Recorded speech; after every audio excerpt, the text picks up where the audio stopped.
actually. This game is like,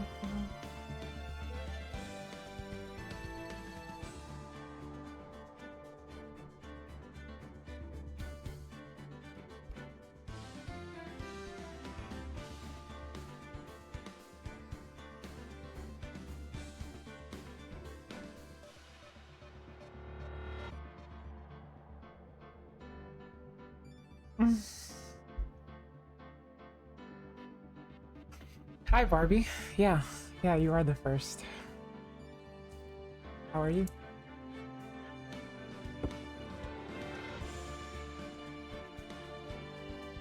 Hello, Pablo. Hello, Bimbo. Hello, Ryuran.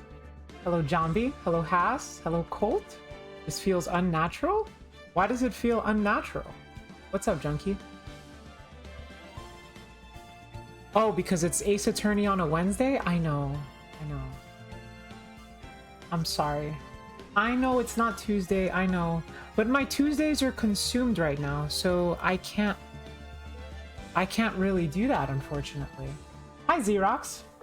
Ready for peak chat. Peak chat! Oh my god. Rourke Hollow second, but performed plenty of fusion summoning by shuffling back materials from the graveyard, field, and or hand. Would you expect anything less of me? Oh, did you get second at locals, Triton? So, congratulations. Well played. Roppets, what's up? Welcome to the stream. It's understandable you're a very busy lady these days. I'm not a busy lady these days. I'm just preoccupied. Yeah, I've been swimming lately. Yeah, I've been swimming lately. You know, and by swimming, I mean, let's just say.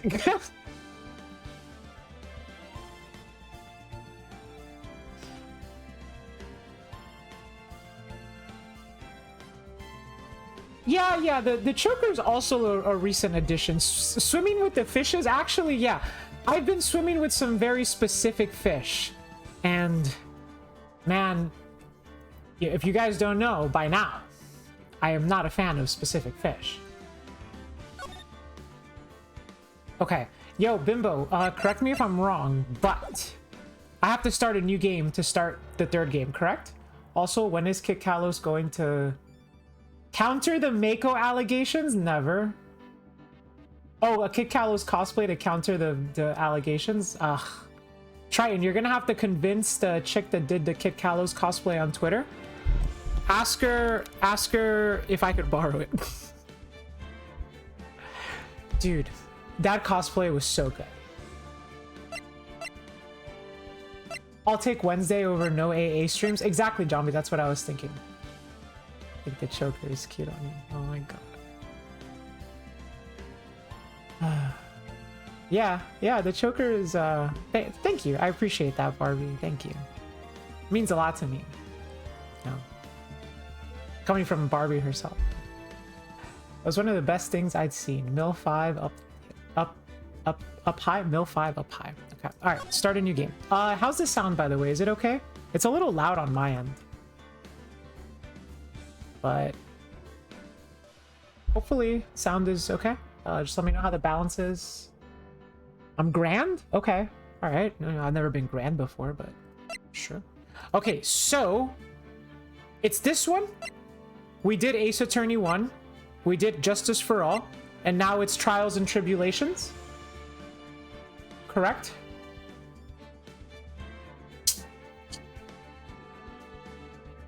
Trials and Tribulations is your favorite. Okay. All right. Well, I'm excited. All right. Episode 1, Turnabout Memories. Is that Mia? Is that a young Phoenix Wright? Wait, what is this? Turnabout Memories. Memories, huh? Okay. Backstory time. Okay. Yeah, what's up, Protege? How you doing? All right, well, let's do it. Let's play Turnabout Memories.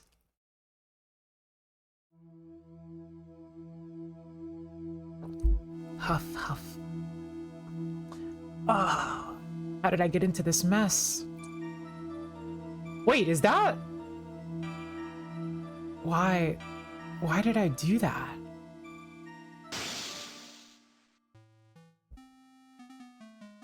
That's Phoenix Wright. Is that Larry Butts? That girl. You shouldn't see her anymore. Hey, it's none of your business. I'm telling you for your own sake, if you continue to see her, it's going to be bad news. You're lying. Just listen to me.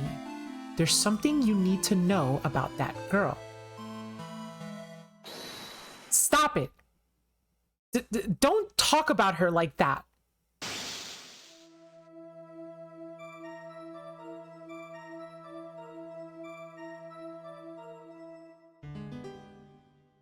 Wait, why is he wearing that? Wait, what's... It wasn't me. I didn't... I didn't do it.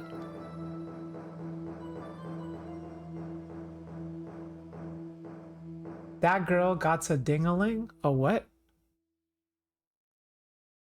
What? We love the P. This outfit rocks. It's so stupid. I love that outfit. This is something a Digimon character would wear. I love Digimon. All right. So, April 11th, 9:40 a.m., District Court Defendant Lobby number 3. So we have a little bit of setup. And wait, hold up, wait. Are we back in time? Is Mia alive? Phew. It's finally time. I'm kind of nervous. Wait, are we gonna... Wait, the text was blue. Are we gonna play it from her perspective?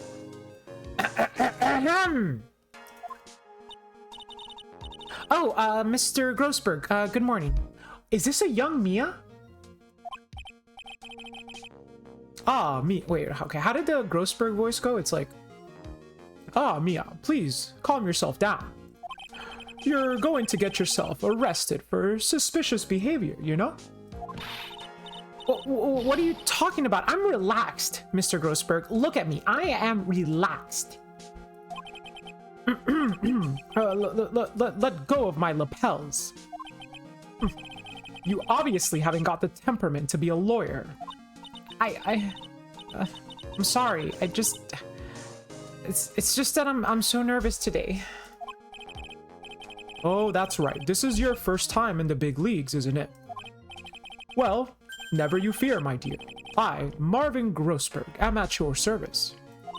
Okay, so we're gonna get the usual like trial, like a tutorial trial, right? Like every game has a tutorial trial. I feel like this is gonna be the tutorial trial. Actually, this is my second time in court. Still, you surprised me. What with your earnest request last night? Let me handle this case, you suddenly said, and quite forcefully so. I found out yesterday about the case, I mean. What? And you've already learned all the relevant facts? Well, about that. You see, I mean, of course I have. I think. Oh dear. In any case, don't let our client see you're so nervous. You see the poor young man in the pink sweater over there? That's...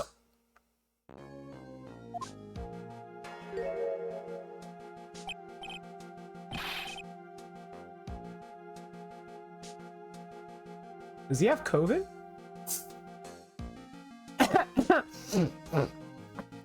Wait, I have tissues. I have tissues for this.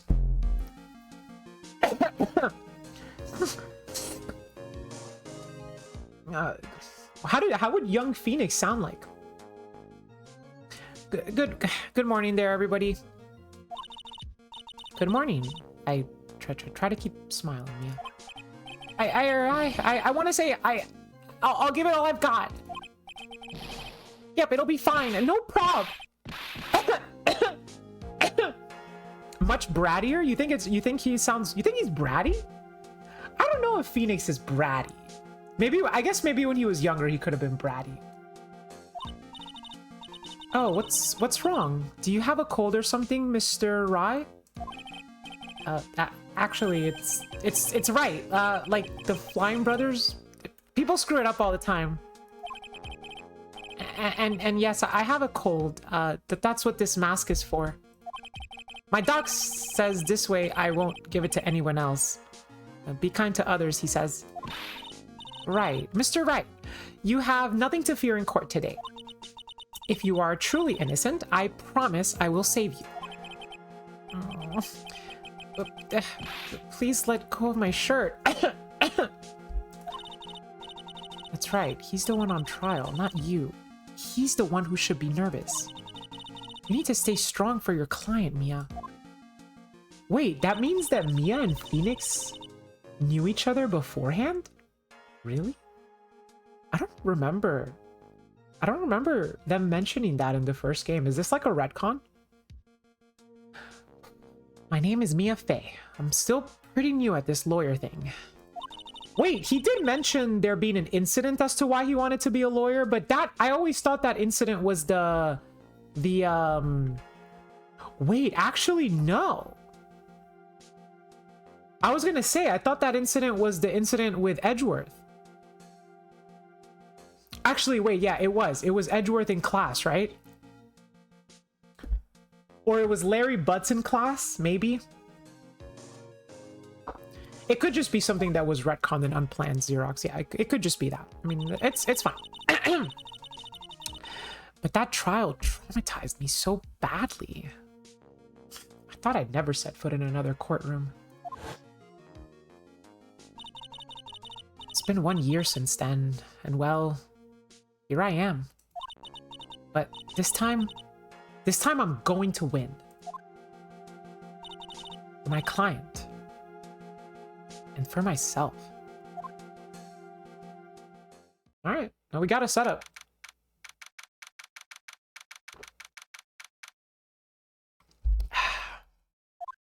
April 11th.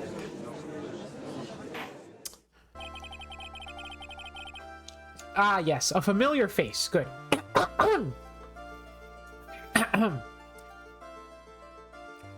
Court is now in session for the trial of Mr. Phoenix Wright. The defense is ready, Your Honor. The prosecution is ready, Your Honor. Is that a young Pain? Oh my god, dude. That's... Can we just call him T-Pain when he's young? Why did I not call him T-Pain in the previous games? The defense today is Miss Mia Fey, was it? Yes, Your Honor. Is there a problem? I was under the impression that Marvin Grossberg was to be leading the defense. Yes, well, you see, Mr. Grossberg had a bit of an emergency. Emergency? But isn't that him standing right there next to you? Yes, well... You're just a rookie. Are you sure you can really handle this? Don't let him scare you, Mia. Give him your toughest look. Oh crap, am I gonna have to do a tough look? Hold up.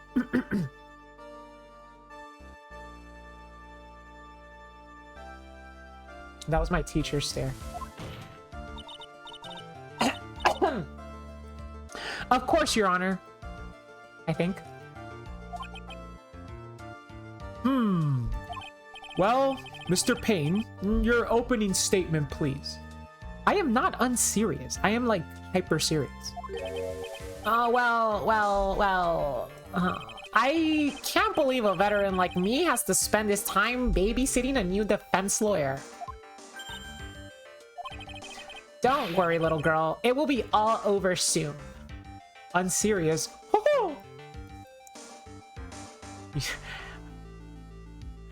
We could add the ho-ho as a flavor text to one of the characters, you know? What was that all about? Was he trying to trash talk me? Now then, I'd like to proceed with a summary of events on the day in question. The incident occurred on the campus of Ivy University. The murder victim was a student named Doug Swallow. Well, you know what they say, spitters are quitters.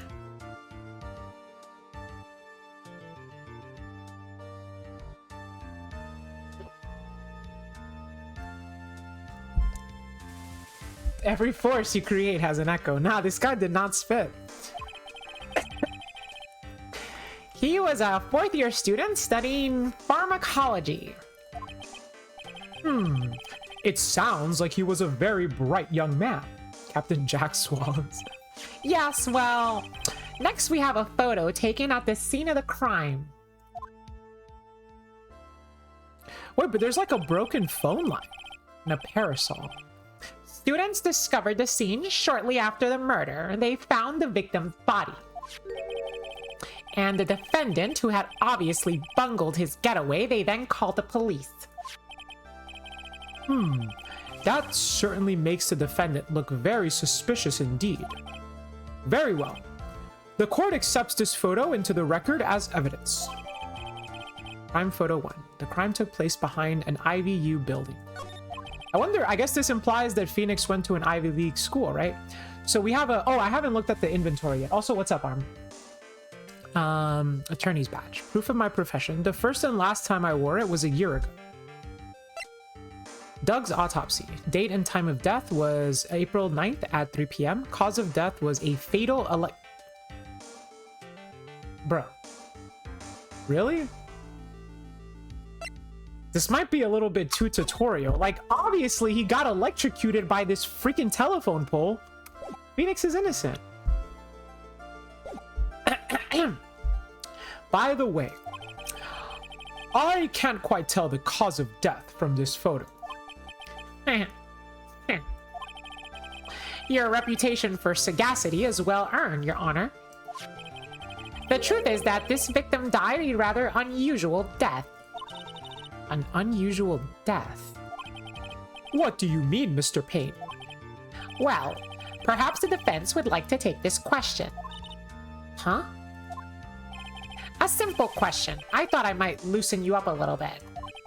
I am a genteel man, if you will. What the hell does that mean? A what? Stand up to him, Mia. Show him what you're made of. Ah, a perfect opportunity. What was it? The cause. Go on. He said genteel. What's up, Prince Gregory? Or was that a typo? Maybe it was just a typo. Maybe I'm reading too much into it. Please say you know at least that much. I'm sorry. I didn't get a chance to read through the whole file. Oh, my hemorrhoids are beginning to...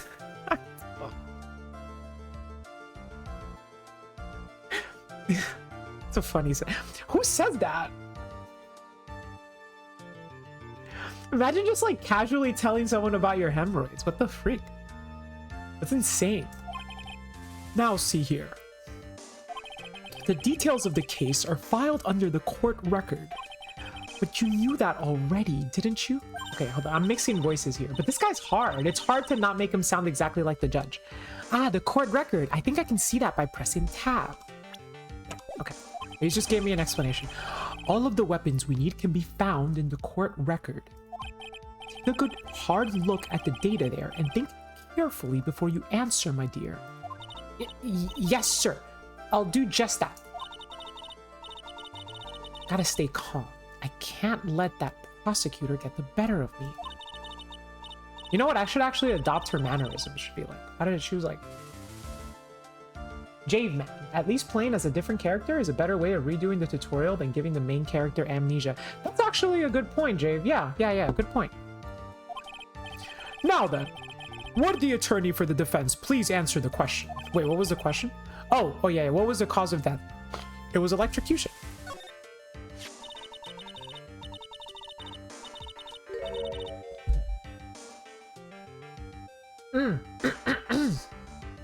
Sorry, I'm really phlegmy right now because I just ate.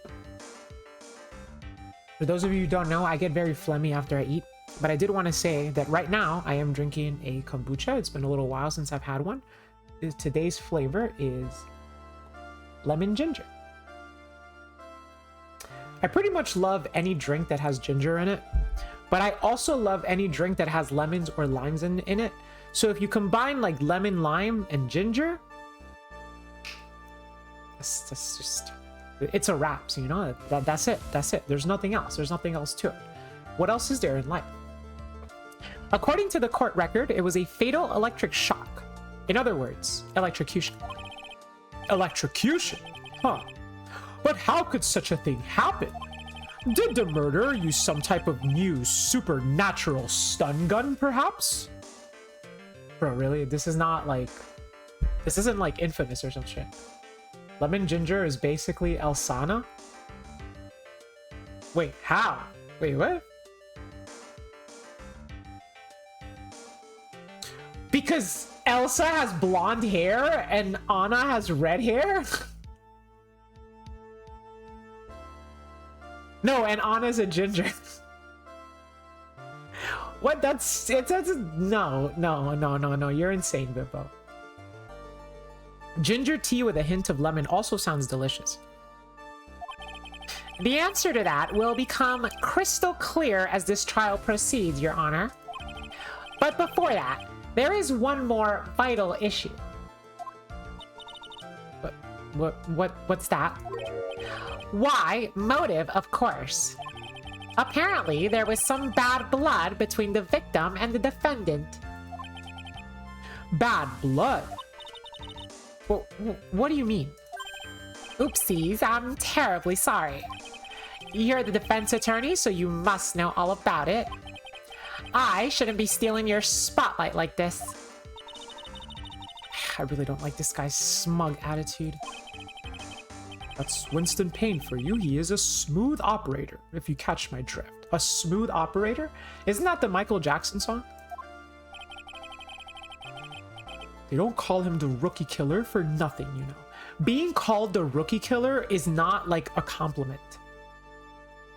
That just means that you only pick on people who are at a lower weight class than you. You know? Like, that's not a compliment. That's like being at locals and having the reputation for being the guy that always beats up like little kids. Smooth Criminal is by Michael Jackson. I thought... Look, man, okay? Operator criminal, it's the same thing. What's the difference, you know? You've never operated a crime? I operate crimes all the time. Now then, let's hear from the defense. What was the source of the bad blood between the victim and the defendant? I'm locked in, dude. I've never been more locked in my life. And this time, I would like to see some supporting evidence. What evidence? Oh, literally just a picture? Evidence? No need to get all worked up over this. As I said, all our weapons can be found in the court record. Find the evidence you need and then shove it into old Graybeard's face. Yes, sir. Into old Graybeard's face. Mr. Grossberg. Try to set a better example for the young lady. What's up, Nightsea? I know you UFTK that kid on feature match. Exactly. Hey, Gara, what's up?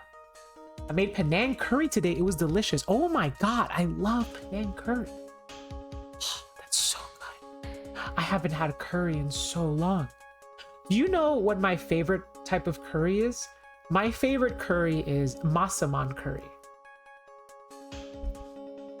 Mia, evidence isn't the only thing in the court record. People's profiles are there as well.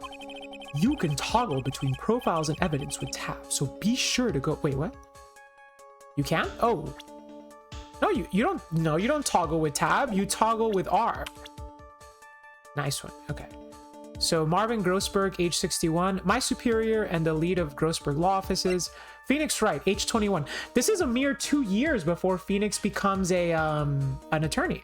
My client, a third-year art student at Ivy University. He currently has a cold.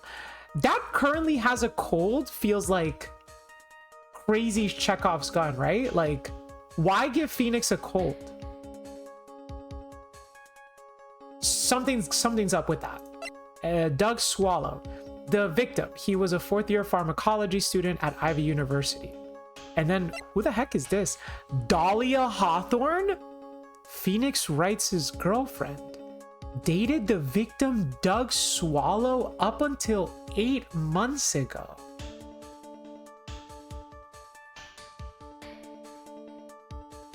I get it. Okay. Winston Payne, age 49. The prosecutor for this trial, a veteran lawyer with a little too much confidence. Dahlia is in no way sus. I mean, I don't see how she could do anything wrong. Pretty eyes, red hair. I think she's fine. I think she's innocent. I think she has nothing to fear. Nothing to fear. Nothing. Now then. Or sorry. Now then. Let's see what you've got. The homie hopper? The homie hopper? Is that what guys call? Oh my god. The homie hopper. Bro. What was the case of the bad blood? Okay, that would be Dahlia. Take that. The reason for the bad blood between the two of them was this woman here. Dahlia Hawthorne, is it? Very good, Miss Faye. You seem to have picked up on at least this much. This woman is the girlfriend of the defendant, Phoenix Wright. But up until about 8 months ago, she was with the victim, Mr. Swallow. Clearly, she has some part to play in this story. Okay, she does have some part to play. Dahlia's smile can convince me to do anything. Well said, House. Well said, you know? He's done it again. Before the cross-examination starts, he's already got the judge thinking like he wants. Very well, Mr. Payne. Please call your first witness. If it pleases the court, the prosecution would like to call Mr. Phoenix Wright. What? The defendant himself? Well, Miss Faye? It's fine, after all. I mean, Mr. Phoenix Wright is innocent, right? The defense has no objection. I've known a few homie hoppers in my time. Bro, I don't know how I feel about this term, homie hopper. Homie hopper. That's insane. The court calls Mr. Phoenix Wright to the witness stand.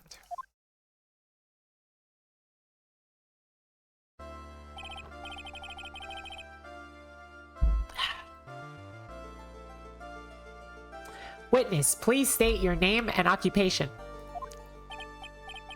Okay, but also Phoenix is 21. He's not even that much younger. Like, he could literally just sound like Phoenix from the previous games. I don't know about you guys, but I don't think your voice changes between ages 21 and 23.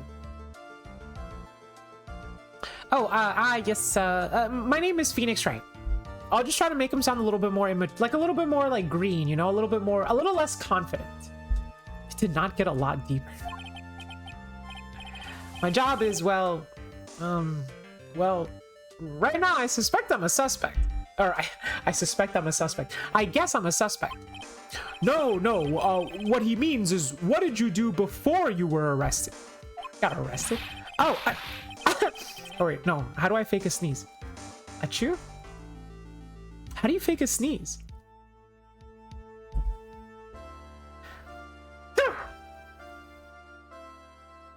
It's the best I got.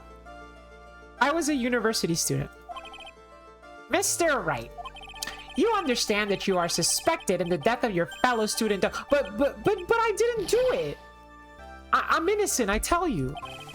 I'm telling you I was... Okay, that was just a snort. Dude, faking a sneeze is hard. You just blow air out your nose while coughing. That just sounds like... That sounded like a hawk tua. Achoo does the job? Yeah, I'll just have to do achoo. But you know, I'm all about that method acting. It's like if he's sneezing, I want to sneeze too. Would the defendant please refrain from passing on his cold to the rest of us? It seems the witness has something he wants to say. Well then, Mr. Wright, please tell us about your relation to the victim. Right away, Your Honor. Witness testimony. The victim and I. I admit I was there. But I'm not a killer. All I did was find his body. I hardly knew the guy to begin with. Ooh. That I don't believe. I never even talked to that stuck-up British one. How did you know he was stuck up in British if you never talked to him? This might be a new song, Bimbo. Yeah, I think it might be a new song. I see. So you hardly knew the victim. Right, like I said, I'm not a killer. Phew. Looks like the judge understands. You're being naive, you know. Too naive. Yeah, Masaman is insane. Huh? It seems that you've forgotten one small thing, young lady. And what would that be? This witness still has to undergo something called cross-examination. Cross-examination? He's right. And it's the defense's duty to carry out the cross-examination. The purpose is to determine if a witness's testimony contains any contradictions. Contradictions? If a witness is lying, their statement will conflict with the court record. But Mr. Wright is my client. Even if he is your client in court, all lies must be struck down. Hey, you know, that's a pretty good message by Mr. Grossberg over here. Mia makes you melt. Yeah, Mia's pretty awesome. As a lawyer, that is your duty. You see? What does he mean by that? Is he saying that testimony just now? That there was a lie? A contradiction? Now then, your cross-examination, if you please, Miss Faye. I sure hope nothing bad happens to Mia. Fingers crossed.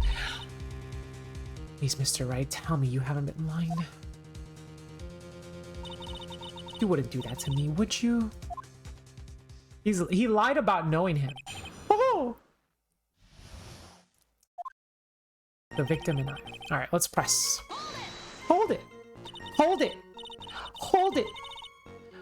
When you say there, you mean the place where the victim was murdered? Can I really not fast forward with a button press? Even backspace? No. Yeah, sort of. The place where something happened anyway. Objection! Something? You can't hide what happened. We have photographic evidence. Achoo, achoo, achoo, achoo.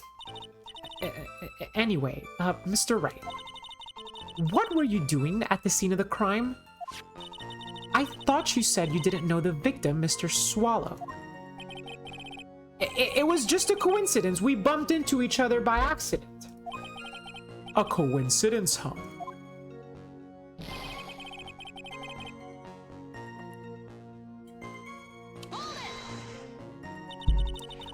You say you found the body. So who called the police? Huh?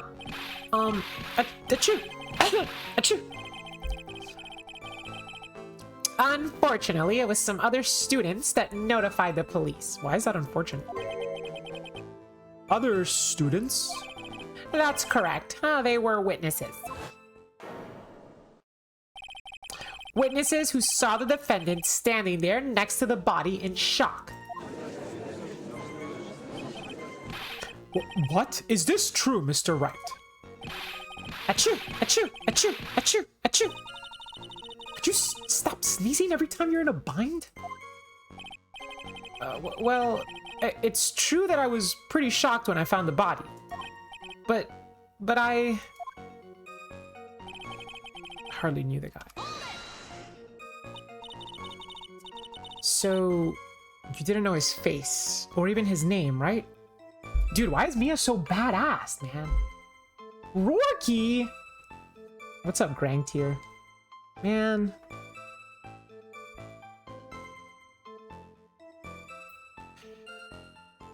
People gotta call me Rourke.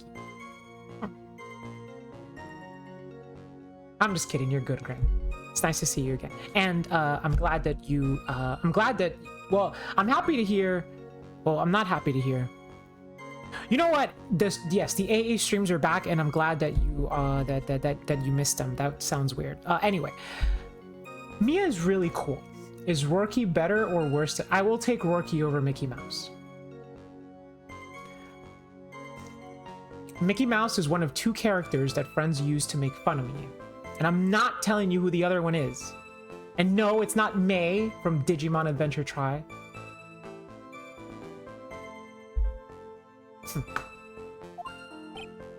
Right. Well, no, that is, I mean, so which is it? Do you know him or not? Achoo, achoo, achoo. Now see here, you can't avoid answering the question by sneezing all day. Well, I guess I did know his name. News to me. Why didn't he tell me about this before? How could they make fun of you with Mickey Mouse? Because whenever, whenever my friends mock me, Soldier, so whenever they mock me, the voice that they put on to mock me is Mickey Mouse. So you know how, like, when you're mocking your friends, you're like, yo, yo, yo, you know? So when people want to, like, mock me, they do, like, the Mickey Mouse voice.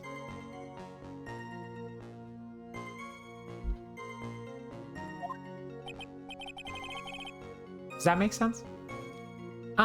I heard he used to date Dolly. Dolly? That's such a cute name. Who is this Dolly person? Ah, yes. That would be the defendant's lover, Miss Dahlia Hawthorne. Lover? Okay. Roarklore? Yeah, that was some Roarklore. Oh, I see. Ah, young love. So bittersweet. But that's all I knew about him. I never even talked to that stuck-up British. How do you know he's stuck up in British? Mr. Wright, you stated the following in your testimony. I hardly knew the guy to begin with. That's right. I mean, why would I even? But that doesn't sound right. If you hardly knew him, then why would you say that the victim was a stuck-up British wannabe?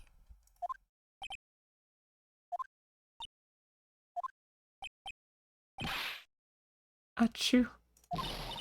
Well, Mr. Wright? No, it wasn't me. I'm not a killer, I swear. Mr. Wright, I will give you an opportunity to revise your testimony. How is it that you knew the victim was, as you put it, a British wannabe? Yes, well...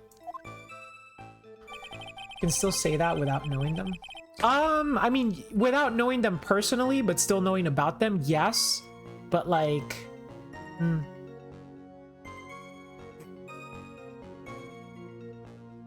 Mamma mia. Mamma mia. Oh! He was always walking around with a huge Union Jack on the back of it. What's a Union Jack? Is that like, does that mean he was part of a union? Like a unionized workforce? Oh. The British flag.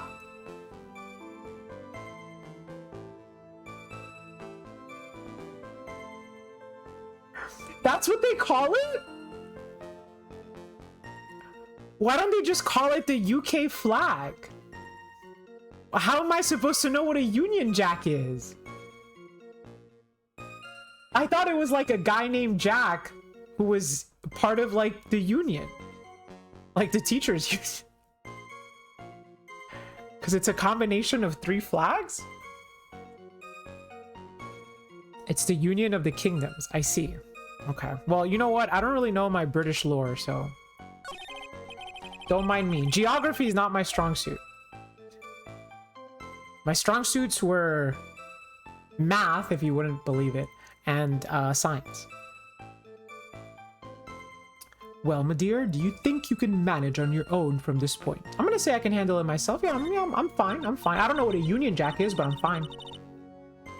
1 year ago, I was in a courtroom just like this. I can do it.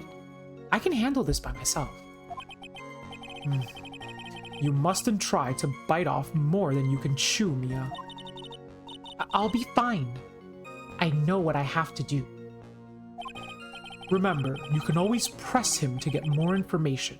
Oh, and one more thing. When you're going to state a contradiction, make sure you present some definitive proof. Okay, Mia.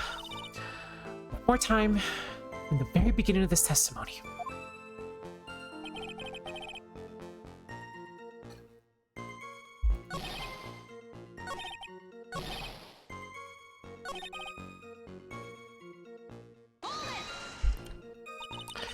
Did you see it at the crime scene? The Union Jack, I mean.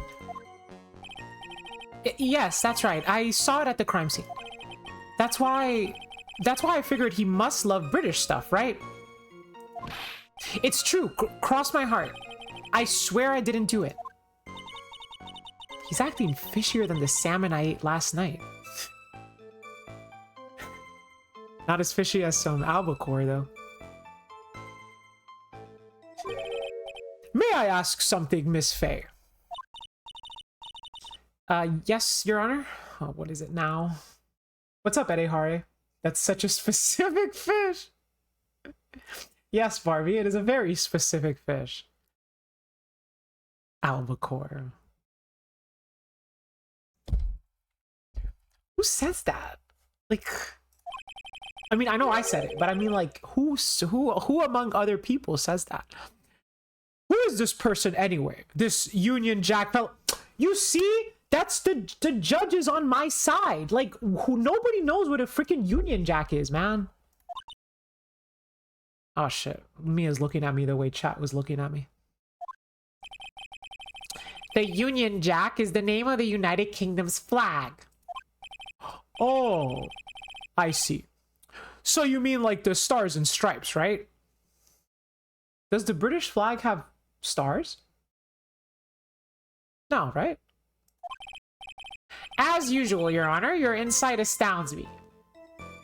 It's the US, right? He's talking about the US flag. Well, I don't know, because they're not in the US. They're in Japanifornia, right? Hey, something just occurred to me. Isn't there something strange about this bit just now? Mia, there is a contradiction here. Mr. Grossberg. Quickly now, show that boy you mean business. With evidence, I mean. Okay, Mia, check the court record carefully. Well, my dear, do you think you can manage on your own from this point? You know what? I think I might ask for help. Mr. Grossberg, I could use a little bit of help. Please don't look so sad. It brings a tear to my eye when you do. All right, listen carefully. By comparing the testimony to the court record, you should be able to discover any contradictions if there are any. And when you found one, I present the piece of evidence that contradicts the witness's testimony? Yes, that's the ticket. But still, I don't see any contradictions in Mr. Wright's testimony. Maybe you don't have enough information yet. Information? You can press for more information by leaning on a witness. Even if they're my own client? It doesn't matter who it is. If you think they're lying, press them like a cheap suit. That is the obligation of an attorney. Okay, Mia, one more time from the very beginning. Okay, so they clearly want me to like press from the beginning of the testimony, so let's try that again. And just so let's see what happens. When you say there, you mean the place where the victim was murdered. Place where something happened. We heard this already. Something you can't hide. Yep. Anyway, what were you doing? Okay. I thought you said you didn't know the victim. It's just a coincidence. We bumped into each other. Coincidence. Okay. You say you found the bodies. Who called the police? It was some other kids. That's correct. They were witnesses. Witnesses who saw the defendant standing there. Okay.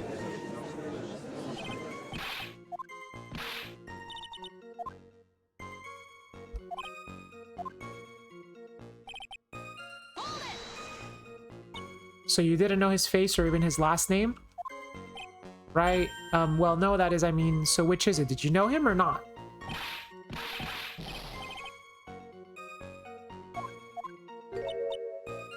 Okay, yeah, we've heard this one before. Yep, yep, yep, yep, yep, yep.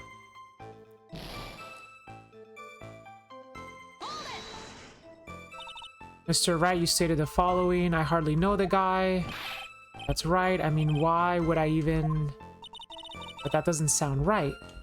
If you hardly knew him... Yeah, okay, we've heard this before.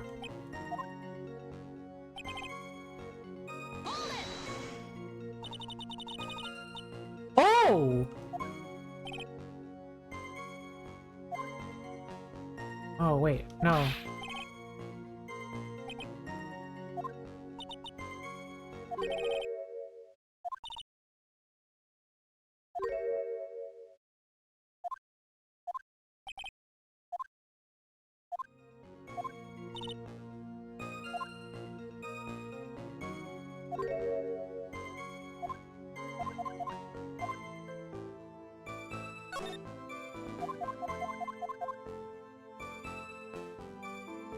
Huh.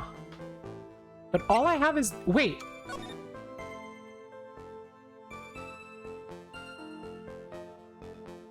He's not wearing the jacket.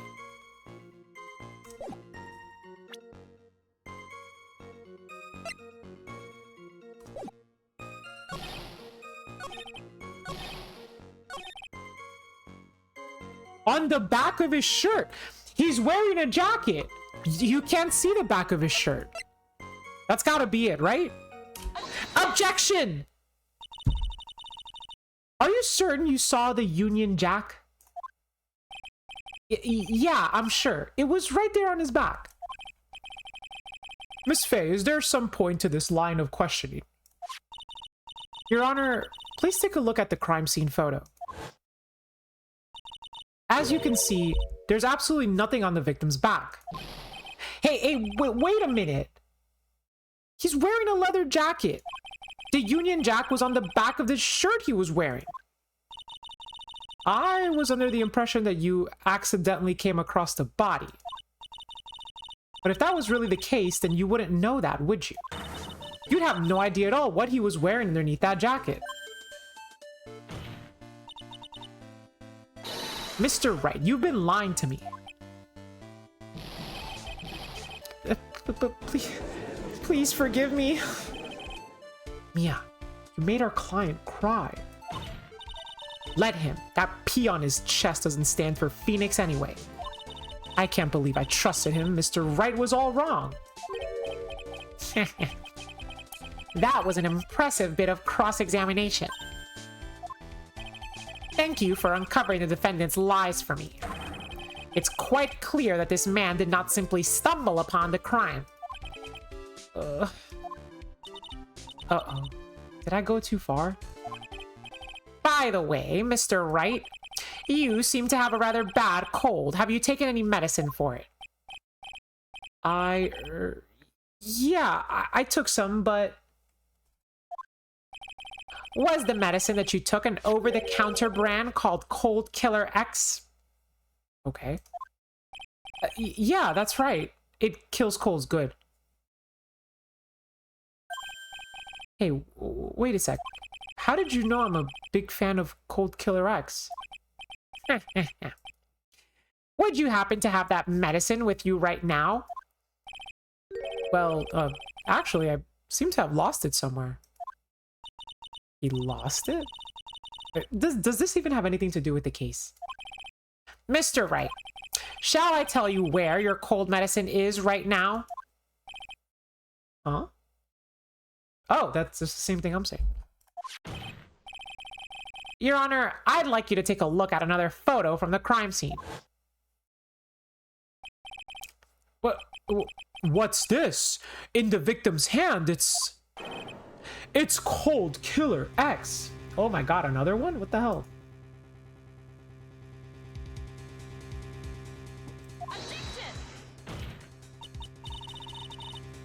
You want to ban them, John B? .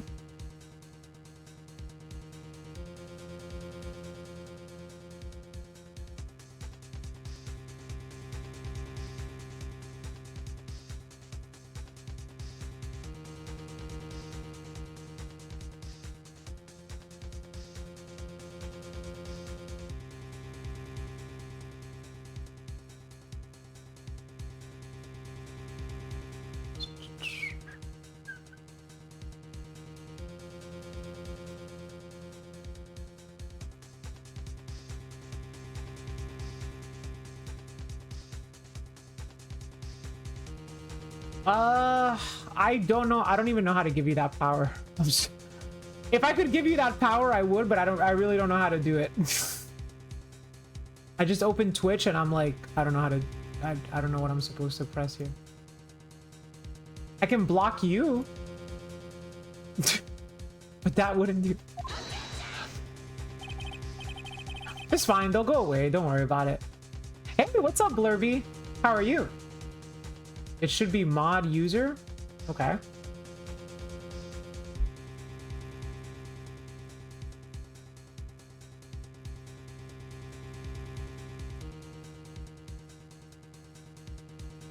You know, Jambi, you just reminded me of Dungeon Meshi. Whoa, hey. I love that scene. All right, there. I think you should be able to block now, Jambi. I don't know, try it.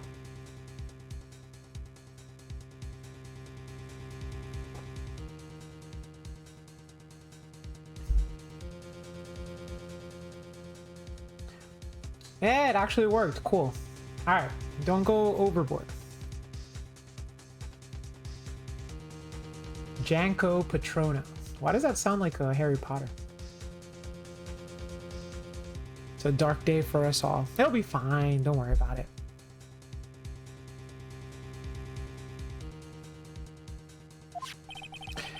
There's no doubt as to who this bottle... Wait, there's no doubt as to who this bottle of Cold Killer X belongs to. Especially since Mr. Wright's fingerprints are all over it. What?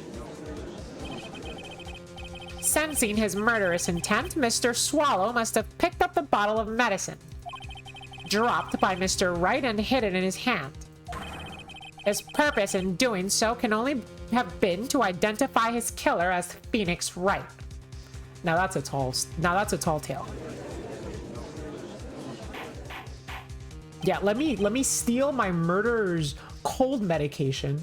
That way, in the future, when he's in court for the trial of my murder, they'll catch him on the grounds that the cold medicine on my body matches the one that he takes. Like, huh? Order in the court. Your Honor, I'd like to present this photo and bottle as evidence. Very well.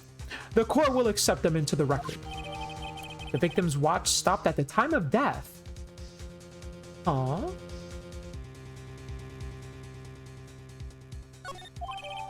Cold Killer X, found clutched in the victim's hand, covered in Wright's fingerprints. Also, the victim's wristwatch was broken.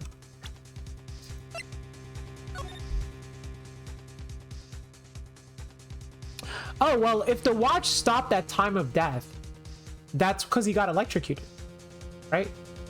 So that part's pretty simple. Like, that part's fine. That part's fine. That's not a big deal. And then here, okay, nothing there. Broken. Yes, it ceased functioning when a large wave of electricity passed through it. Well, Mr. Wright, do you have some kind of explanation for all this? This is really bad. Oh, my buttocks. My poor...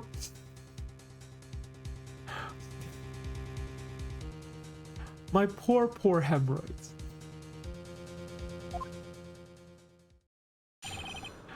What really happened? Okay. The truth is, I went because he called me. He was in the pharmacology department, so we agreed to meet at 2:45 behind that building. We talked for a bit, and then at around 3, we split up.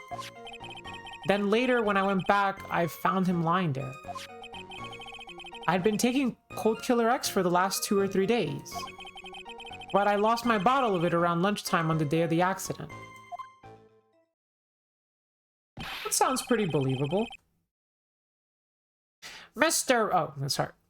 Wright, that's completely different from the testimony you gave previously. Achoo, achoo, achoo. I'm sorry, Your Honor. I was afraid you wouldn't believe the truth. You'll forgive me if I say I hardly find your current testimony any more credible. Miss Faye, please begin your cross-examination. Oh, please, Mr. Wright, don't tell me any more lies.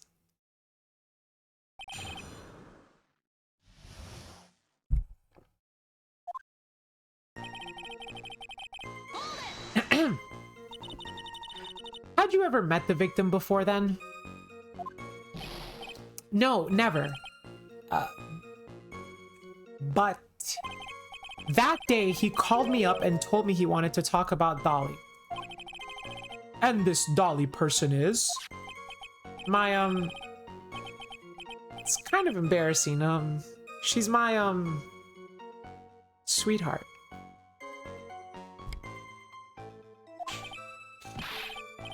Did he just go oomph? Oomph. Oomph. Oomphy, what was that? What was that for me? Oh, I'm so sorry. I just felt like slapping something all of a sudden. What? Dahlia Hawthorne was also the lover of the murder victim, Doug Swallow. Before she met Mr. Wright, that is. So it was one of those nasty love triangles, I see.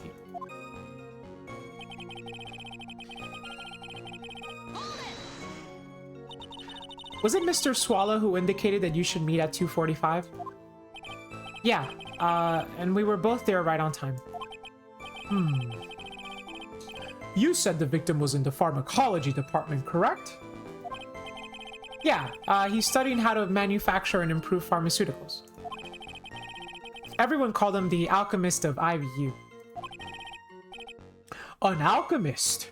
I see. I gotta admit, I was a little suspicious. Like, he had a whole laboratory and everything. It was filled with chemicals and strange machines that run on high voltage electricity. Oh, how fascinating. He sounds like he was quite an ambitious young man. What do I do?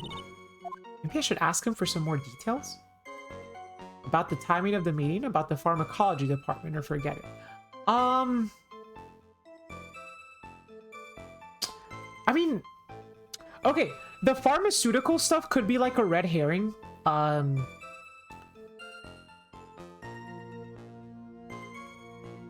I don't really know what would make the time of the meeting relevant. Right? It's just like, I feel like, you know, like, you could tell, like, if you're meeting up with someone, you'd be like, yo, let's just meet up like 2:45 outside of the student union. Or like, let's meet up at 3:15. Like, I feel like the timing doesn't seem that big of a deal, right? So I'll ask about the pharmacology department. I was wondering if you could tell us a bit more about the pharmacology department. Well, okay, sure. I don't know all that much though. A little bit earlier in your testimony, you said something interesting. You said the department uses strange machines that run on high voltage electricity. What's up, Kupo? Hi, Jerry. If the watch stopped when he died, what time was it on the watch? It was just after 3, so like 3:05. And then if we look at the autopsy, it says died at 3. I mean, that's close enough. So, yeah. What's wrong, Giari? That's right. And they sure look dangerous. They use non-standard voltages, so there's high voltage cables everywhere. High voltage cables. Yeah, there were electrical poles set up all around the building. The high voltage cables run overhead around the roof. Finally, I think we're starting to get somewhere.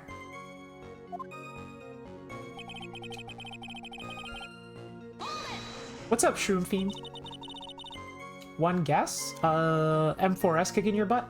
Surprise AA Wednesday. Hope I didn't miss much. Yep, it was definitely a surprise, hey, but glad to see you're here.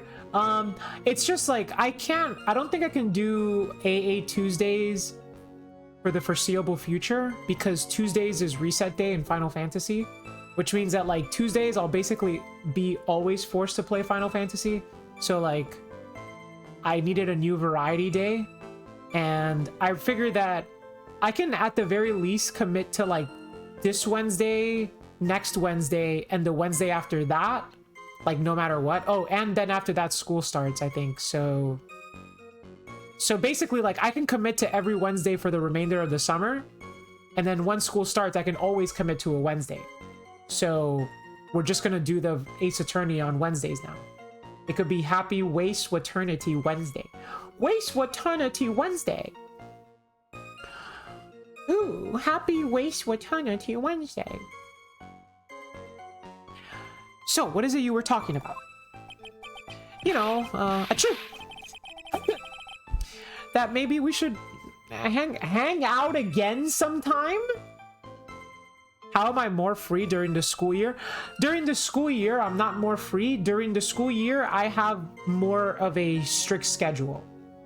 Like, when I'm working, I'm like, I operate very like when I'm working, I'm very disciplined. I did say that, Haas. I don't know, man. I don't know what I'm gonna do the next RCS. That's a tough one.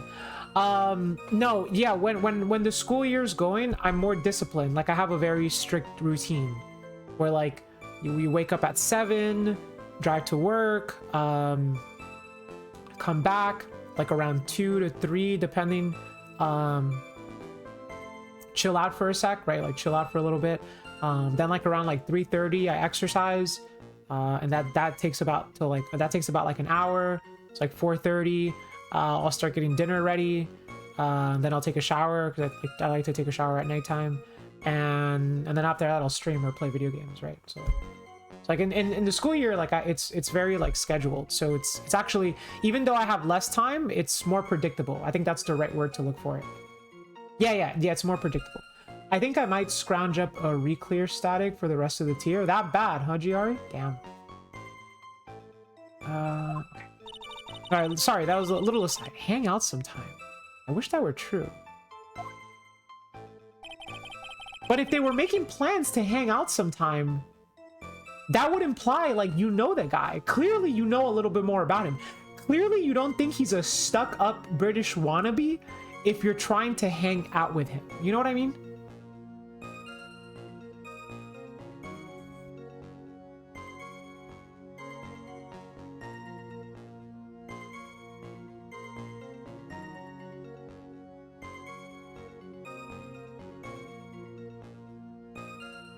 Anyway, let's press on. Let's press on. Let's press on. Let's press on. Let's forge ahead. Let's forge ahead. Maybe Phoenix is just racist towards British people? Could be. PF can't do sunrise to save their lives. So you say you went back.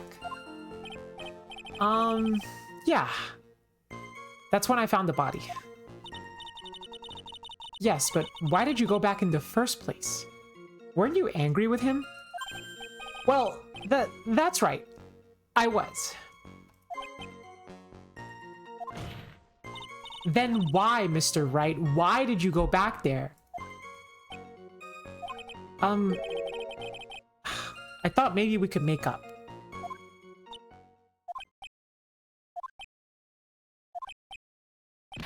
Achoo. Achoo. Judging by the atmosphere, I'm pretty sure no one is buying this.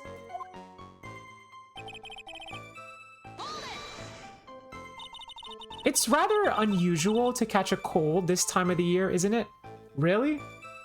We're gonna like gatekeep when you can get a cold? Bro, you can get a cold anytime, okay?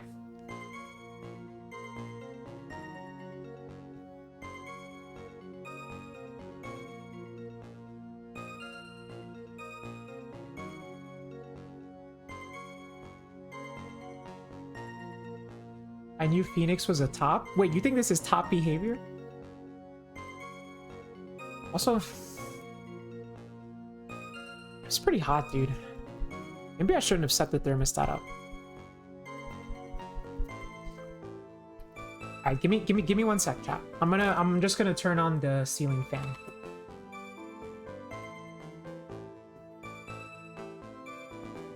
It's just a little hot, okay? It's just a little hot. That's it. It's just a little hot. Okay?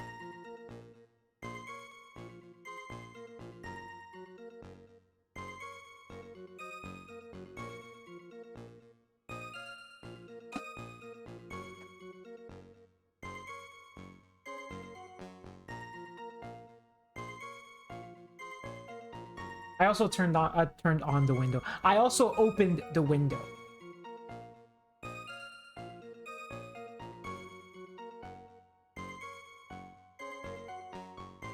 What's got me all hot? The weather. It's summer, Bimbo. I know you live in Australia, but here in the land of the free.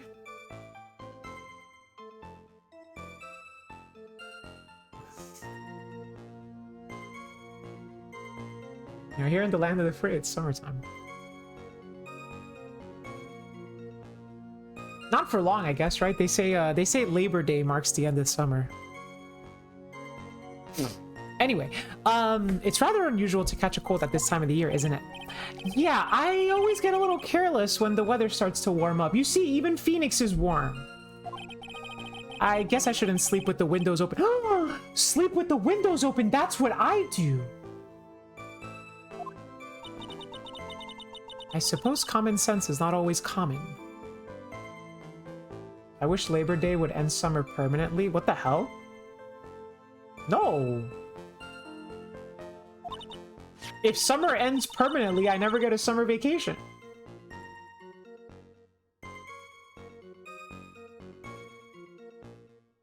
So, did anyone else know that you were taking cold medicine?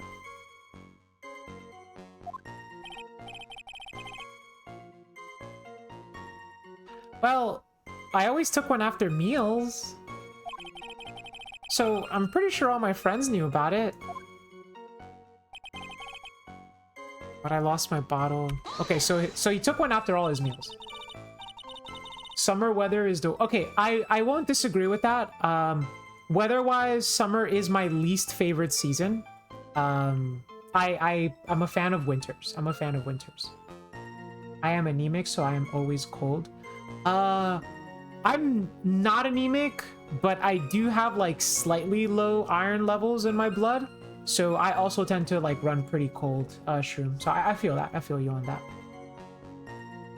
But it's not like anemia or anything. I don't have a condition, but I do run cold. One of my favorite things to do? Oh my god, dude.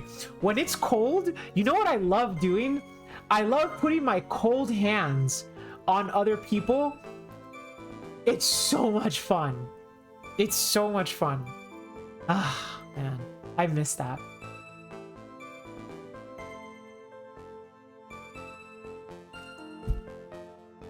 It's the best. It's the best, dude. It's the best. You are a menace. Yeah, right now my hands are not very cold though. Right now they're quite warm actually. On the day of the incident, what did you do for lunch? Huh? What does that have to do with anything? You can never be too sure? I always eat with Dolly. Just the two of us. That's so sweet. They have lunch dates every day. Oh man. Bro, you guys are, man. Chat, okay, you know, I know like my audience. Wait, hold on. Actually, hold on. Let me catch up on. You can also do the opposite. Sit on your hands, fart, then put them up to someone's nose. Why would you do that? Why would you subject the people that you love and care for with that? Save that one for your worst enemies, Winged Pwn. I love watching people being confused at me wearing shorts. Oh, you're one of those people, Prince Gremory? I see. I know who you are. I like putting them on warm people's hands.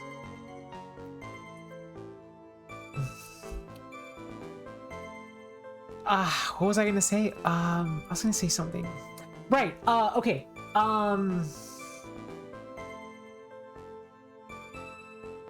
Wasn't college just such a sweet time? You know? Like, it's just like like having lunch with like your crush in between classes on campus, like I don't know. It just takes me back. It just takes me back. Okay, like, ew. Wait, I'm in college. I'm stressed as shit. Ill. One more semester than grad school. That's what's up, Mishlev. Let's go. Winter is shorts weather for me, but I'm in Florida. Okay, but you guys do not have winter. That does not count, Alex. Come on. I haven't gone yet, and people saying it sucks. It's not helping. Look, I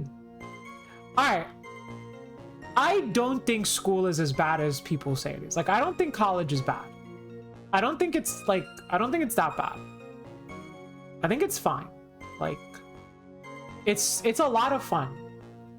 College is what you make of it. Yeah, I was literally about to say that, Mishlev. Like, I liked it a lot. There's parts of it I didn't like, but overall I liked it. I don't think you should feel discouraged from going Prince Grammar, okay? You can ask crush cards. I've walked to locals in shorts when it's 20 degrees. Mind you, my walk to locals is 2 hours. I mean, even if your walk to locals was like across the street, I would still say put some damn pants on, dude. Why are you wearing shorts when it's 20 degrees outside? I stayed at UC Berkeley for summer for a college prep program, and the campus is gorgeous. Yeah, campuses are, they're like, it's okay. Look, I'll just put it to you like this. Like, you're never gonna get that again in your life, like ever. Like, you're never gonna get that again, right? You're never gonna get like the ability to just like be in this large open area with a bunch of like-minded people who are around your age, where you could just like make friends and do stuff, right? Like, you're never gonna get that again. That's like literally the entire reason I started playing Yu-Gi-Oh was because I was so lonely after I finished school. Because it's hard to make friends as an adult. So I was like, I guess I'll start going to a card shop because I like cards, you know? Like, I was like, well, I'll go. Like, I'll give it a shot. Like, I played Yu-Gi-Oh when I was younger, right? So I could probably learn it. Like, you're never gonna get that again. You should enjoy while it lasts. I think that's what I think. But anyway, sorry, I've been yapping a lot. Okay, I always eat with Dolly just to, oh right, I was yapping about this because it made me feel nostalgic. Okay. Dolly's homemade lunches are just the greatest. Oh, that's so cute. Oh, God. Her mini omelets are magically delicious. Why does that sound like a cereal commercial? Wait, it is. Isn't that Lucky Charms? They're magically delicious. Yo, she's putting Lucky Charms in the omelets. That's gross. Ouch. Why did you punch me in the jaw? I'm so sorry. I just felt like hurting someone. What do you mean she felt like hurting someone all of a sudden? Is Mia one of those people that like, do you think she's one of those people that like that's what I was gonna say that, Alex, like you know those people that like when other people are happy they get unhappy, you know? Yeah, a hater. Yeah, I think Mia's a hater, dude. I think Mia's a hater.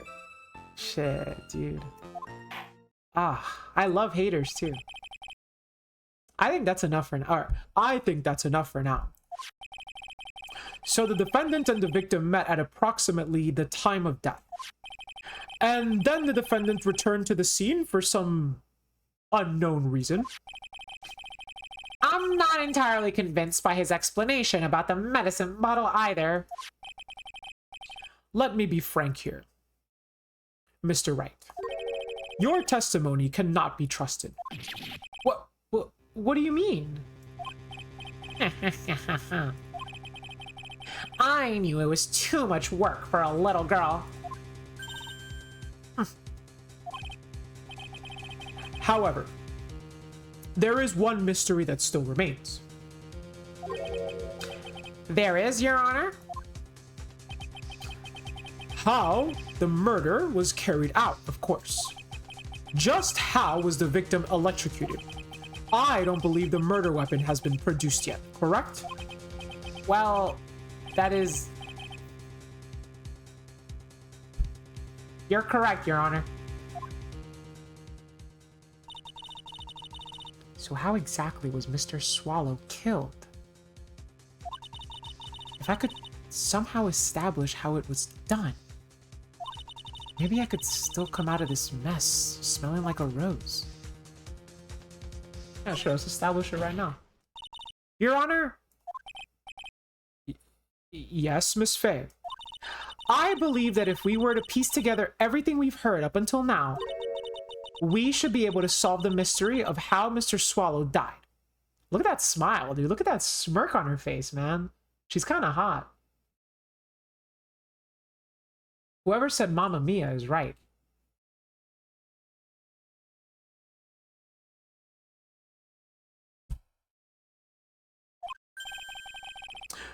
That would be most impressive. Quite the brash statement coming from a rookie. Stop sipping after that. Well, why can't I sip? I'm almost done. Look. See, I don't have a lot left. But even a beginner like you must understand the basic rules of court, yes? An attorney must be able to substantiate their arguments with evidence. Of course I know that. Actually, I totally forgot about it. Now then, Miss Faye, let me see what you got. Show me how you believe the victim was electrocuted. Alright, well... I mean, I think it was... I don't know, like, it's like... As for the cause of death, I'd say this picture captures it quite well.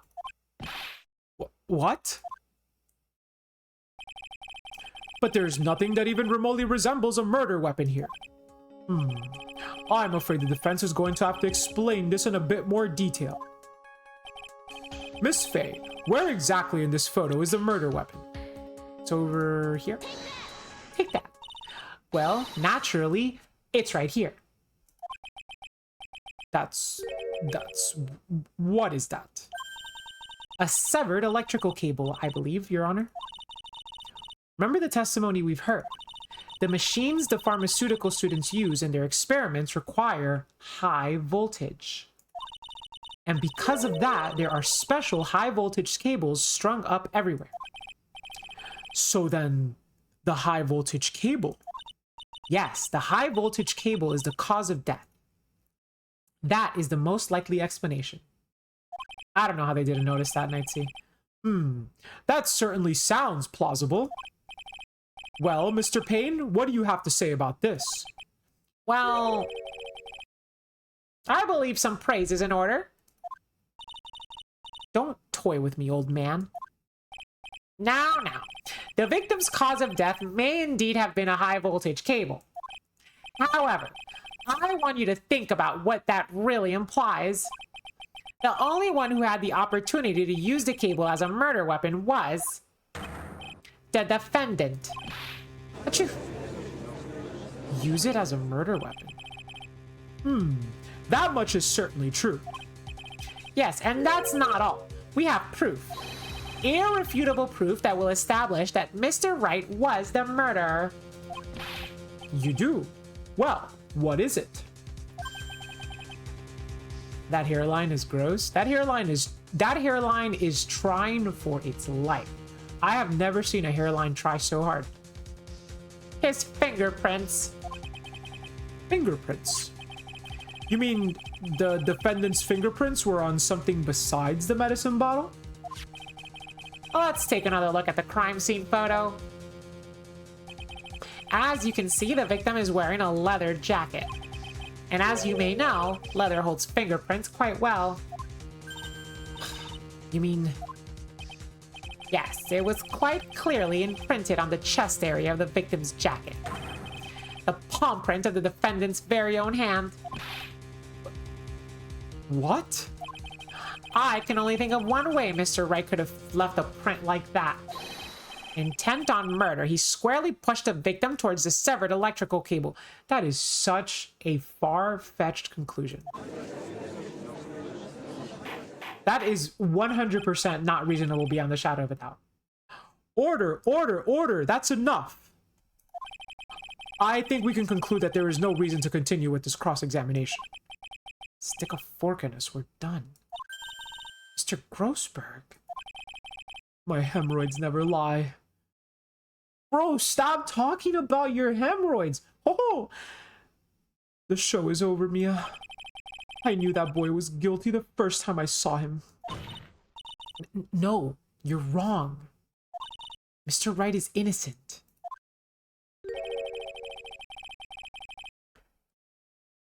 No further evidence is required to convince me of this man's guilt. Your Honor! At this time, I am prepared to render a verdict in this case. Hold it! Do you have something further to add, Miss Faye? Is this what you want, Mr. Wright? You still haven't told us the truth. The whole truth. If you don't say something now, the judge is going to hand down his verdict.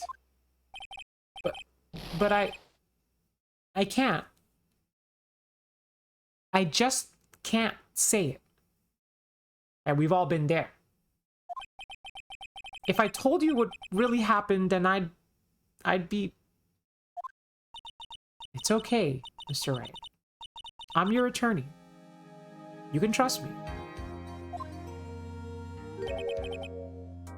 Yo, did he just lock in?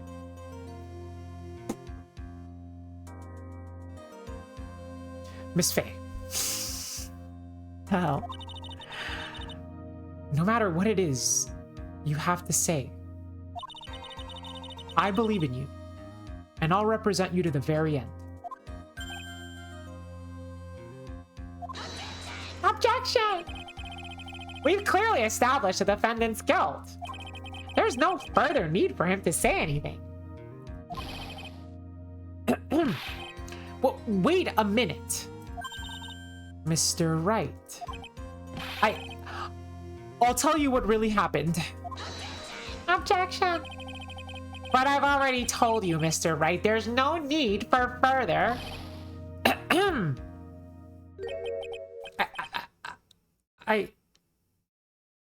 I did it. I admit it. I pushed him. It's my fault. My fault that the Doug Swallow died. Okay, let's see this. That girl, you shouldn't see her anymore. Hey, it's none of your business. I'm telling you for your sake, if you continue to see her, it's going to be bad news. You're lying. Just listen to me. There's something you need to know about that girl. Stop it. Don't talk about her like that.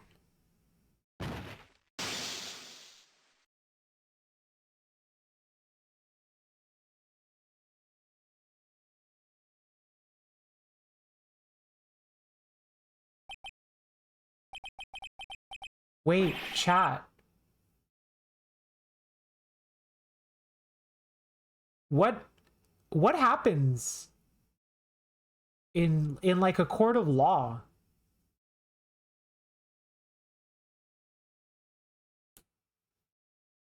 That's manslaughter? Like it's still murder? I guess, okay, I guess manslaughter is not murder, but okay. Manslaughter. Wait, so how does he get out of it? My goat is back. What's up, Ben? Yeah. Yes, I was afraid. Afraid that if I told the truth, everyone would think I was the murderer for sure. Well, as things currently stand, we're all absolutely convinced you are. Please, give me one more chance to explain. This time, I swear I'll tell the whole truth. MBT, Joseph, how are you? Welcome, Raiders. How are you? Oh my god. Thank you for the raid, Joseph. Ay. Thank you so much, chat. Welcome. Welcome, Raiders. Welcome. from MBT's raid. Joseph, I hope you had a great stream. Hope you had fun. Love the Ace Attorney COVID arc. That's the same thing I said, actually. I was like, wait, does he have COVID? Ace Attorney but woke. What the hell? I hope your stream went well. Raiders, welcome. I'm playing Ace Attorney, as you can see. Is he vaxxed though? Oh my god. For those of you who don't know me, my name is Rokalos. I usually stream Master Duel, but you've caught us in the middle of the newly dubbed Variety Wednesdays. So for Variety Wednesdays, our current game is Ace Attorney 3, and we just started the third one. Yeah, we just started Ace Attorney 3. I can't believe this is Ace Attorney. I know. So I hope you can, Waste Attorney Wednesdays instead of Ace Attorney Tuesdays. Or Carlos busting it down Ace Attorney style, or they go there with the sauce. Yeah. You know, I'm pretty darn good at it. What was I gonna say? So feel free to stick around if you like Ace Attorney and you want to see. And I try to make it entertaining. You know, I try to put on the little voices, all that stuff. Have you played it before? Nope. This is my first playthrough. Shining. So yeah, but otherwise, I mean, if any of y'all have to leave, that's totally cool too. You know, don't worry about it. Take care of yourself first. But yeah. So Raiders, welcome. Once again, Joseph, I hope you had a fantastic stream, and let us proceed with the remainder of this case, which I think it might be close to being over. I like how Waste Attorney Wednesdays implies that it was previously Taste Attorney Tuesdays. No, it was previously a Ace Attorney Taco Tuesdays. It'll be okay, won't it, Miss Faye? Miss Faye, I believe in you. Oh, thank you. I still can't believe it. You really did push the victim? Ugh, it feels like my hemorrhoids are doing the har- Wait, what? Wait. Hold up. Pause, chat, pause.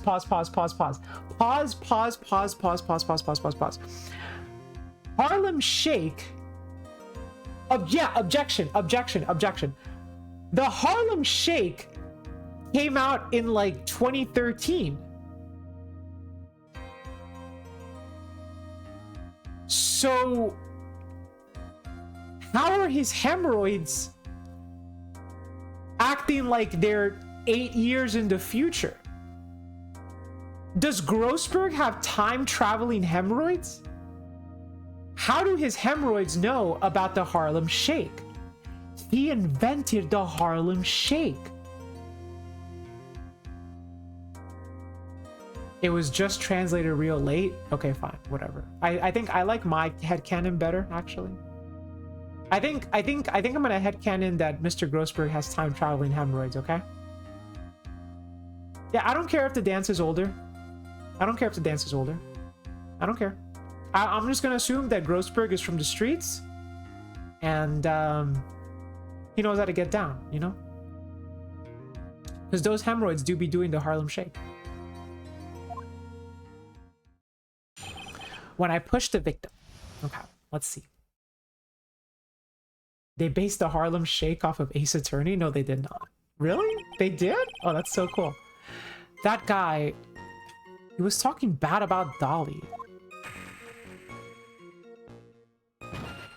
Yeah, but that's not justifiable self-defense. This game predates Harlem Shake being a meme by 6 years. That's what I'm saying, Alex. I lost my temper and gave him a shove. At that moment, I heard some kind of a loud noise. A little while after I left, I started to get worried. So I went back, but he was just lying there. Dead.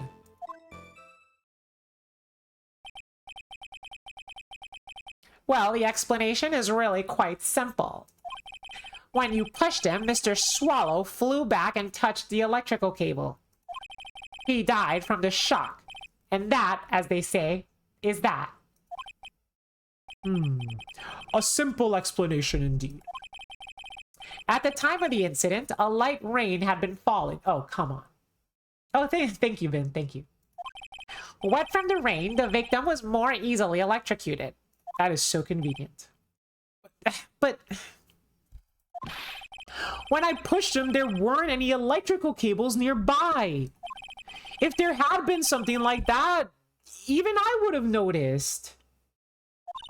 oh, That's true. Even a doofus like him could have missed that. Miss Faye, let me warn you right now that if your cross-examination doesn't yield any new facts, I intend to deliver my verdict without further delay. Are we clear on that? yes, Your Honor. Don't give up, Mia. If he is innocent, there must be some kind of evidence somewhere that will prove it.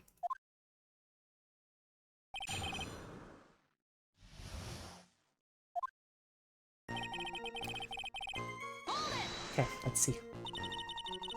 So what kinds of things did Mr. Swallow say to you? He said all sorts of terrible things about Dolly. He said that she was a bad girl. Okay, why did the music stop? And why?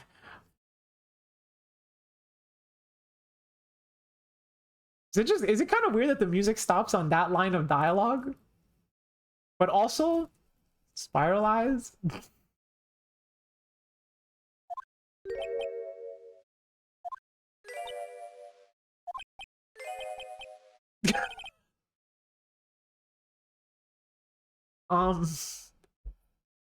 Is that all?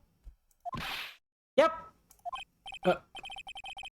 Well, Miss Faye, you heard him yourself. Oh boy, you're not doing yourself any favors here, are you, Mr. Wright? Everyone is shooketh by this revelation.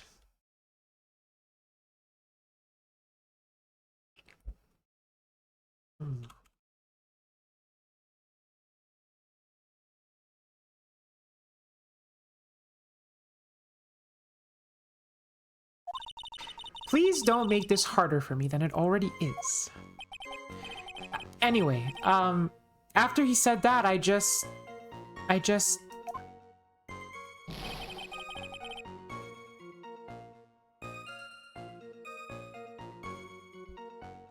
lost my temper, I gave him a shot. Wait, can I press? Oh, whoops. Can you tell me about what happened in a little bit more detail? That guy just said what he wanted to say to me. And then he put on the jacket he was holding and started to leave. That's when I lost my temper. I flew into a furious frenzy. Why does he look so stern? Look at that badass pose, dude. One hand in the pocket, the other hand clenching a fist, and you got that lean back with like your pelvis like thrusting outward. Like, he's posed up, man. He's posed up. Like Phoenix. I would say you're not in an edit, but clearly you are. I just gave him a light, gentle shove in the chest. The fact that anyone thinks this sopping wet cat of a man is capable of murder is insane. Yeah, he's literally wearing a pink sweater with a giant P on it and a heart.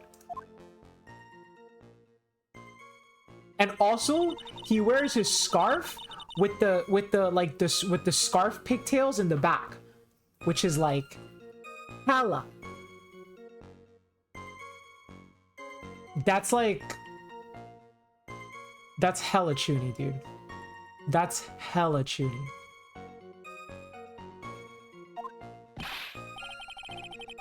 It's not weird, it's just hella chuny.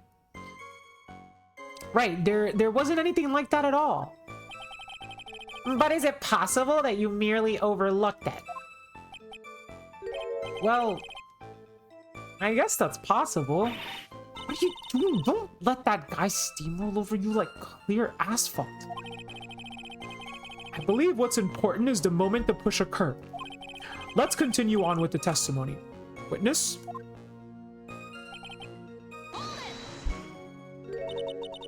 A loud noise. And what would you say that loud noise was, Mr. Wright? I'm not sure, but it was really loud. It was like...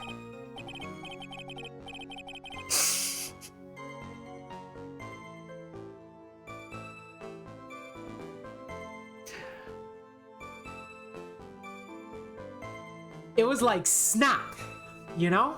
Come to think of it, I wonder what that was. I'm imagining this whole case with Phoenix in a Supreme jacket. He's not helping himself.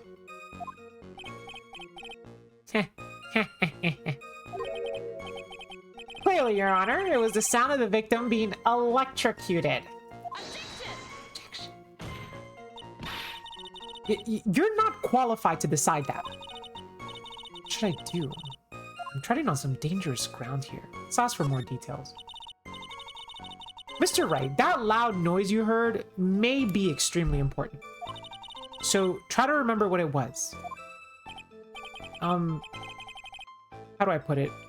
It was like a sharp crack? Ah, could it have been... Yes, could it have been? Hurry up, tell us. When I pushed him, he dropped the umbrella he was holding.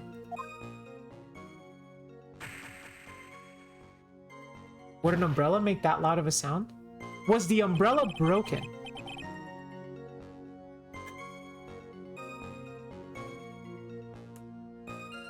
Was the umbrella broken?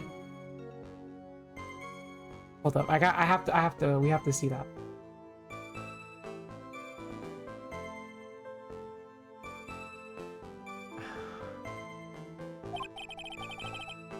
That's probably the noise I heard. Okay, is the umbrella broken? The umbrella is broken! Look! Right there! It snapped in half. Okay, it didn't snap in half, but it I should be careful what I say. It did snap. Shit.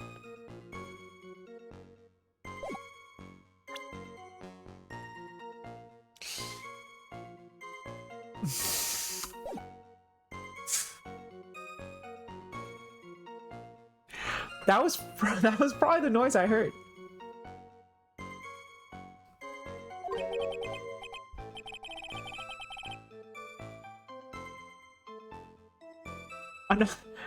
An umbrella? Huh? And did that umbrella belong to the victim? Yeah, it was a plastic umbrella, cheap and frail. Kind of like the... Whoa. Okay, let's back off there. Then again, I wish I had any... Sorry. Then again, I wish I had any kind of umbrella. I was totally soaked to the bone. Miss Faye. What do you think? Is there something important in that testimony just now? Well... I'm not sure.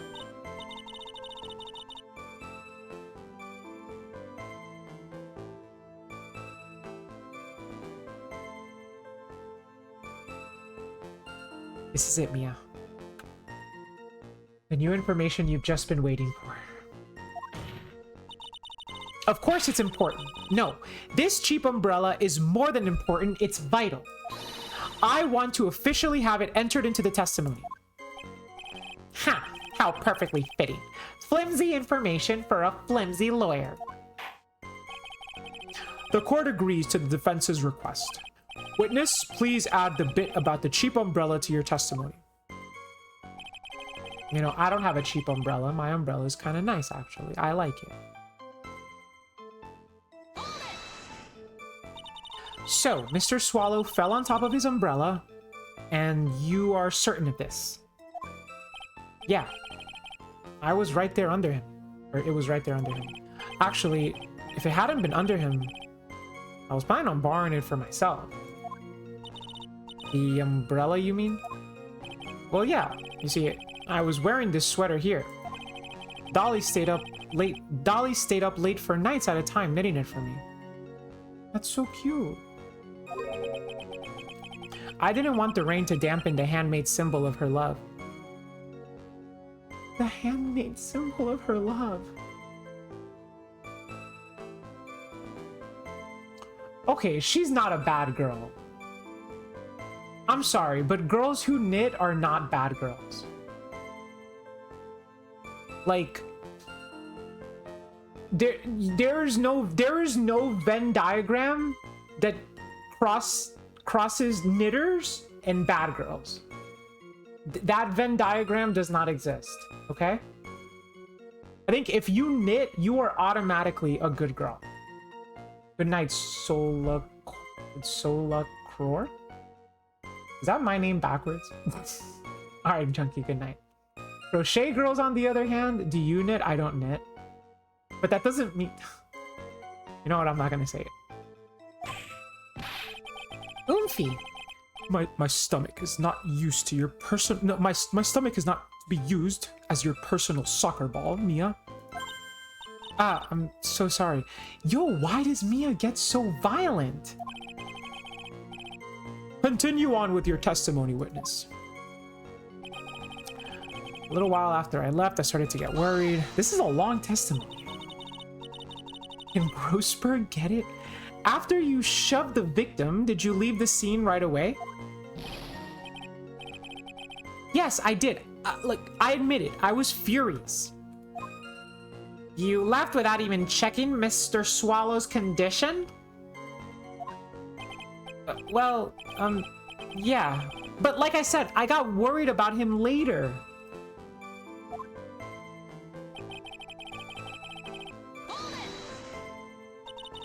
At that time, did you see anyone else at the scene of the crime?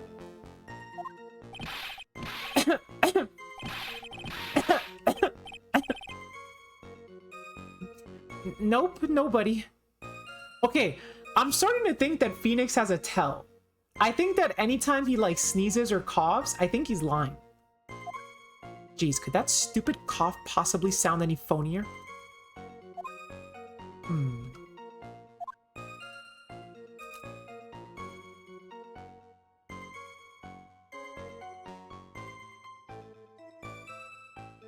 Yo. You think Dolly's the murderer? And Phoenix saw her? And he's covering up for her?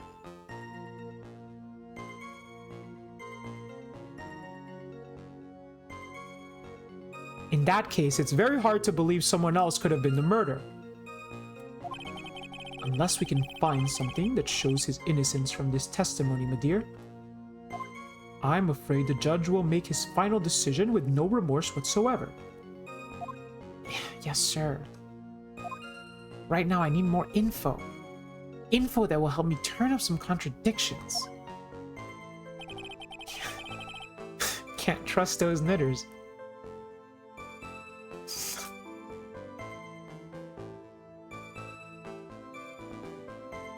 I spy a conspiracy? Maybe. But wait, what's the contradiction? Hold up.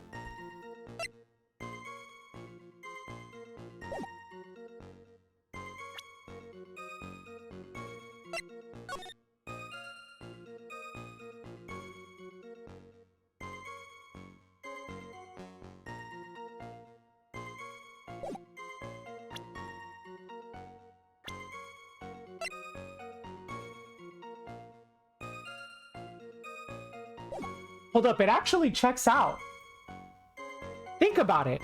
What did Phoenix say? Phoenix says that he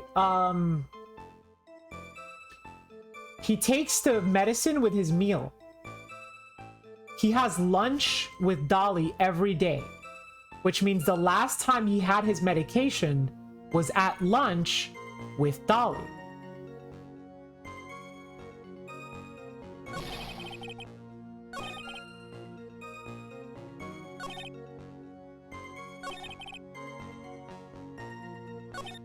But how do we show that?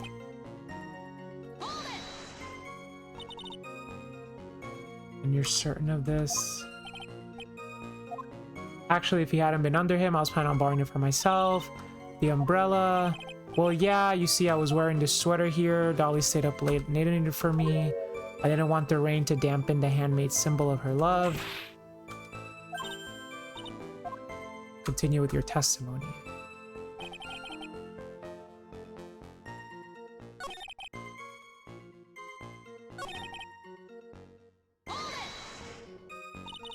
After you shoved the victim, did you leave the scene right away? Yes, I did. I admitted I was furious. You left without even checking Mr. Swallow's condition. I got worried about him later. At that time, did you see anyone else at the scene of the crime?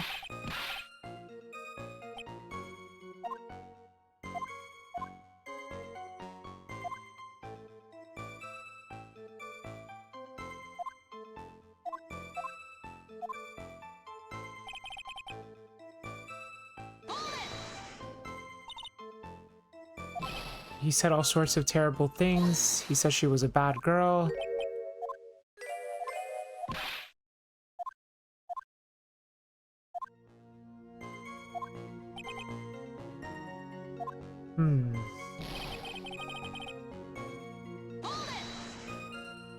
Can you tell me about what happened in a little bit more detail? That guy, he just said what he wanted to say to me. And then he put on the jacket he was holding and started to leave. That's when I lost my temper, went into a frenzy, pushed him. Gave him a light, gentle shove to the chest. When you did that, there was no one else, right? There was nothing like that at all. But is it possible? Well, I guess it's possible.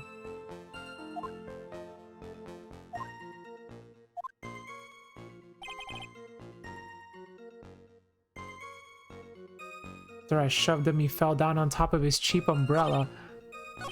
Huh. I mean, I don't... Found clutched in the victim's hand, covered in Wright's fingerprints.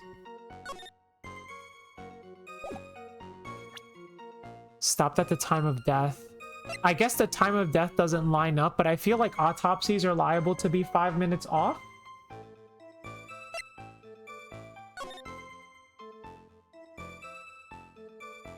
This crime scene photo has the broken umbrella.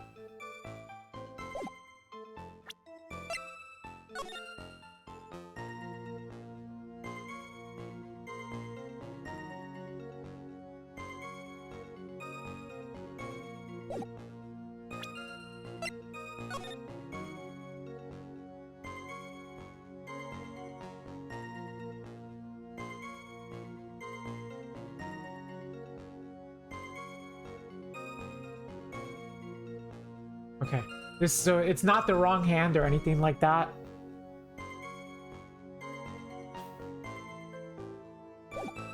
Did we see the umbrella? You can see it in this picture. It's snapped in half.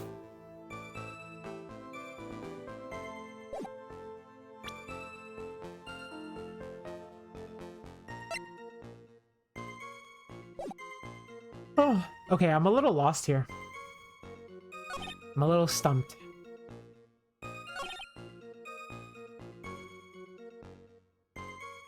What do we know about the umbrella? We know that it's cheap. I am not going to show my attorney badge. Yeah, I was right under him.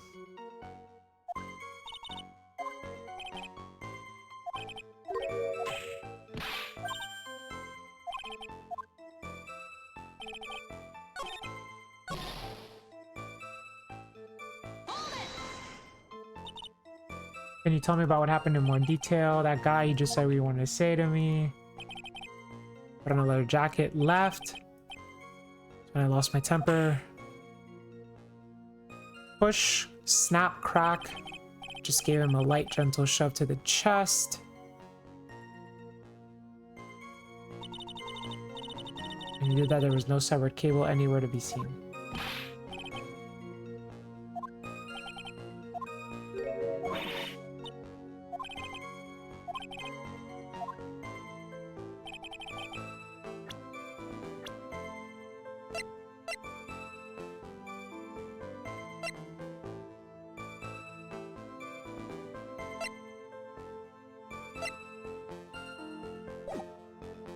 Maybe it's the knife from the last case. I might be overthinking it. I'm not overthinking it. I don't have anything to think about.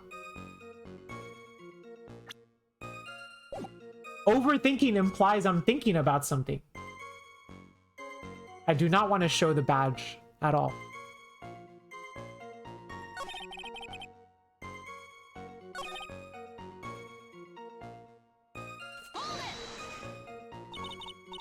At the time, did you see anyone else at the scene of the crime?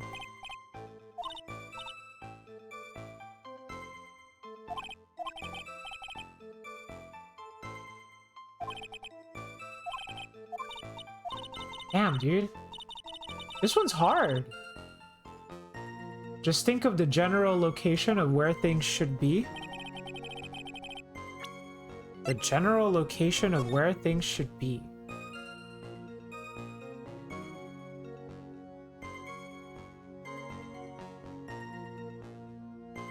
I don't know, I mean, it seems fine.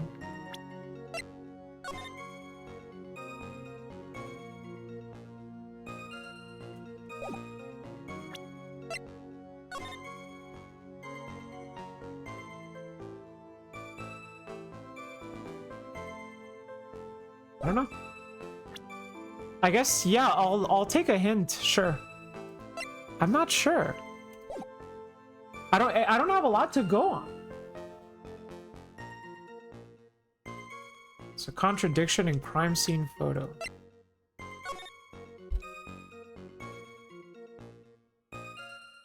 What would the contradiction be?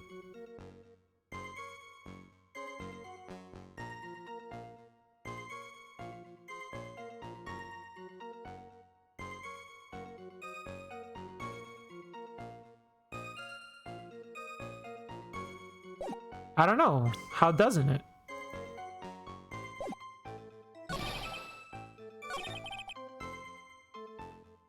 He fell down. He fell down on top of his cheap umbrella.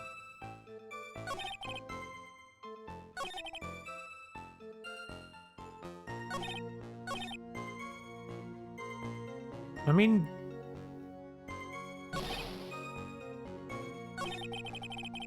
the only thing I can think of. Oh, he didn't take it because it broke. Like, the umbrella's broken. I don't, right? Like, he fell on top of the umbrella. How was he shoved? He was shoved from the front, so he was shoved like this.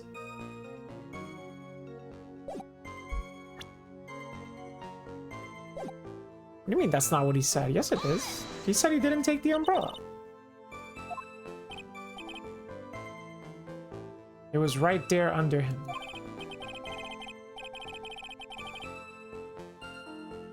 It was right there under him.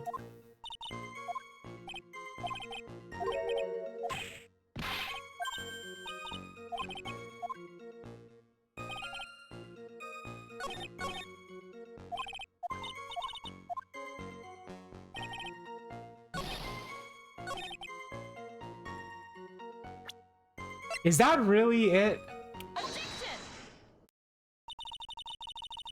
Why didn't you testify about the umbrella from the very beginning? Come on. If I had mentioned that, I would have been able to counter the prosecution's arguments earlier. What do you mean by that? Take another look at the crime scene photo. According to Mr. Wright, the victim fell on top of his umbrella. However, if you look closely, the umbrella is nowhere near the victim. Really? Really? Really? Because the umbrella's right there. Like, take a hairbrush. You take my fan, for example. Take this fan, for example. Let's say I fall on it. Maybe I fall, like let's say I fall down like that, right? I fall down. I was gonna demo a fall, but I can't actually demo a fall here. Let's say you fall down like this, right? Like this is a solid rigid object, right? So a solid rigid object, it's either gonna stab you or it's gonna like collapse, right? So it's an umbrella. It breaks in half, it collapses. After it breaks in half and collapses, what's it gonna do? It probably just like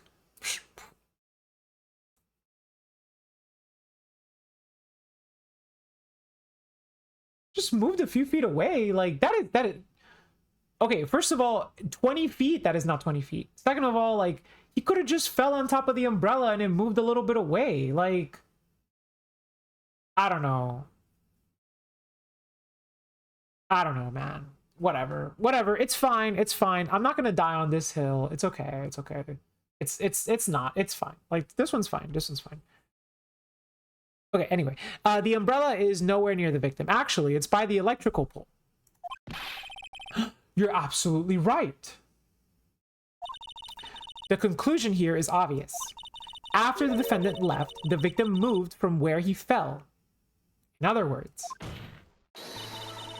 after he was pushed by the defendant, Mr. Swallow was still alive.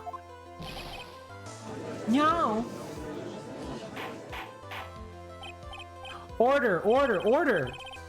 The victim, he moved?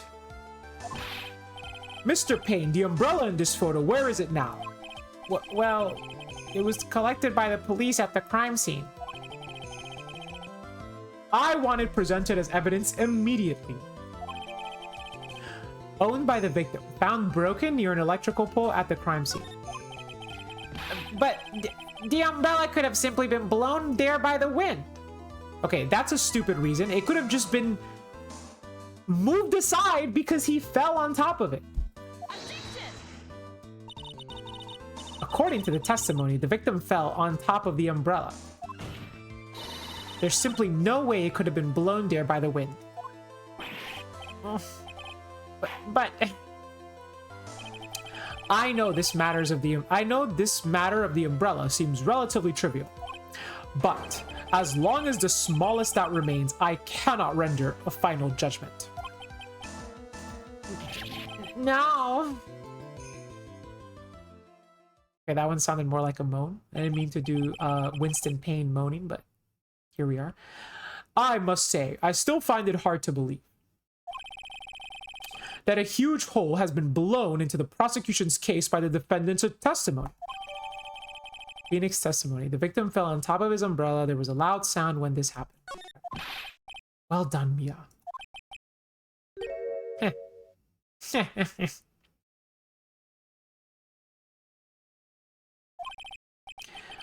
Mr. Payne, what are you chuckling about? Or what are you chuckling about? Pardon me, Your Honor. It seems I was expecting too much of a free ride. It was foolish to think that I could establish guilt through cross-examination alone. I'm afraid I don't follow what you're saying. Let me guess. You have another witness. Exactly. And this witness's testimony will be incontrovertible. Incontrovertible. What does that mean? Well, who is this witness? Miss Dahlia Hawthorne.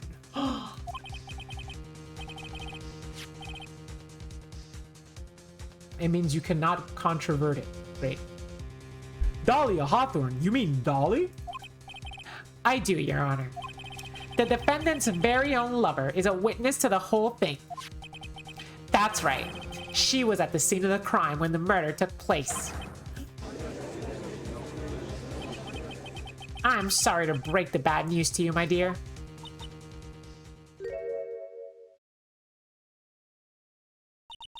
Bad news? You couldn't be more wrong. Actually, I've been waiting for this. You can't be serious. Mia, what do you mean by that? Oh, crap. Now I actually do have the sneezes. Hey. Thank you.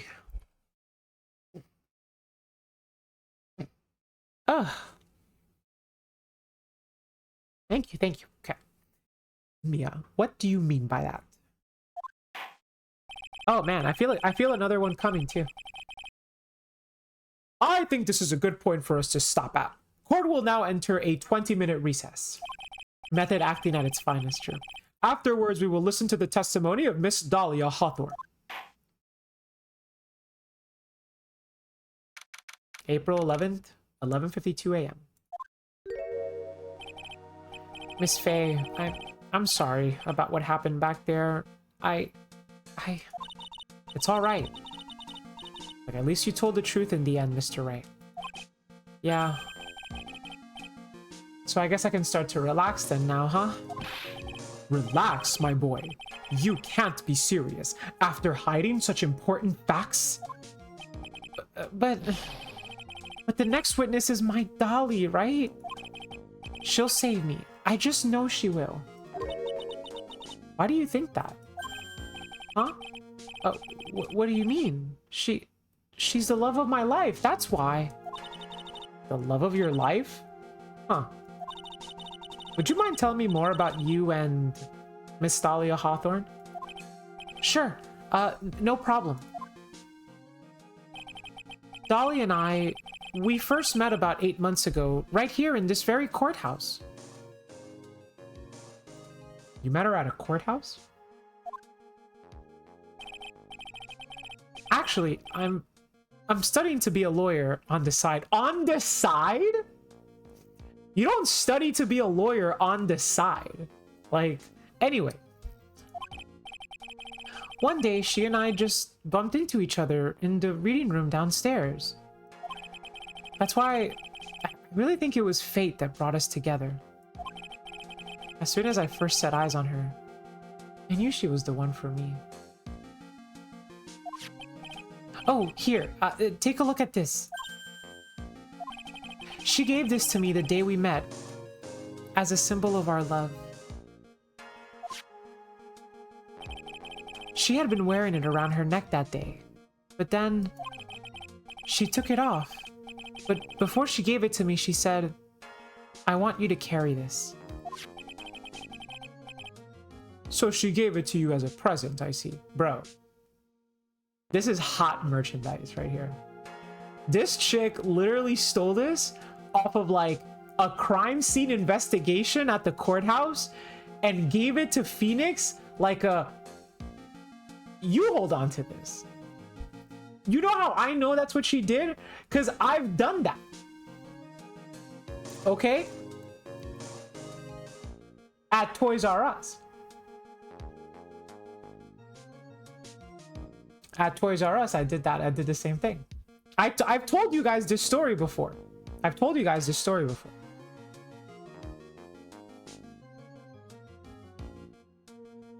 Look, I was mad young. I think I must have been like, maybe I was like 11 or 12. And we went to a Toys R Us. All right? Me and my friend. We went after school.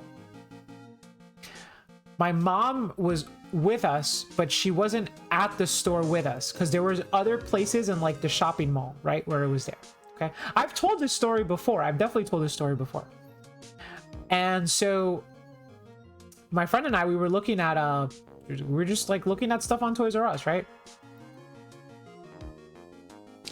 So I went to my friend and I'm like, "Hey, could I borrow?" Wait, actually, you know what? I'm not gonna say this. This story's ass. You know what? I sound like such a bad person. Anyway, long story short, I've done this before, so I know. Okay, but I was young. I made I made mistakes. Okay, I am not that person anymore. Okay. Oh my god, I was such a devil. Holy crap. I'm reformed. I'm reformed. Thank you. That's the word for it. This darling little bottle is filled with memories of my darling little Dolly. It certainly is a little bottle, all right. It makes me so happy. I show it to everyone I meet. I want to share my happiness with the whole world. Dolly is present. A small bottle necklace given to Wright on the day they met. He shows it to everyone. Kushin 20210. Thank you for the follow. Anyway. So after that, you and Miss Hawthorne started dating? Yeah, but she's so shy. Every time I see her, she always says the same thing to me. Please give it back.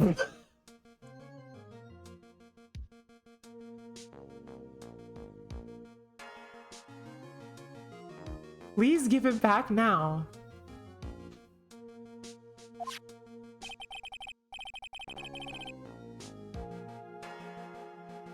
What a strange girl asking for a present back like that. By the way, Mr. Wright, the day you first met Dahlia Hawthorne 8 months ago, it wouldn't happen to have been on August 27th, would it? Huh? Yeah, it was. But how did you know? This happened on August 27th right here in this courthouse. What's this? A newspaper clipping? Let's see. Murder in the murder? What are you reading there? Let me see that. Oh, I see. Mia, I think I understand what you're trying to say. And I think I understand why you suddenly took such a keen interest in this case. You believe there is some connection between these two cases. Am I correct? Yo, what does it say? I hope you don't mind, Mr. Grossberg. Murder in the courthouse. Very little information is being disclosed at this time since the victim of yesterday's incident in the district courthouse cafeteria is said to have been a lawyer. However, police are questioning the 19-year-old female college student who was sitting with the victim.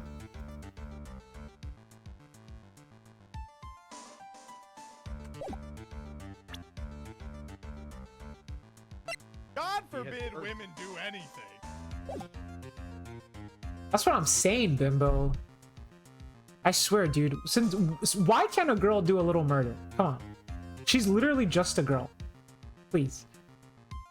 Little murder never hurt anybody. I need to finish this myself. Ah, yes, but I'm afraid what you have will not be enough, my dear. I'll go and have a look in the downstairs reading room and see what else I can find. Thank you.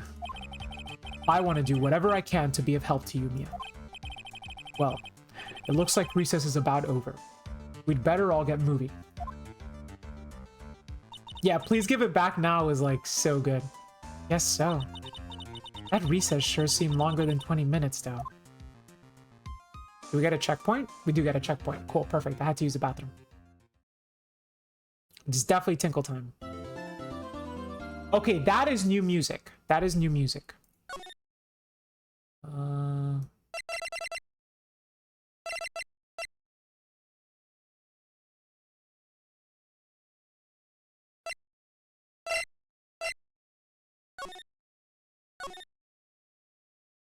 Okay.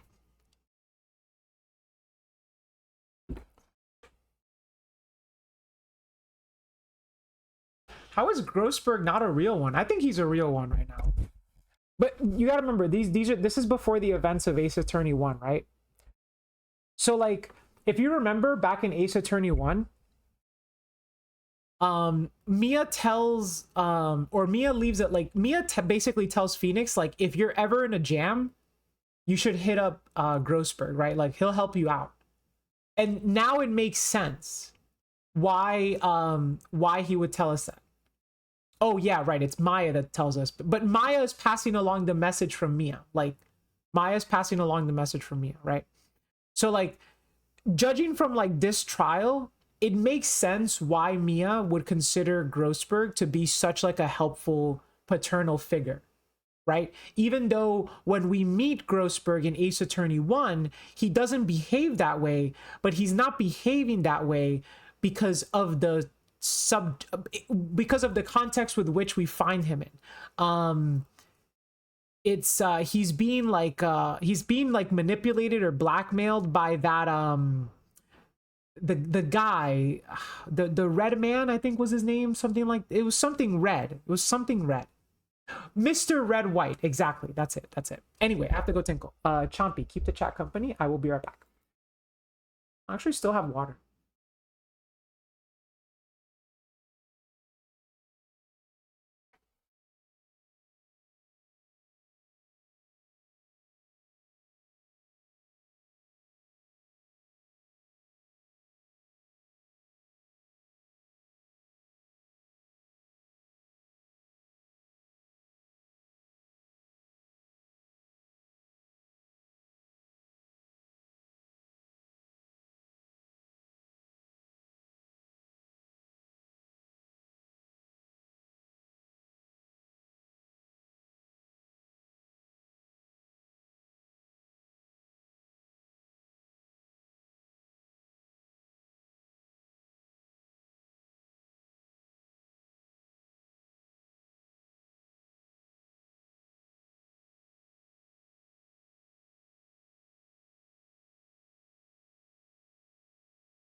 What's up, chat? I'm back.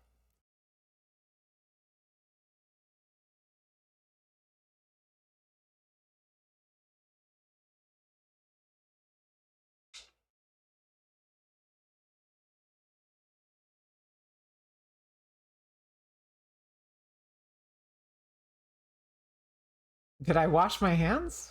Yeah. Yeah, you know I did.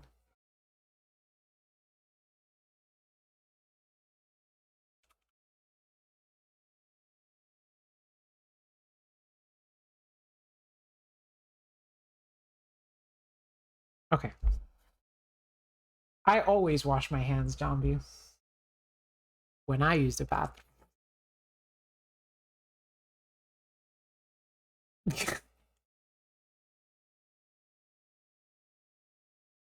Anyway, let's continue. Let's continue, shall we? Shall we? Shall we? Okay. April 11th, 12:13 p.m. District Court. Courtroom number 2.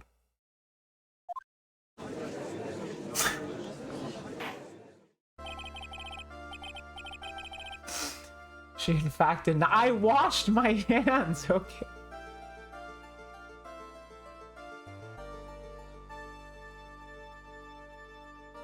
Look, you know how you could tell I washed my hands? Because I'm putting my hands inside of Chompy, okay? Chompy would not be eating my hand if it was dirty, right? Right? Right? What soap did I use? It's Bath and Body Works. It's like black apricot or black blackberry. Chompy is a shark, so. And she only showers once a month. Look. You don't need to shower that often.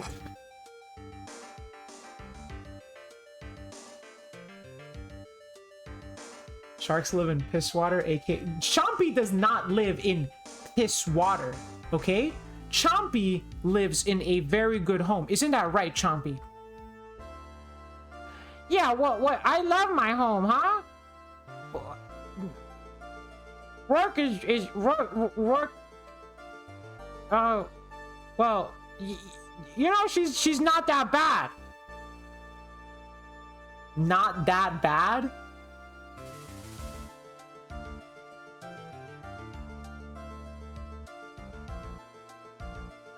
Chompy lives with you, therefore he's a little freak. What did you just call him? You did not just call Chompy a little freak. And therefore putting your hand in his mouth isn't proof of anything. Chompy, I'm sorry, but I think you are guilty by association. I think just being involved with me is implicating you in so much.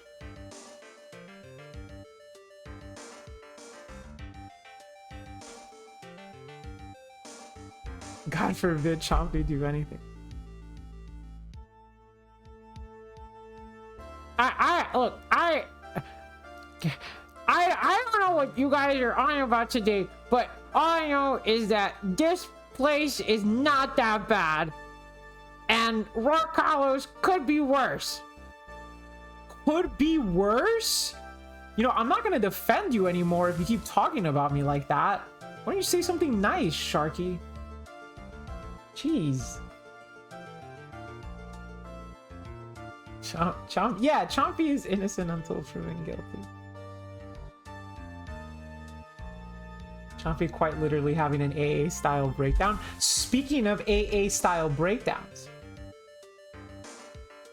court will now reconvene. Mr. Payne, please call your witness. Okay, I am very much looking forward to meeting Miss Dahlia Hawthorne. Are you, Chompy? Yeah, she seems super interesting, and also I think she looks kind of pretty. Aw, Chompy, you got a little crush?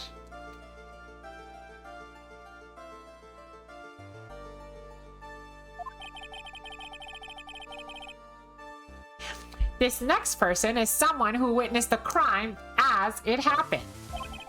The prosecution calls Miss Dahlia Hawthorne to the stand. What about Amblo Whale? Oh, they're still together. Amblo Whale's chilling over there. But, you know, just because Chompy's dating Amblo Whale doesn't mean Chompy can't find another girl pretty. Like, pretty normal. It's not a big deal, you know? Ambler Whale is very understanding. Ambler Whale knows that when you destroy a Link 3 or lower monster, you can banish her from the graveyard and pop a card on the field, right? So.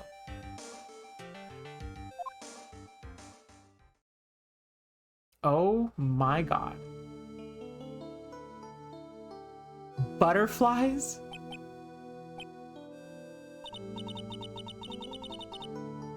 What's with this stiff silence?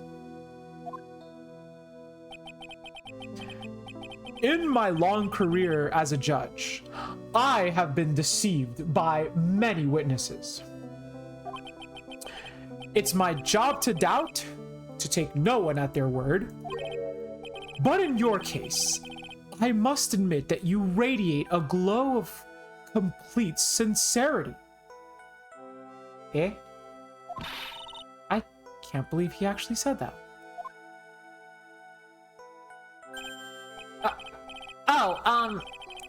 Now then, witness, could you please state your name, your full name? Okay. Voice for Dahlia. Well, she's holding an umbrella. But it's gotta be something delicate and soft, right? Clearly she's like dainty, right? So.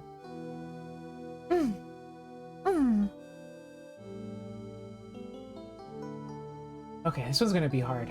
Hold on, is that the leitmotif from Persona 5? I don't know. I haven't actually played Persona 5 yet. Give her a trucker voice, 10-4, big buddy. No. Let me try. Let me at least try.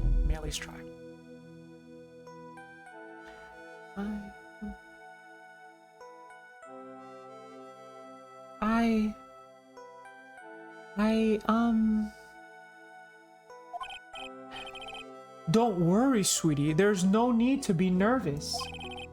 If anyone says anything rude, you can be sure I'll cut them right down to size.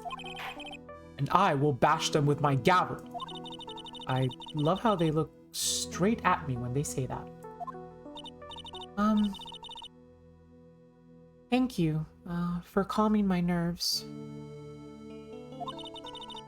You're all so nice. I almost feel right at home. Not at all. It was nothing. If we may move on, what is your full name and occupation?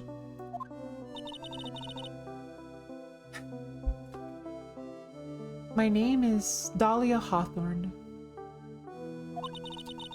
I'm a junior in literature at Ivy University. I just want to say, it's an honor for me to be here in your noble presence.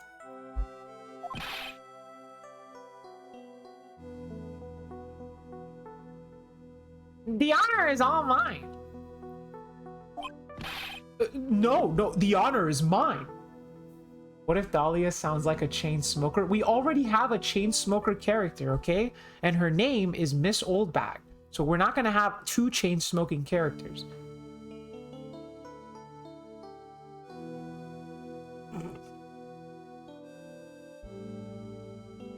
If silence was correct, these grown men are down bad.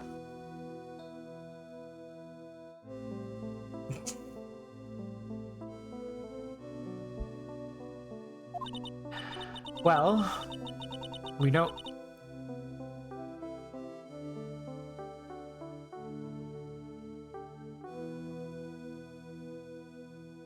Well, we know whose milkshake brings all the boys to the yard?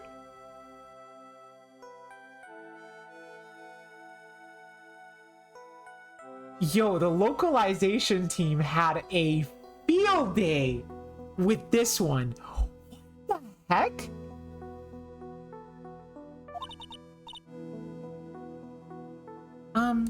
Sir. Is there something I can help you with? Yeah, you just go on and say whatever's on your mind. I'm sure there must be some kind of mistake. Feeny wouldn't kill anyone. I just know it. Yes, yes, I can see why you'd say that. She's going to be a tough witness, all right. It only took her 12 seconds to wrap them all around her little finger. Now then, please proceed with your testimony. Okay, he changed up. He changed up. Let's hear about what you witnessed on the day of the incident, if you please. What I witnessed. I had been planning to go back to Feeny's place after class was over. Feeny and Dougie, they were talking about the building. Wait, I just realized this chick does the same thing I do. I love adding an IE at the end of people's names. That's how we got Jambi, Blurby. Who else did I give an IE ending to? Victy. Yeah. There's more. There's definitely more, but I don't remember. Yeah. Okay. But I'm nothing like that, though. I'm nothing like that. I'm not crazy. Like. That's right, Jambi. You are Jambi. And I would never murder you, Chompy. Chompy too, yeah, Chompy. Then suddenly, Dougie got all wobbly and just collapsed. That's when Feeny noticed that I was there. I went to go find some other students, and they called the authorities. I don't know what to say. According to you, Miss Hawthorne, the defendant didn't do anything wrong. I love her outfit. Young lady, as old as I am, even I recall how hot the flames of young passion can burn. Nevertheless, it is my job to discover the truth. Please, tell us the truth. But I would never. That's more than enough, witness. I won't allow this to continue. What do you mean by that? Please, just let me proceed with my cross-examination, Your Honor. I, for one, don't plan to win my case on a bunch of paper-thin lies. You haven't changed a bit, Mia Fey.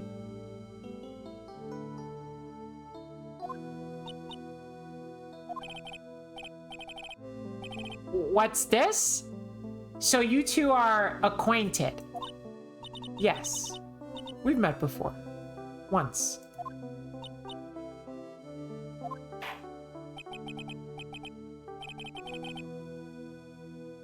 In any case, Miss Fey, the floor is all yours. It's good to see you again, Madame Fey. She knows her from her time in Currain Village as a spirit medium. Madame? No one's grandma yet, girly. Or was that just an age joke?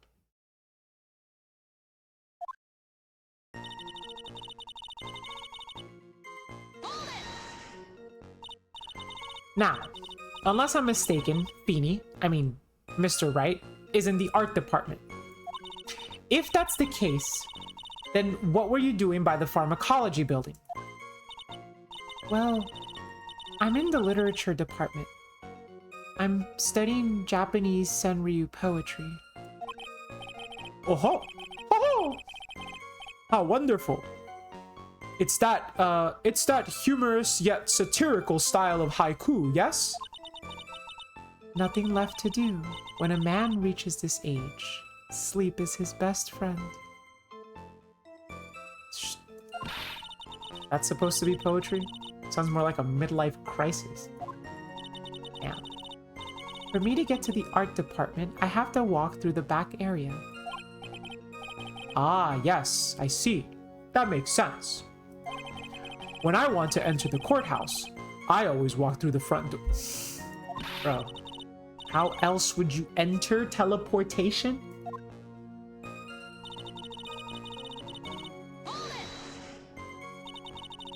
So who is this Dougie person? Oh, I'm sorry. Doug Swallow. We were dating until about 8 months ago. So what were Mr. Swallow and Mr. Wright talking about anyway?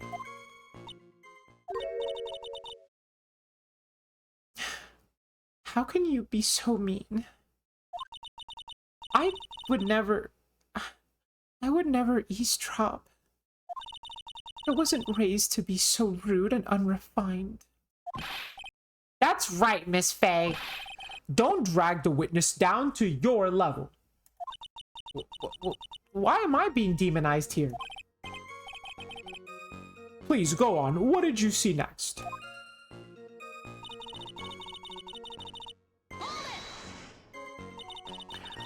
Are you saying that the victim just collapsed on his own? Yes. In other words, the defendant never touched the victim, is that right?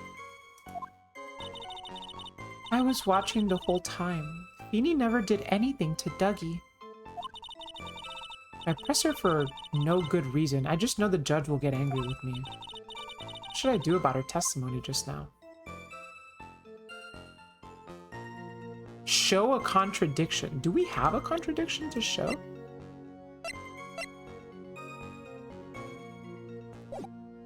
Actually, maybe, but I'm gonna leave it alone for now. I'll hold off on looking in any deeper until it's necessary. I'll re-listen to that one in a sec. That's when Feeny noticed I was there.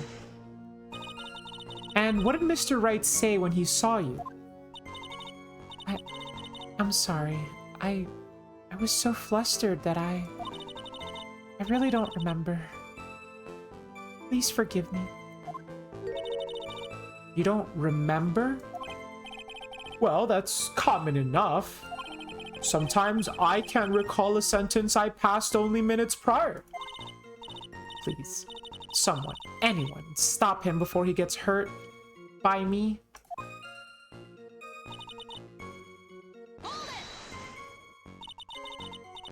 When you say students, do you mean students from the pharmacology department? Yes. They're all very fond of their drugs. Please try to stay on topic. So to find some pharmacology students, you went to the labs, correct? That's what I was planning to do. But in the end, I wound up not going.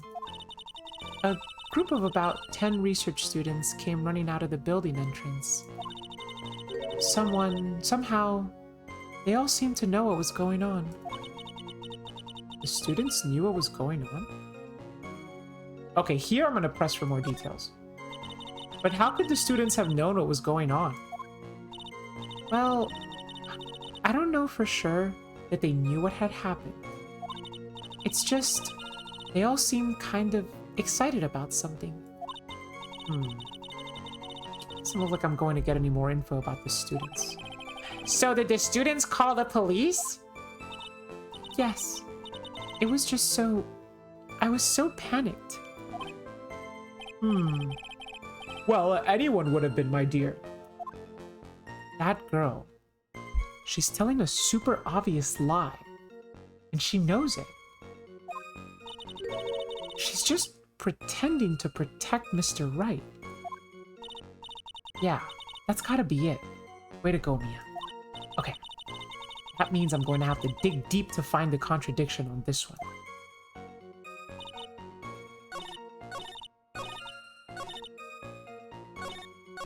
Okay, I think it was this one. So are you saying the victim just collapsed on his own? Yes. In other words, the defendant never touched the victim. I was watching the whole time. Feedy never did. Okay. Yeah. So we do have a contradiction here. Feeble lies are not very becoming, Miss Hawthorne. So let's drop them, shall we? What? I would never. Objection! Miss Faye, I will not allow you to badger this witness. I believe the defense is engaged in a fishing expedition. That is, she has no supporting... Please don't glare at me like that. I'm just doing my job. Now then, Miss Hawthorne. The defendant's palm print was found on Mr. Swallow's leather jacket. It has already been shown that Mr. Wright did in fact push the victim. What? There's no need to try to cover for the defendant. It would be much better if you came out and told us the whole truth. There's nothing to worry about, young lady. Just tell us everything that you saw. Yes, Your Honor. I will. If you don't mind, I'd like to revise my testimony. Looks like we're finally getting somewhere.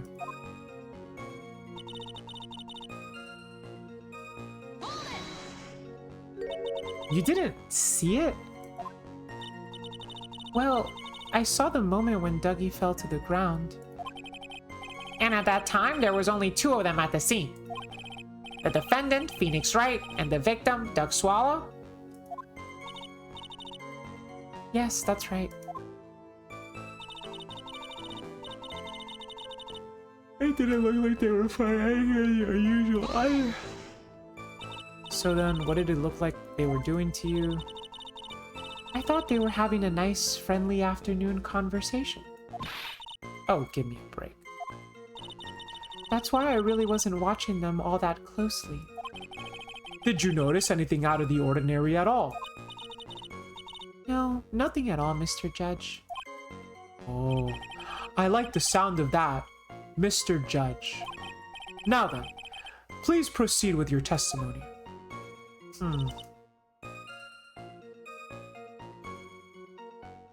What's the contradiction?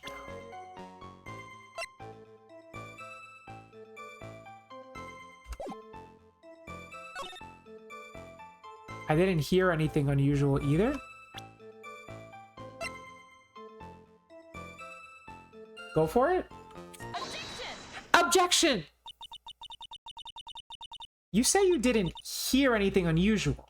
Is that correct? Yes, then that's why I was very relaxed, looking at the scenery around me. That's nice. But I find that just a little odd. I have here the testimony of your boyfriend, Mr. Phoenix Wright. And he clearly testified to the effect that when he pushed the victim, he heard a sharp, loud noise. He said that? If you were really that close to the 2 of them, why didn't you hear this noise as well? Objection! Well, maybe the noise just wasn't all that memorable. But according to Mr. Wright's testimony, it was a sharp noise like a snap. There's no way a noise like that could fail to make an impression. Yeah, I'll say. I've never heard a snap and it has not. I've never heard a snap that didn't make an impression.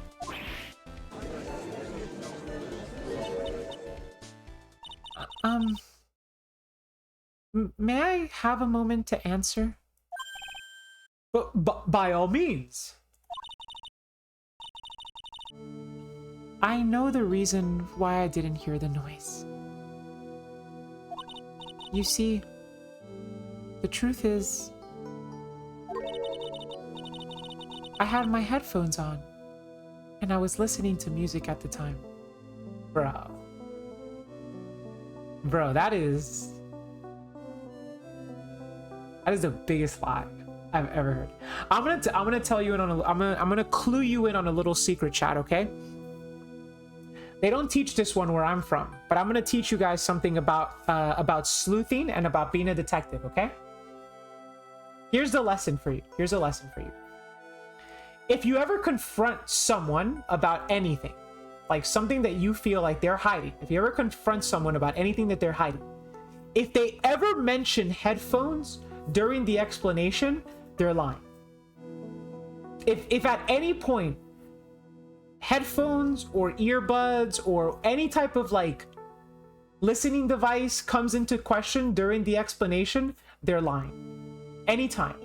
I've never heard anyone say anything relating to headphones and not be lying. Ergo, every time someone mentions something about headphones when confronted, they are lying.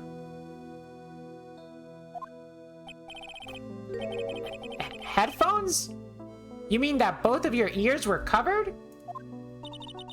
The rain was just beginning to let up, but it seemed as though Thor wasn't ready for his fun to come to an end yet. So the sky continued to flash and rumble. Thunder and lightning, huh? Yes, I'm afraid of the sound of thunder, so I put my headphones on to block it out. Well, Your Honor, as you can see, there weren't any contradictions in her testimony after all. Wait a sec, Mia. That testimony just now. She said something that could totally change this whole case. She was listening to music, there was lightning. Yeah, I think the fact that there was thunder and lightning is crazy, right? Your Honor, there's a problem with the witness's testimony, but Rourke is mentioning headphones anecdotally. Does that mean that she's lying about headphones, indicating lying? Yeah, I'm lying about lying. But if you lie about lying, you're telling the truth. So, you know. What do you mean? Didn't you notice? She said there was lightning, correct? Yes. What about it? Well, lightning is actually a large discharge of electricity in the atmosphere. Am I right? Now's not the time for a science lesson, Miss Fay. Yes, Your Honor. Anyway, since the cause of death was electrocution, isn't it possible that the victim died from being hit by a bolt of lightning? I actually heard that if you get struck by lightning, you don't die. Is that true? Like, I heard that like you could get hit by lightning and you'll live. You'll probably just like be hurt though.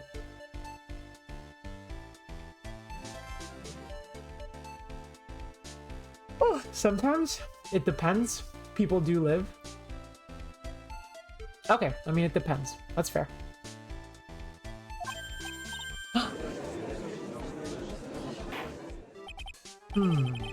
I must admit that the thought had not occurred to me.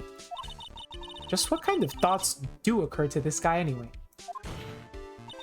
This entire case is built on the premise that Mr. Doug Swallow was murdered. But that very premise itself is mistaken. The defense believes that Mr. Swallow was in fact a victim of a stray bolt. Funnily enough, it has a 10% lethality rate. Only 10%. That is the same lethality rate that you get from putting lethality on a Fire Emblem unit with 40 skill. If anyone got that reference, you know?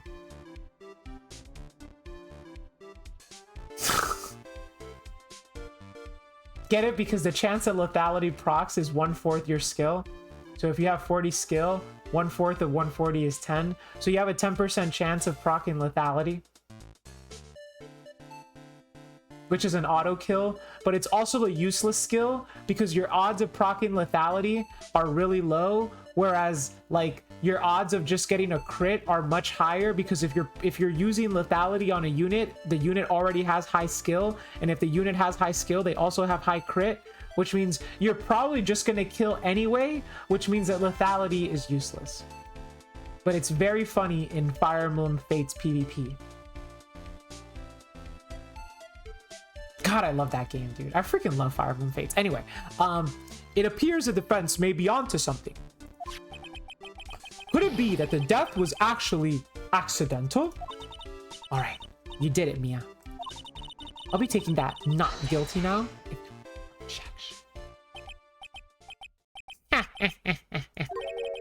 I'm hurt that you have such a low opinion of me, Miss Faye. Huh? I'm not a fool, you know. The prosecution has done its research, Your Honor. We found that there were no lightning strikes on the day at that location. What? What's more, we have evidence that the electrical cable is definitely linked to this case.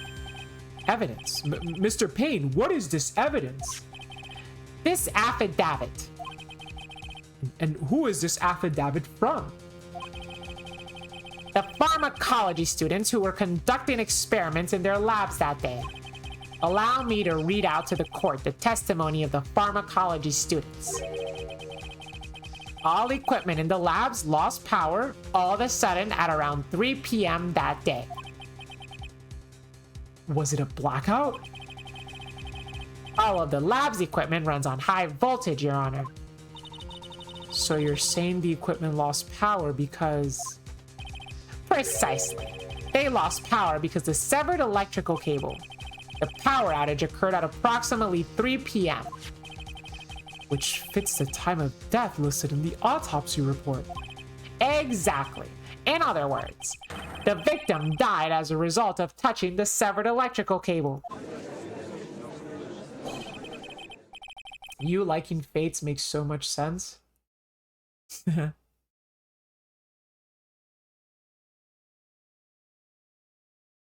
Yes, it does. Hey, and I know exactly why.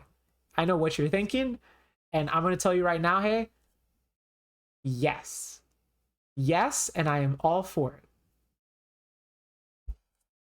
According to the students, the cables were very old. They were planning on having them replaced in the near future. I see. Apparently, the cables had become so brittle that even the smallest bump would have caused them to break. The smallest bump. The old power cable broke due to some sort of impact. Some sort of impact. What could the impact have been? At 2:55 p.m. However, there is one thing that troubles me. If the cable could have been broken by any small bump, then it wouldn't have snapped if it hadn't been bumped into, correct? Well, I suppose you could say that. Miss Faye, do you have any thoughts regarding the cause of the severed cable? Your Honor. I don't like how this is looking one bit. I have to come up with something to try to regain some momentum. If it pleases the court, the defense would like to state its opinion.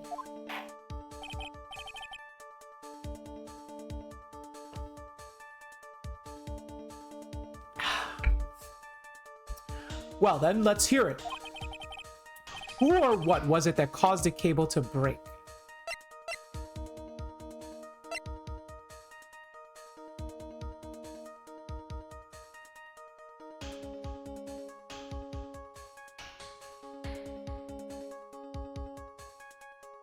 I think it was the umbrella?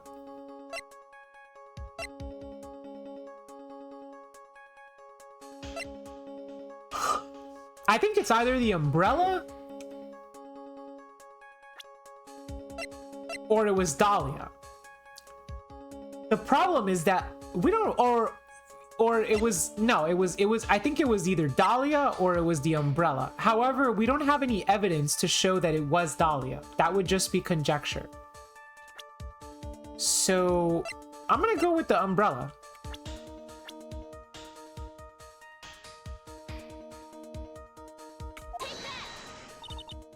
This is it. This is why the cable snapped. Well, Your Honor.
This is it. This is why the cable snapped. Well, Your Honor?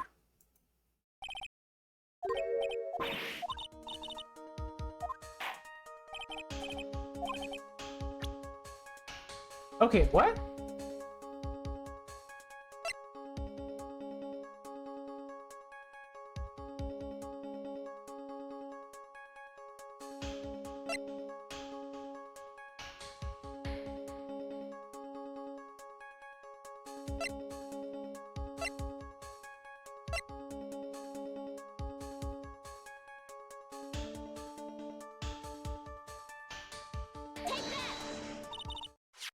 Ah. Okay. I think I had it correct, but they just need you to present the right piece of evidence. Your Honor, please think back to Mr. Wright's testimony. The defendant's testimony? He said that after he pushed the victim, he heard a loud, sharp noise. Now, this happened at around 3 p.m., correct? Yes, that sounds about right. Wait, are you saying that the lab equipment lost power at 2:55 p.m., which fits right in Mr. Wright's timeline? In other words, it was Mr. Wright's shove that caused the power outage. Yes, the prosecution also came to the same conclusion. And it was that very shove that caused Mr. Swallow to be electrocuted. I'm afraid I can't agree with you there, Mr. Payne. What's that supposed to mean? Take a good look where the victim landed after being shoved. See the umbrella? It's by the electrical pole. That's right. The victim banged into that pole as a result of being pushed. It was that impact that caused the cable to break.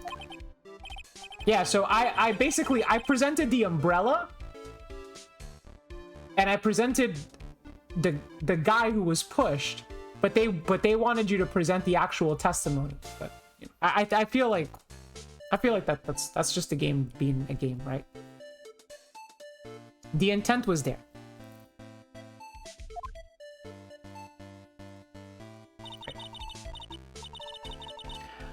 I'm sorry, Your Honor, but no. It doesn't make sense at all. If the victim was shoved into the far pole, then he couldn't have been electrocuted by the severed cable in the foreground here. In other words, someone other than my client must have electrocuted the victim.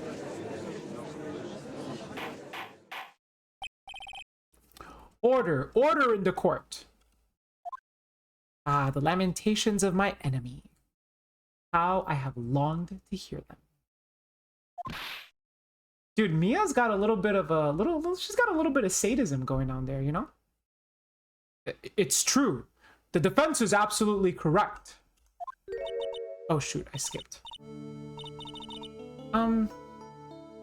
Mr. Judge, sir? May I say something? The Madame Attorney's explanation. She said some things that are a little different and I remember them. What the? Please, just once more. May I please testify one last time? Please, Mr. Judge. Of course, it's all right. Just go right ahead and give your new testimony. This is it.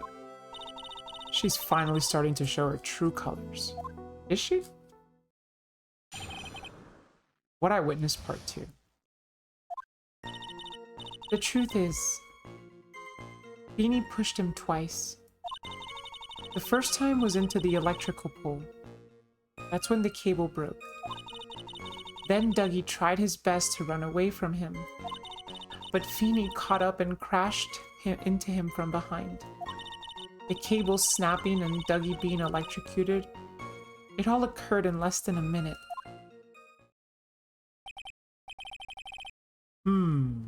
So after being shoved, the victim got up and tried to run away? And that is when the defendant pushed him for the second time. I'm so sorry, Feeny, but I have to tell the truth. Am I doing the right thing?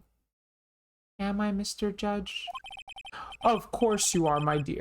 As painful as it may seem, you are. Alright. I already know what the contradiction is, and I already know what I'm going to present.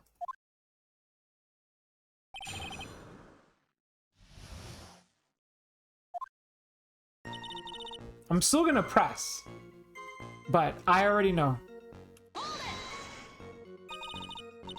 Miss Hawthorne, previously in your testimony, you said the following. Actually, I didn't see the moment he pushed Dougie. I know. I'm sorry. I wanted to protect Feeny. So that's why you basically lied to the court. I was a bad girl. I know. Mr. Judge? Yes. Would you please forgive little old me?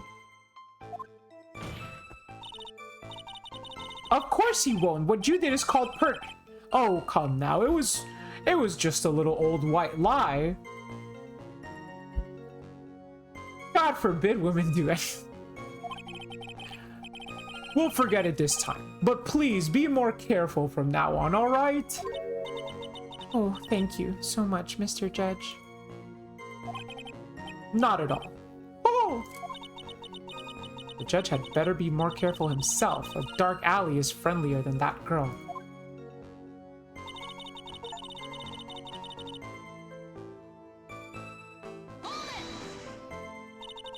You're saying you actually saw the victim get pushed into the electrical pole? I know he doesn't look it, but Feeny can be a bit of an imp when he wants to be. Oh, really? But I never imagined that he would cause an electrical cable to break. Feeny really is scary when he gets mad. Yes, he sounds like a very dangerous individual indeed.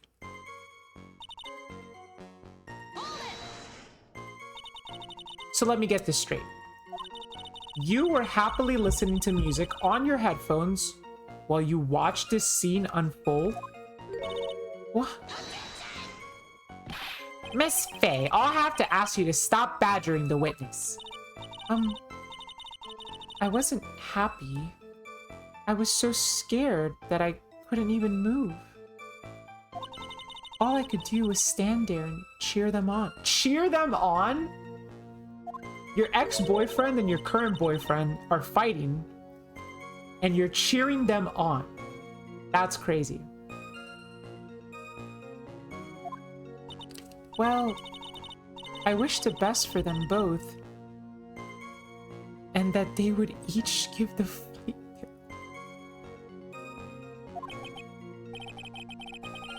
That's very sweet of you to be so supportive. And what happened after that? But Feeny caught up and crashed into him from behind. That doesn't sound quite right. There were handprints found on the chest of the victim's leather jacket. Mr. Payne, were there also prints found on the back of his leather jacket? Well, no, there weren't. Madame Faye, may I suggest you listen a little more carefully? I said that he crashed into him from behind, right? My Feeny wouldn't leave any prints behind in that case, would he? Fair enough.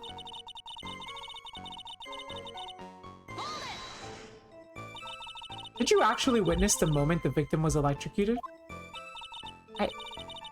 I'm sorry. I didn't actually see it.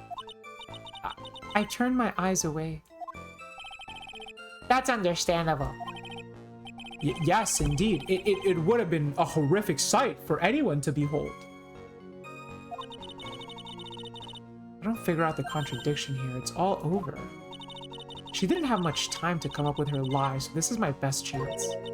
There must be a hole in her testimony somewhere. Think, Mia.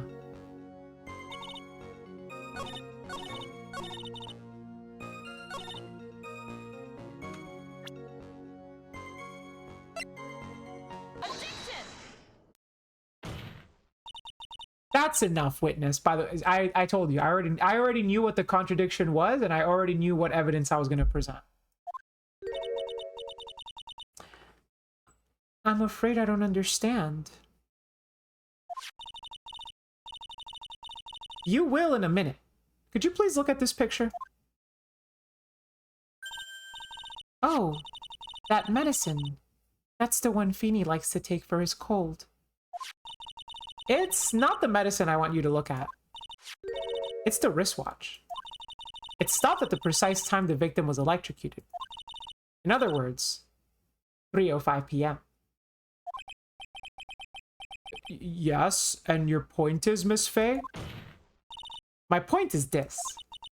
What time was it when the lab suffered that power outage due to the cable snapping? Well, according to the student testimony, the answer is clear. It was 2:55 p.m. Would you care to explain to the court, Miss Dahlia Hawthorne, what exactly happened during this 10-minute interval?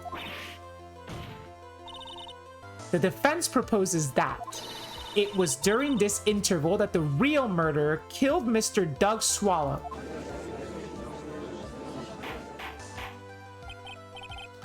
Order, order! That's just nonsense. The real murder? Even you can't deny that the time between the cable breaking and the electrocution are completely unaccounted for. Then who is it? Who else are you saying could have done it? There's only one person who could have murdered Mr. Swallow. Only after my client had left the scene was there a window of opportunity for the real killer. I love the new music, by the way. Miss Faye, is the defense ready to indict someone as this real killer? It's finally time. This is the moment I've been waiting for. Yes, Your Honor. We are ready. Very well. But remember, if you accuse the wrong person, you will be penalized. Think very carefully before you speak, Miss Faye. Now then, Miss Faye, let's have it. Who is the real killer?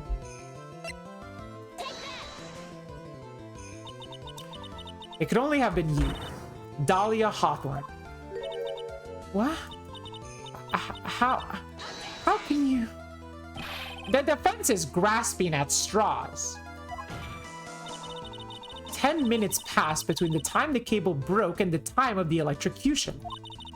What exactly were you doing that whole time? Were you really listening to some music while cheering them both on as they fought?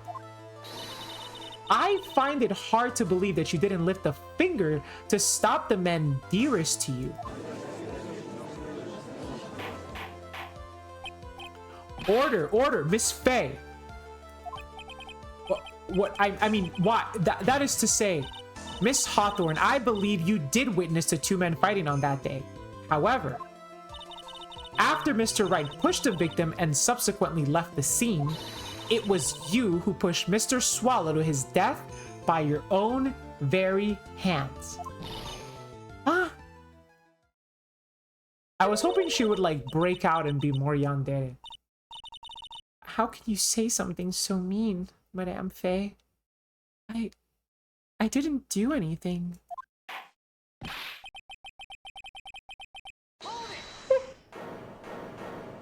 Oh, I knew I recognized that. Hold it. Your Honor, please, I have something I want to say. Achoo. What is it? Please. Please strike everything the defense said just now from the record. What the? Are you daft? You're totally wrong, Miss Faye. Dolly, she couldn't do something like that. Mr. Wright, get back in your seat. Bailiff, grab that man. Achoo! Achoo! Leave my Dolly alone. Achoo! Dude, Phoenix is simping, man. That boy. He's gotten himself in way over his head. Oh! Oh, Mr. Grossberg, you're back. It seems I've arrived just in the nick of time. I found the police report on that incident in your newspaper clipping. A report from the incident 8 months ago. Thank you so much. This is exactly what I was hoping for. Location, District Courthouse, August 27th, 4 p.m. Victim, Diego Armando, age 28, occupation lawyer. Suspect, Dahlia Hawthorne. Armando ingested poison while interviewing the subject.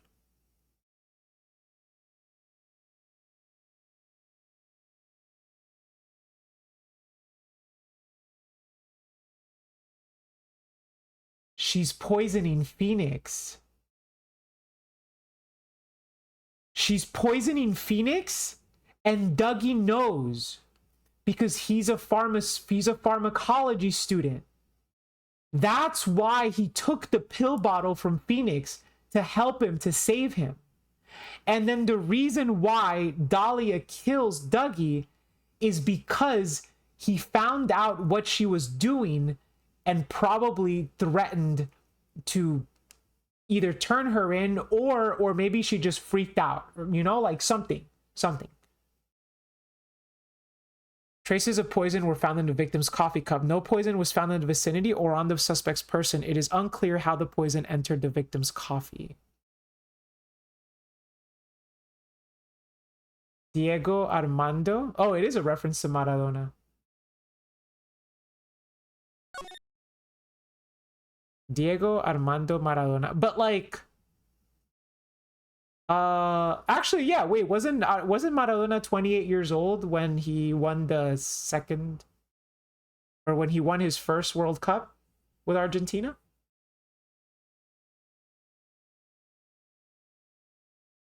I feel like he was around that age. I feel like he was around that age when we had the goal of the century and the hand of God.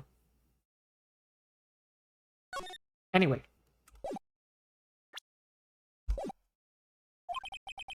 You'd better take a good look at it. It details how you came to lose your...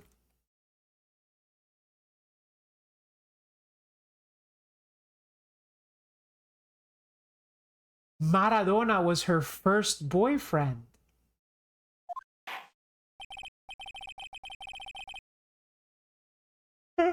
No. Oh my god, I'm so sleepy. Now then, the defense has made a very serious accusation. Mr. Payne, what do you have to say about this? She's straight? Yeah, no, Mia was always straight. Mia was always straight. She never gave me gay vibes whatsoever. I mean, I guess she could be bi, but Mia always gave me like hetero vibes. Always. Well, really, Your Honor, may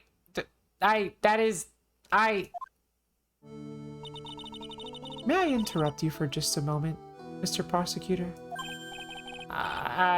Don't worry, my dear. I have this situation well in hand.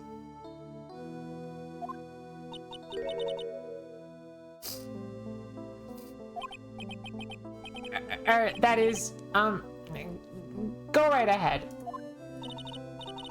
To be frank, my gaydar is all from the sheer gayness of both Phoenix and Miles. I mean, yeah. No. Phoenix and Edgeworth is like a million times gay.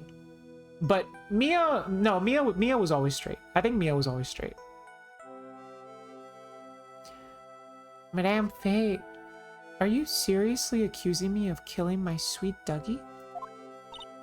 Yes, I am. Not only am I saying you murdered Doug Swallow, but you also tried to pin the whole thing on your current lover, Phoenix Wright. I told you that you should let me handle this. Alright, sorry, please go ahead. How can you say that? I'm absolutely devoted to my dear Feeny. The notion that I would try to frame him is ludicrous. This is all just too much for poor little old me to bear. Ah, I believe that girl is trying to ask what on earth her motive would be. The answer to that lies somewhere in this police report. I must. 8 months ago, an incident occurred in the basement cafeteria of this building. And then, that same day, the two of them accidentally meet? Your Honor, the defense requests further testimony from Miss Thalia Hawthorne. Further testimony? What about? About the events of the day when she first met the defendant, Mr. Phoenix Wright. What could that possibly have to do with this case? The witness claims that she has no reason to frame the defendant. Am I correct? Well, I have evidence that suggests that she, in fact, had very good reason. Very well then. The court grants the defense's request. Young lady, would you mind staying on for just a bit longer?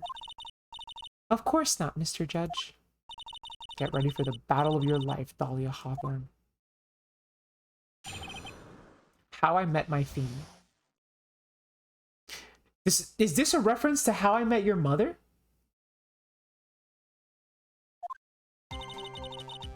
I first met my darling Feeny 8 months ago.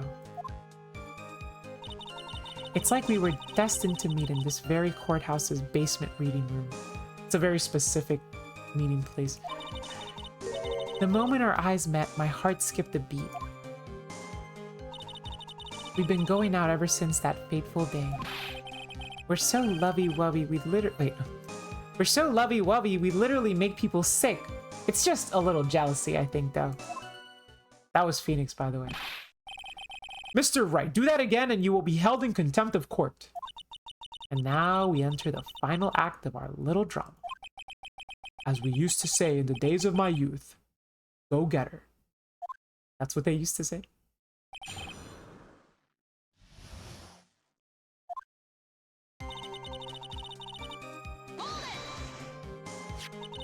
So until that time, you had been dating Doug Swallow? Yes. I'm a real fool, I know. Letting my emotions change so quickly. I'm ashamed of myself. No, not at all. Look at me. I'm infamous for changing my mind. My critics have even taken to calling me Judge Fickle. Oh! Maybe you should look for a different line of work. Despite that, however, he always hands down the correct verdict.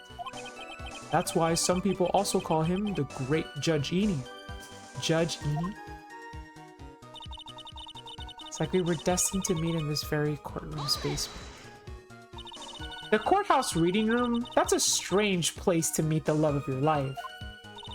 That's not true, Madame Faye. After all, Feeny was not only an art student, but he was also planning on becoming a lawyer. I'm not talking about him. I'm talking about you, Miss Hawthorne. What was a literature student like you doing in a courthouse reading room? Oi.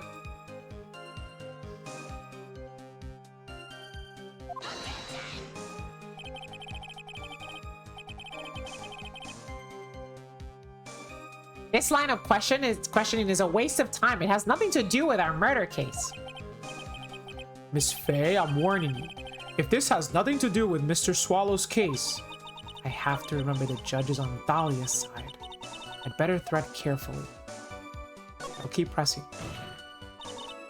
Your Honor, if you'll allow me some latitude, I think I can establish relevance. Please ask her to continue with her testimony. Very well. Young lady, I've got a simple question for you. What were you doing downstairs in the courthouse reading room? If it pleases your honor, the answer is simply this. I had come to the courthouse to do some research for a paper I was writing. That's a very easy lie to tell. You were writing a paper on what? On the relationship between modern Senryu poetry and the criminal underworld. Oh, that sounds like a fascinating research idea. Am I getting old? Now I've even forgotten what I've forgotten. Again with the midlife crisis stuff? Mio, why did that girl come to this courthouse? Isn't that what you wanted to know? And speaking of forgetting things, you haven't forgotten that police report, have you? I went through a lot of trouble to get it, my dear. So be sure to read it carefully.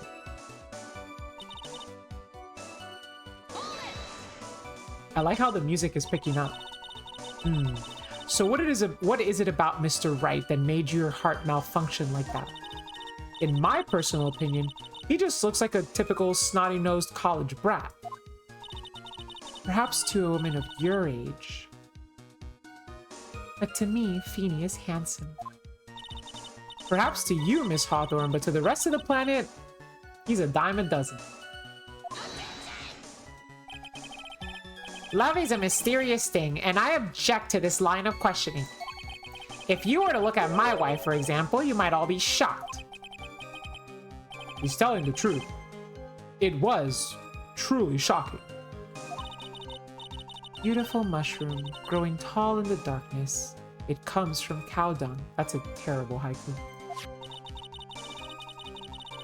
That's the poem that best describes how I feel. Wait. It comes from cow dung?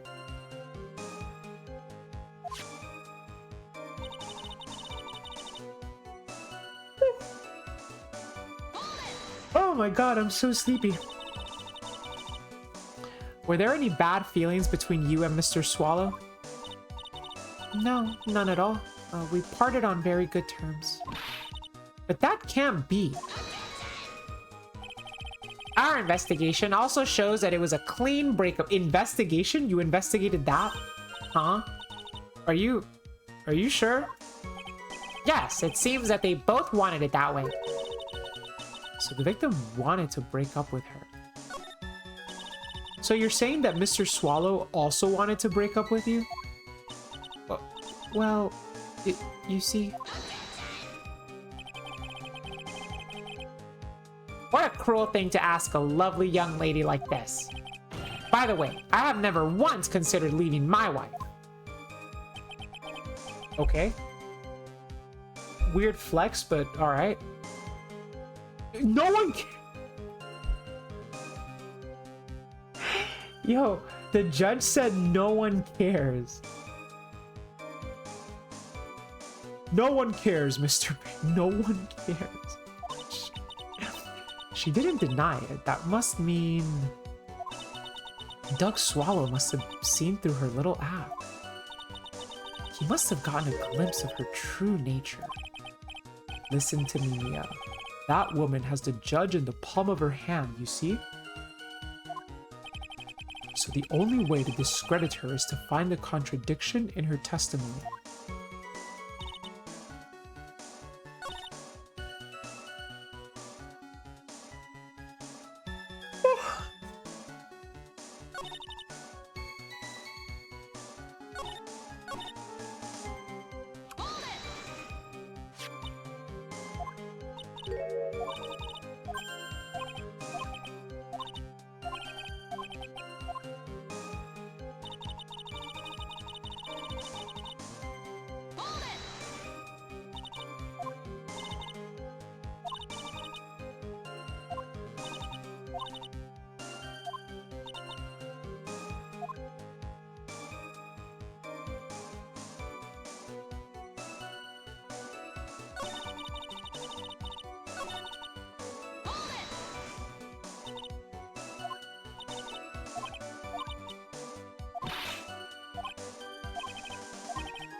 That's not what she was doing at the courthouse. She went to the courthouse to interview Diego Armando.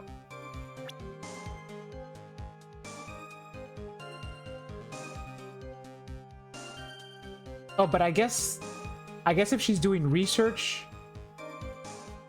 What did she say she was doing research on?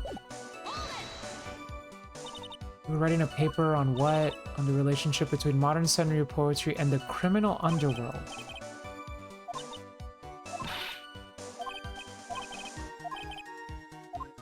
No, but even like on that testimony, even Grossberg tells you to like check the report. I'm gonna go for it.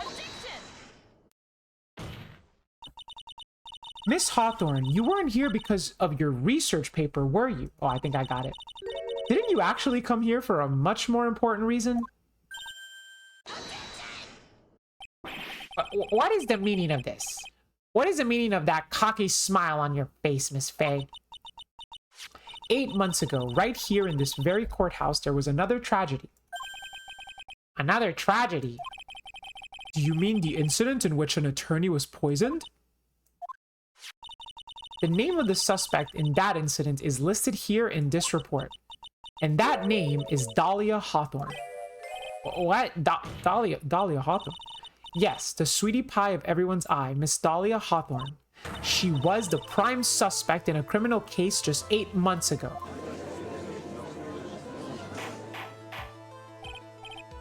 Order, order! This is unbelievable.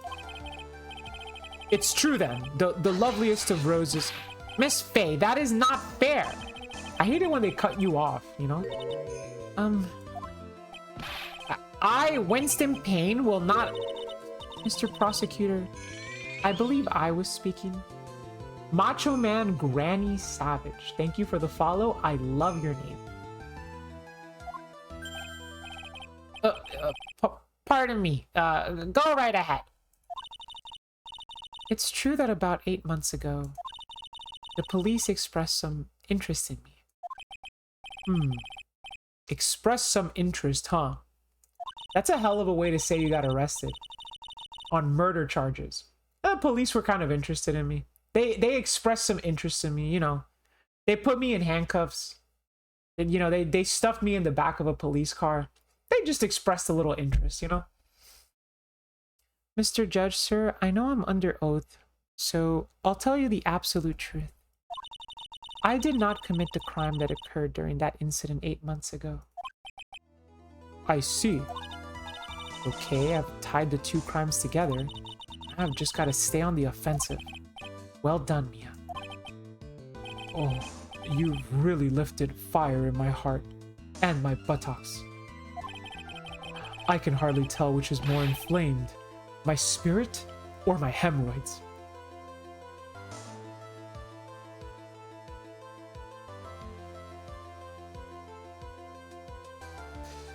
Jesus Christ, dude. Don't we all put handcuffs on people we're interested in? Yes, John B. Actually, yes we do. My ass is in flames.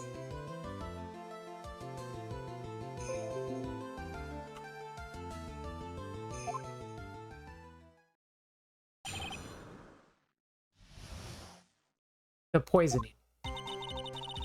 I met the lawyer who was poisoned to discuss something in the cafeteria that day.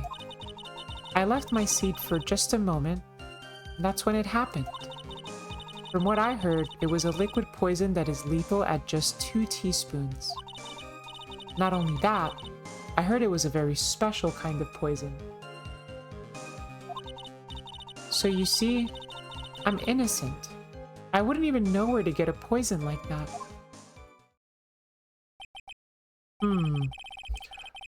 So that's what happened here 8 months ago. Wait, what's up, Ben? What happened? However, as you've heard from the witness testimony, she had nothing to do with it. I think the defense is just about out of tricks.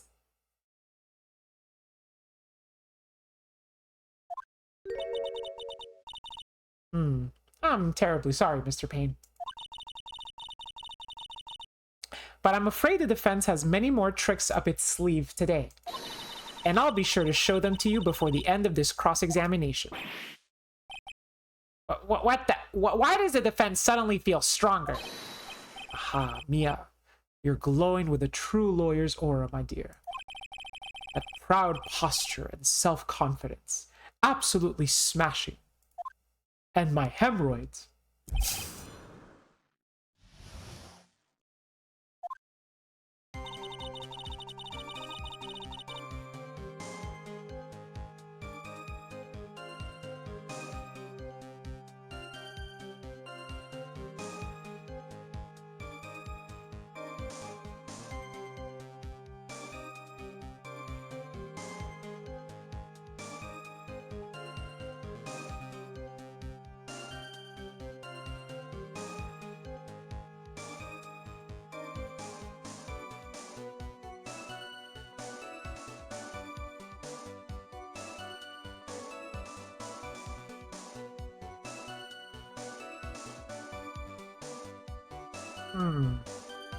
This guy's always talking. Or am I good? Yeah, I'm good. Good.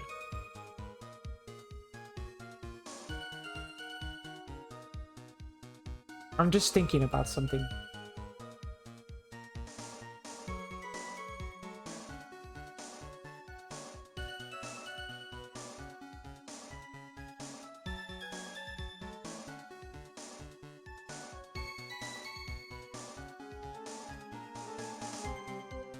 Anyway, let's press on.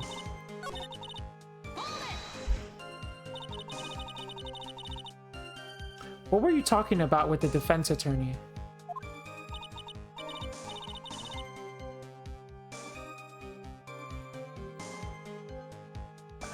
Well, I'm sorry, but that's confidential. She's thinking about Phoenix and Edgeworth? Yeah, no, in a way. Yeah, actually, you could say that.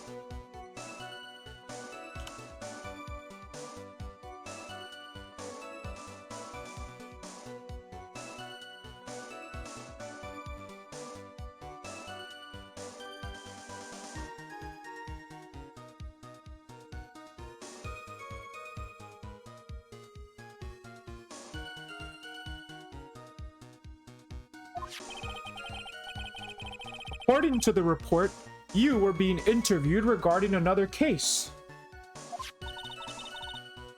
The lawyer that was killed. He said he wanted to talk about an incident I was caught up in when I was younger. Why don't you tell us all what that incident was? That has absolutely nothing to do that has absolutely nothing at all to do with this case. Objection sustained. The defense's question is stricken from the record. Hey, what the hell? What do you think is up with the butterflies flying around, Doc? You get involved in a lot of incidents, don't you, Miss Hawthorne? Well, I guess I was just born under a bad sign. Don't worry, Dolly. I'll protect you. You heard the man. Now that is true love, young lady. Oh, Feeny. Please. Ugh. Those two are really making me ill. Albeit for decidedly different reasons.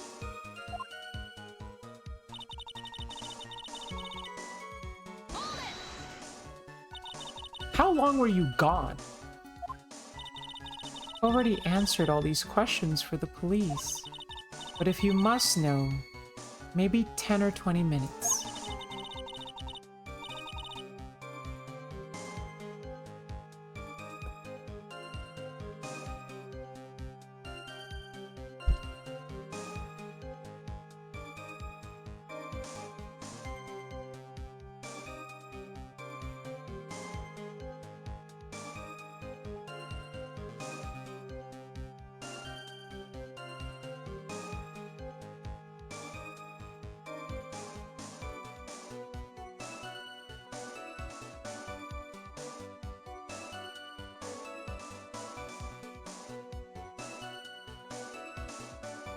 And where were you during this stretch of time? Using the toilet? What are you saying, Miss Faye? She knits together lies and falsehoods. Wait. That happens when you're full of love and whimsy. And poison. Wait. Jambi, you're right. If we go by Elden Ring lore, butterflies mean poison. Those are Scarlet Aeonia butterflies. But no, Scarlet Aeonia butterflies would be red, not blue. These are good butterflies. So. The toilet. My perfect little My perfect little dolly doesn't poop. Jesus Christ, dude.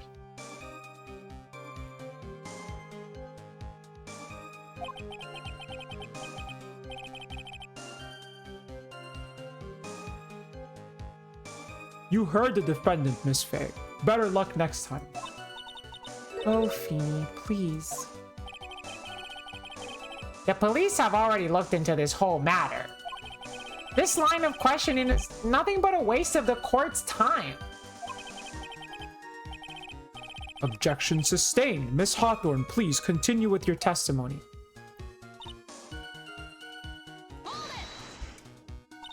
About how much liquid is 2 teaspoons?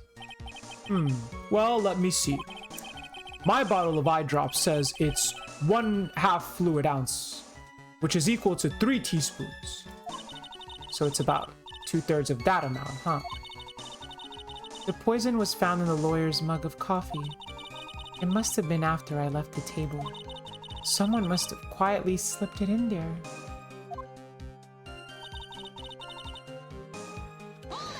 Yo, she knows an awfully lot about this poison. A special kind of poison? How so?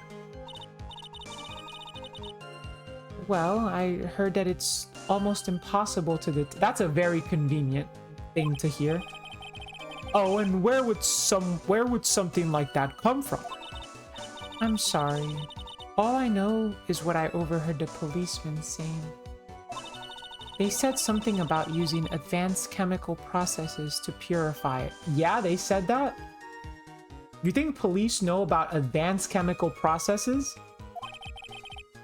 Chemical processes? Well, that's quite impressive. Most impressive. The better question is, how did the criminal get something like that? Because she was dating Dougie at the time, dude. So you see, I'm innocent. I wouldn't even know where to get poison like that. Actually, you do know where to get poison like that. And that's the reason they didn't arrest you? Because no one could show how you could have gotten the poison? I think that's a good enough reason, Madame Faye. She's right. And I think we've all had enough of Miss Faye's questions. So in essence, the main reason Miss Hawthorne was never arrested for this crime was because no one could show how she could have obtained the poison. And all we have to do is find a way to establish how she could have gotten some, right? Great. Now just how did a literary student get a hold of poison of all things?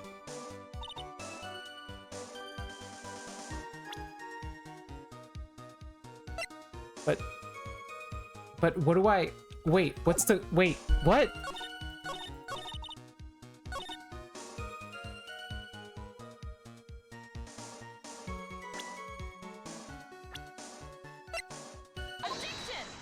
Okay, I'm not lost anymore.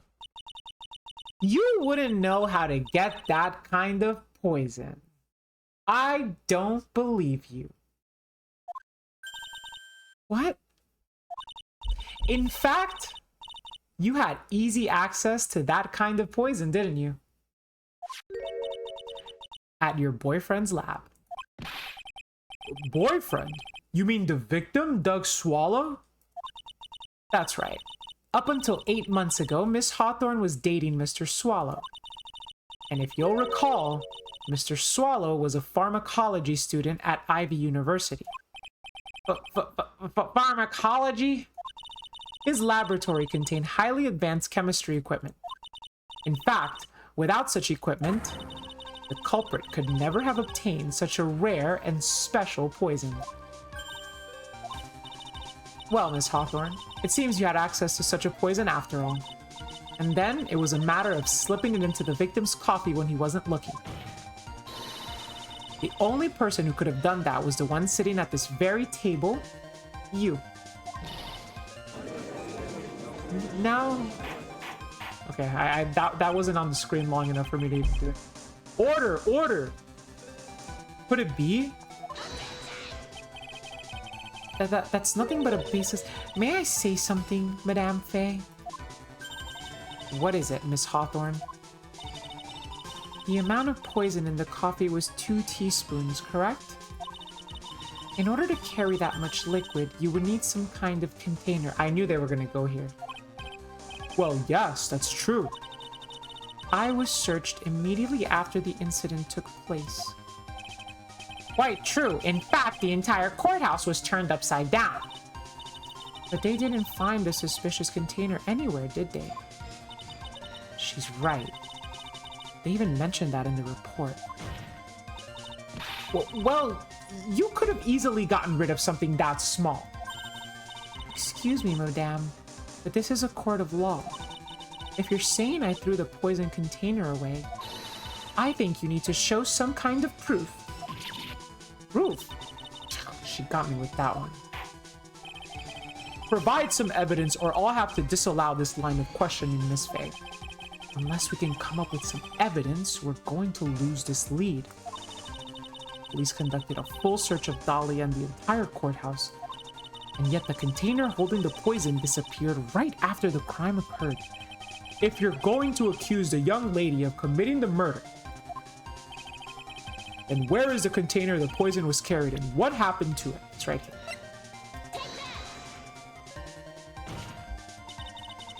You were forced to get rid of the container in a hurry, weren't you? And that's why you passed it on to someone that had nothing to do with the case. Someone that you knew wouldn't be searched. Well, who is this person? Mr. Phoenix Wright, of course. So the defendant was this witness's accomplice? Of course not. She gave the poison to him disguised as a present. What? That's... That's a charming little necklace. Is this a little bottle? It's really quite cute. So how about it? What does it mean, Miss Faye? The day the witness met and fell for Mr. Phoenix Wright was 8 months ago. August 27th, the very same day as the poisoning incident. Under the pretense of love, the witness gave my client a present. All for the purpose of hiding the one piece of evidence that would give her away. What? Are you saying there's deadly poison in here? No, there's no longer any poison in that bottle. However, I'm certain if the crime lab were to analyze it, they would find a trace amount. No, no. Order, order in the court. On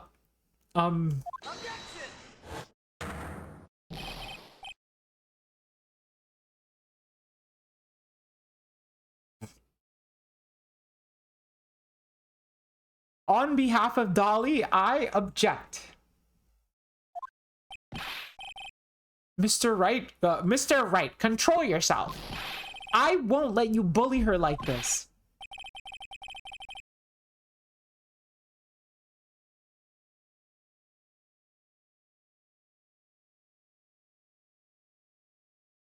Mr. Wright, I thought I told you to stay in your seat. Mr. Wright, why are you going through so much trouble to protect her?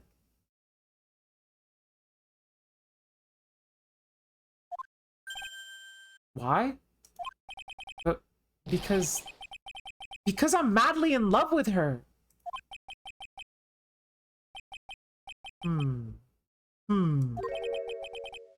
Madly in love.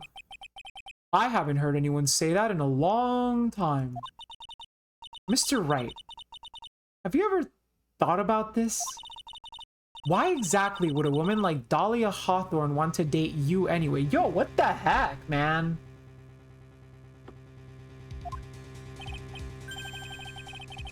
Well, I guess she must be madly in love with me too. Mr. Wright, please open your eyes. At this point in the trial, I think it should be obvious to everyone. The real reason that Dahlia Hawthorne is dating you is because of that necklace, because she's madly in love with you to keep you quiet. Wait, oh shoot, which one is it? Is it to keep him quiet or is it because of the necklace?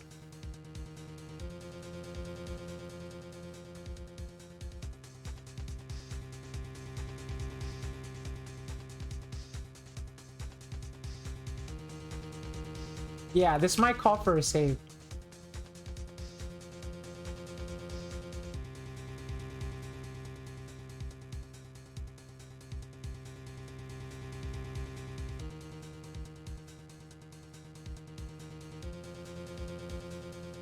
All right, hold on. Let's see.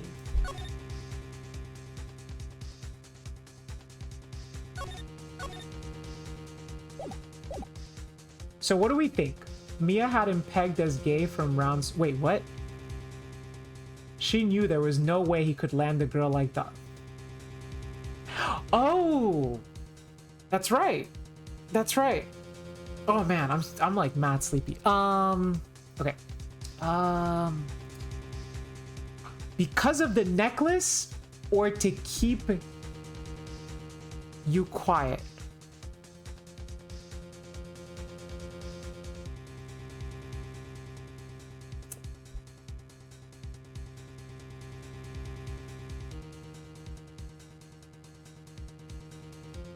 Let's go with to keep you quiet. Naturally, it's to keep you quiet. What? To keep me quiet?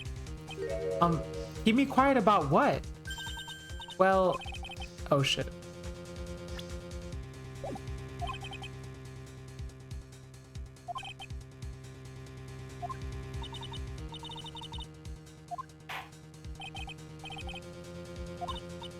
Oh, they just let you try again. Okay, all right, cool. So it's because of the necklace. Dahlia Hawthorne was not and is not madly in love with you. The only thing she's after is that bottle necklace you love to wear around your neck. My necklace? Back there in the waiting room, you said it yourself. Yeah, but she's so shy. Every time I see her, she always says the same thing to me. Please give it back now.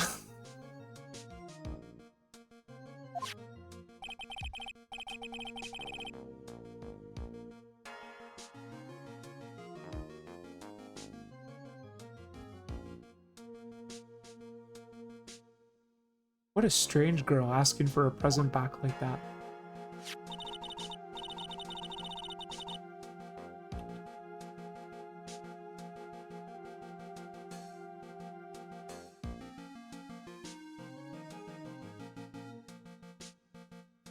Super agitated and he doesn't get it. I'm just like imagining her being super agitated. He thinks it's cute. For Dahlia Hawthorne, that necklace is irrefutable evidence of her crime. That's why she absolutely had to get it back. You're lying. But you never gave it back to her. And to make things worse for her, you insisted on showing it to everyone you met. That's why she... I don't believe you. No, no, that's a lie. Huh?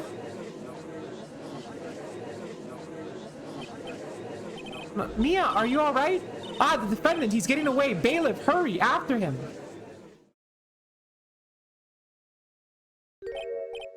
Mia, are you all right? Yes, I think so. That boy, he went completely insane. Where's Mr. Wright? Looks like the bailiff caught him, so he should be back soon enough. Thank goodness. Oh no! What is it? The bottle necklace! Miss Hawthorne's present! It's gone! What? That's terrible. Mr. Wright must have grabbed it when he slammed in. Mr. Wright must have grabbed it when he slammed into me. Foolish boy, that's the only thing that could have saved him. What in the blazes are we supposed to do now?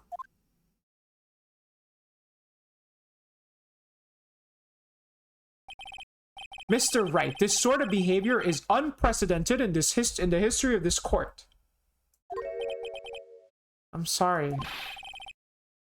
I'm afraid your apology is not enough. Mr. Wright, what did you do with the bottle necklace? Forgive me, I'm sorry. It's okay, just give back the necklace. I ate it.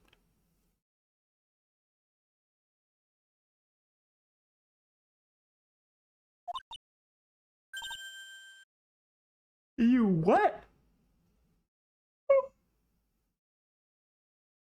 Oh my god.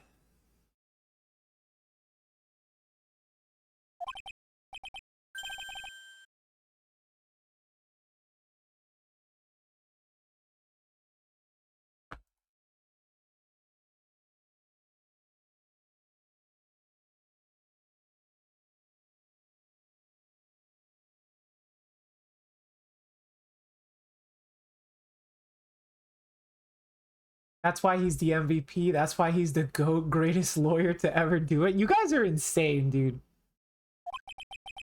It was too big to swallow.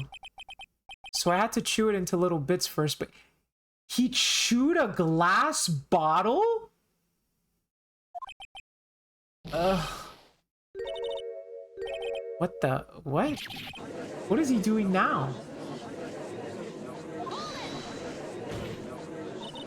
Your Honor, you've got to stop the trial. Mr. Wright, are you feeling okay? Does your stomach hurt? That bottle you swallowed may have had some poison left in it.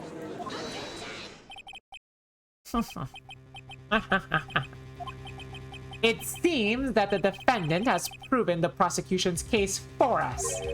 Clearly, that bottle did not contain a deadly poison. How can you be so sure?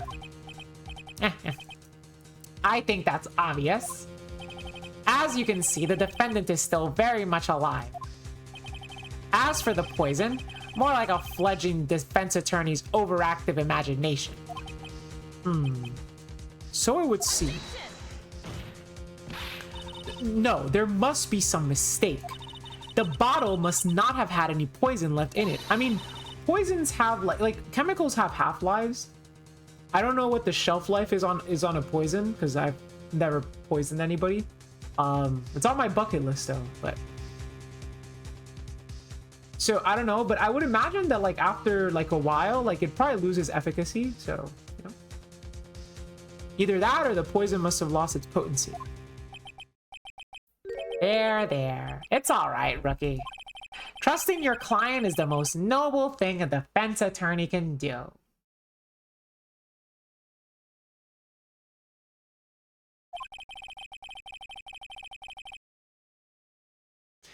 And it's heartwarming to see that you place this much faith in Mr. Wright.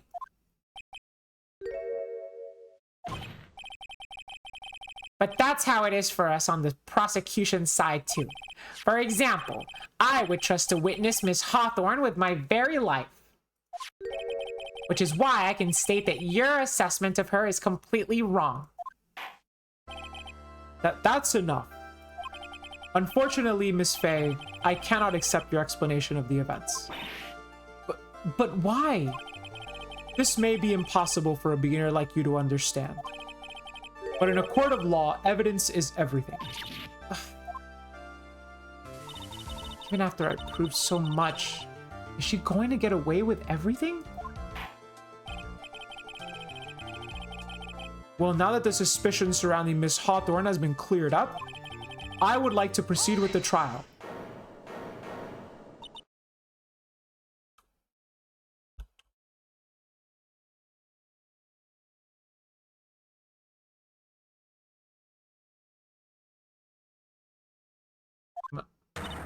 Mr. Wright? I'm sorry, Miss Faye. It totally slipped my mind.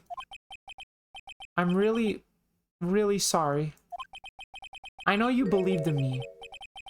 And I feel like I really let you down. Mr. Wright, what are you trying to say? There's something I forgot to tell you. What is it? That day, the day I met Doug Swallow,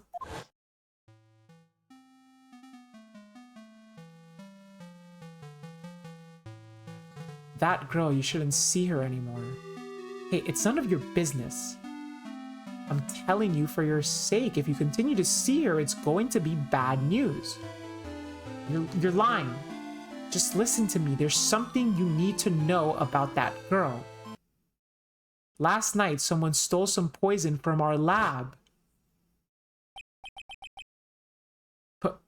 Poison? The same thing happened 8 months ago. A drug sample was stolen. She came to the lab that time too. It could only have been her. That girl is a thief. Stop it. Don't talk about her like that.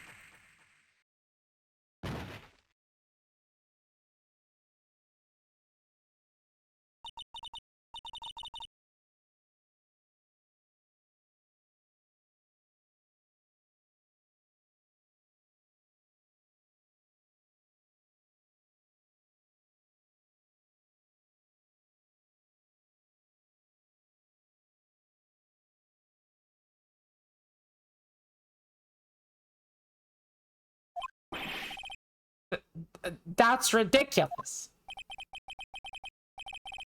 Ace Attorney is back. Yes, Draco Sackett's back. Also, nice to see you. There's one more thing. After I pushed him that day, I got worried and came back to have a look. And she was there. Dolly was right there. She was crouched down next to him. What? She told me not to ever tell anyone about it. But I'm sorry, Dolly. Your Honor, this is... The defendant is... Miss Faye, you tell them. Dolly didn't do it. She's innocent.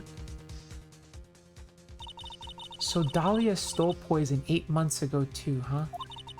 If you put that together with Mr. Wright's testimony, then there's only one possible conclusion. The defense believes that Miss Dahlia Hawthorne stole some poison on the night before she killed Doug Swallow. The night before? Naturally, her motive for stealing it was to kill someone. Miss Faye, if you're so certain of your theory, then let me ask you this. Mia, this is your last chance. Think carefully now. There's something that she desperately wanted to get back. Therefore, exactly who was Dahlia planning on killing? Phoenix. There was one person that was standing squarely in Miss Dahlia Hawthorne's way.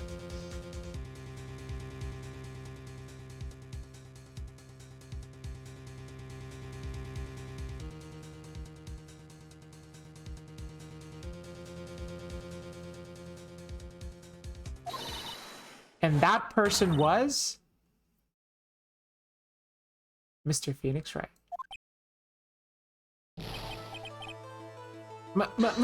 Me? That's preposterous. After all, it was Doug Swallow that was murdered. Well, it's true that that's how things worked out. But let's remember that Mr. Swallow died of electrocution, not poison. The person that Miss Hawthorne was planning to poison was in fact you, Phoenix Wright. There's no one else that it could be.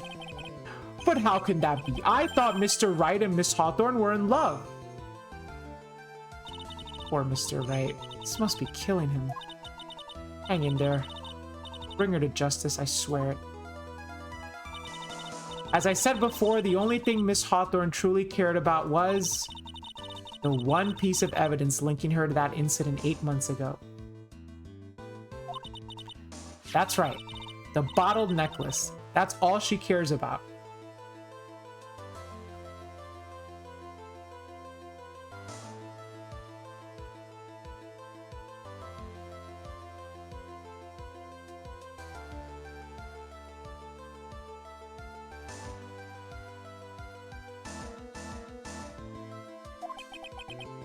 But even so, why would she go so far as to murder him? 8 months ago, just after the fall of the attorney in the basement cafeteria, Dahlia Hawthorne could think of only one thing: how to get rid of the bottle necklace as quickly as possible. No, it can't be. It was a pretty good move she made, too. The evidence was missing for a long time. But there was just one big problem. Although she got him to hide the evidence, Mr. Wright refused to return it to her. To him, the tiny little bottle was a cherished treasure. He even showed it to everyone he met.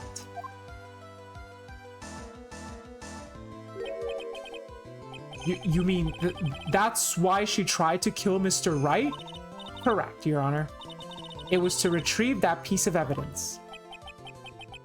That can't be true.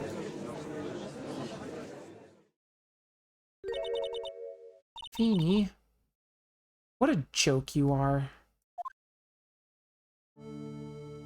Oh, hell yeah. Been waiting for this. I've been waiting for this, man. The change up. I love the change up. I love it when the villains in Ace Attorney change up. Chat, if you love the change up, God, I love the change up. Because now, hold up. Okay, so how does she look like? She's got this hair on the front, this hair in the back, something like that, right? Okay, I'm not gonna do the braids there, but, and then she's like just playing with this hair. Okay, I'm gonna have to do it in reverse because otherwise I can't hold the mouse. So, do like that. She's just kind of like holding her hair like this. Okay. Honestly, how can any woman ever count on you for anything? I even told you time and time again to keep your trap shut about me and that necklace. You disgust me. Call me Patrick Sandoval the way I love a change-up. Was that a baseball reference? Miss Hawthorne? It appears that we're nearing the end of this trial. Fine.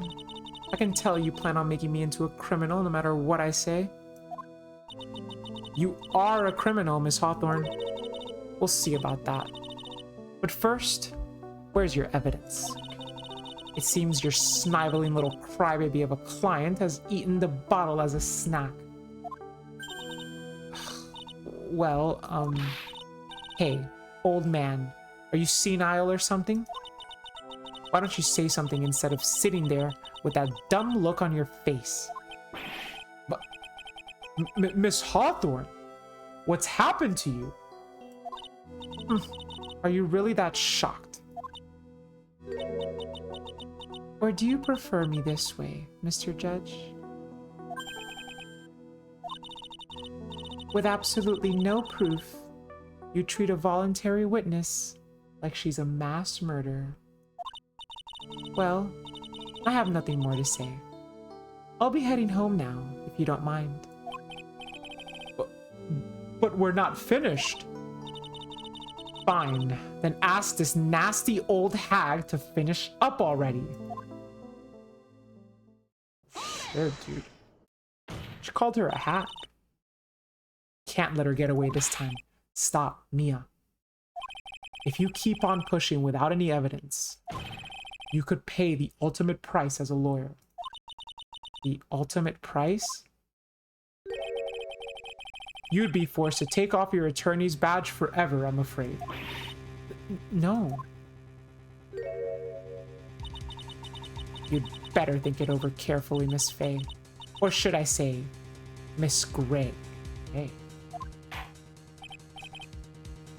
Miss Gray? Well, Miss Faye, can you provide evidence that would establish her guilt once and for all? Shit, dude, I'm gonna save.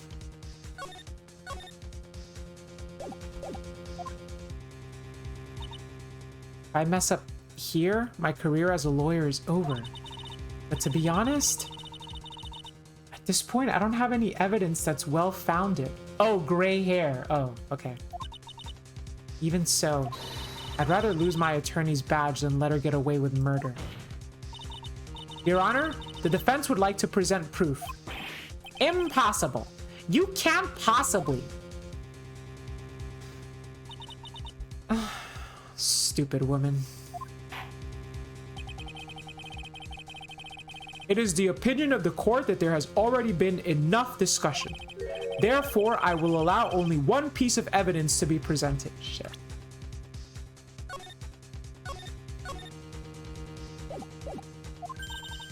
Just one?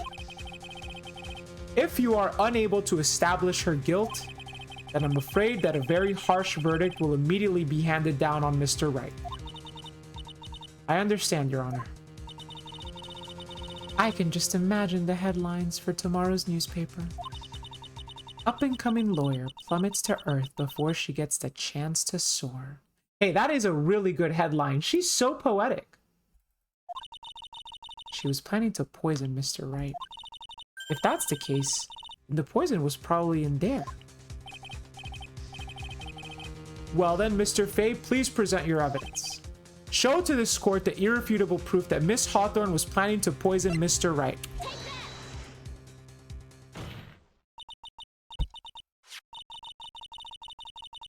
Here it is, Your Honor. The evidence that will prove her guilt once and for all. Cold Killer X? Phoenix Wright's beloved cold medicine? Does our rookie defense attorney had a bit of a cold? If I did, I still wouldn't take this cold medicine. After all, it's been poisoned. What? Remember what the defendant said in his testimony? But I lost my bottle around lunchtime on the day of the accident. I always eat with Dolly, just the two of us. Yo, did I not say all this? Did I not say all of this way back at the beginning of the trial? I said he always has lunch with Dolly, and he also always takes his medicine during his meals. Like, they don't mention this if they're not going to say it, dude. It's like, if you're going to say it, then it has to be a part of the story, man. Ah. She was the one who took his bottle of Cold Killer X. Then she poisoned it, knowing that Mr. Wright was going to take some. Now you're really grasping at straws. After all, it was the victim, Doug Swallow, that was holding the medicine. I would like the court to recall the crime that happened here 8 months ago. Where did Miss Hawthorne hide the evidence? Huh? What are you talking about? 8 months ago, the poison was hidden in her bottle necklace, which she then gave to someone else for safekeeping. Someone she had accidentally run into in the reading room. My client, Mr. Phoenix Wright. Yes, that's right. She did the same thing this time as well. After shoving the victim, Mr. Phoenix Wright left the scene of the crime. That is when the murderer, Dahlia Hawthorne, appeared. With her, she was carrying the poison bottle of Cold Killer X. This, of course, was so she could carry out her plan to murder Mr. Wright. I believe she did testify she was going to meet with the defendant. Yes, and she heard and saw everything that happened at the scene of the crime, including what the defendant and victim were arguing about, and the cut electrical cable. That's when she realized, I can't allow Doug to live. She used the severed electrical cable to silence him forever. Unfortunately for her, this is when the problem occurred.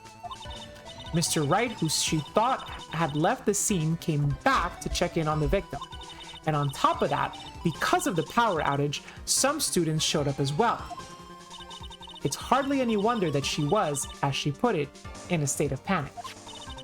Recall that she was carrying that bottle of poison cold medicine. She must have thought, what if they search me like they did 8 months ago?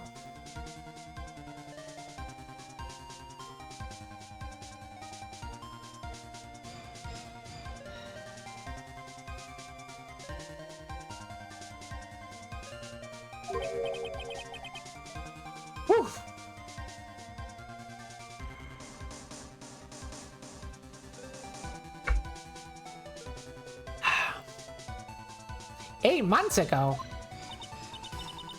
Yes, she disposed of the evidence exactly the same way as she did back then. She had someone else hold it. In this case, Doug Swallow.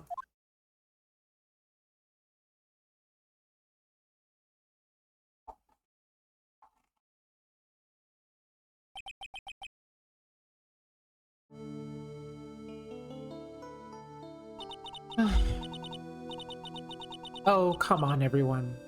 Surely you aren't fooled, are you? This stupid woman. She's nothing but a filthy, stinking liar. Right, Mr. Prosecutor? Uh-huh. Yes, that's exactly right. It's just pure desperation. I wonder which one of us is the desperate one here.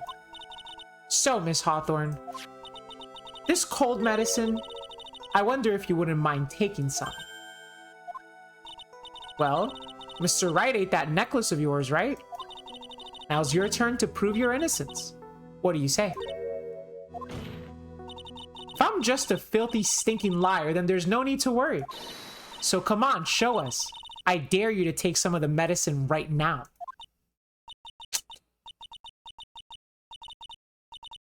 Mia Fey, Mia Fey. Do you think you've won? Well, do you, Mia Fey? Okay, she just got 10 times more attractive.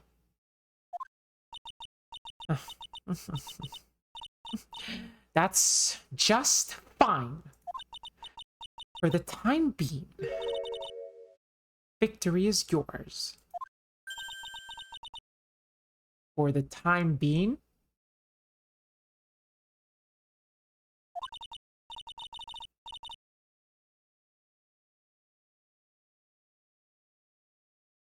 she gonna come back? I don't know. Well, I have a very long memory, you know? You and I will meet again. I'm certain of it. Well then, Mr. Judge, I'll see you later too, okay?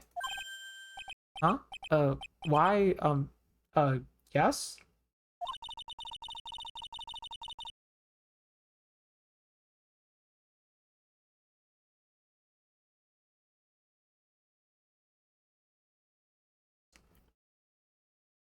I'm going to go spend a little quality time with the men in blue now. Wait, is she like acknowledging the fact that she's getting arrested? I wish you all the best.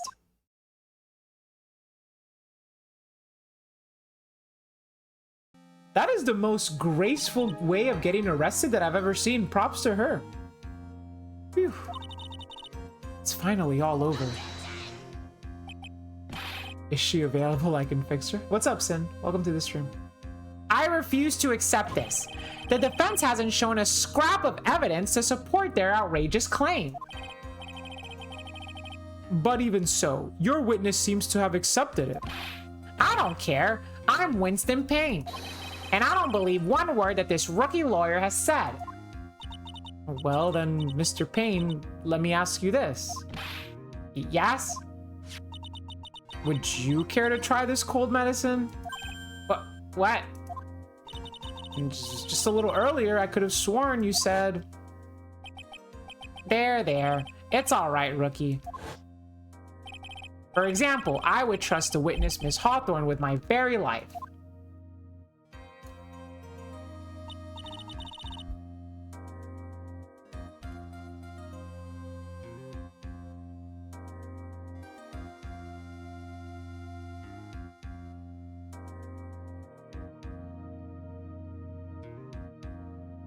So if she's so trustworthy, then I'm sure there couldn't possibly be any poison in here, right? And here comes the backpedal. Come on now, rookie killer. Show this rookie how it's done. How much trust do you really have for this woman? Are you willing to bet your life?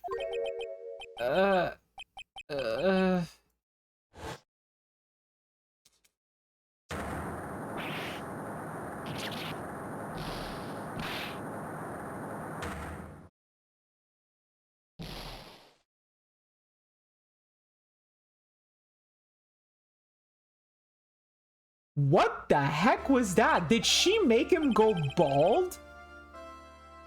Mr. Payne, about Dahlia Hawthorne. That's how he lost his hair. Oh my god. Yes, Your Honor. I'll file the papers for her immediate arrest. Tragic, but not surprising. I knew there was something very suspicious about her from the very beginning. Don't lie, just admit you were wrong. By the way, Miss Faye. Yes, Your Honor? Was it just me, or did you and Miss Dahlia Hawthorne seem to know each other? Your Honor, whether we did or not has no bearing on this case. Very well. Mr. Payne. This can't be happening. It's a nightmare. It's like losing to my daughter. What? It appears Mr. Payne has lost his spirit along with his hair. Does the defendant have anything further to say? It can't be true. My dear Dolly. Very well then. I believe I am ready to pass judgment and bring this trial to an end. The court finds the defendant, Phoenix Wright, not guilty. Yes.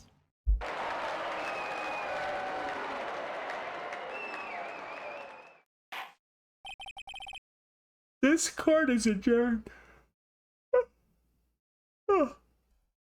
Oh, chat, I'm so sleepy. Mia, you were wonderful in there. Thank you for everything, Mr. Grossberg. During the verdict, I thought my hemorrhoids were going to explode like Mount Vesuvius. Oh, this guy and his hemorrhoids, I can't. Mr. Grossberg, do you, think maybe you could stop talking about your hemorrhoids?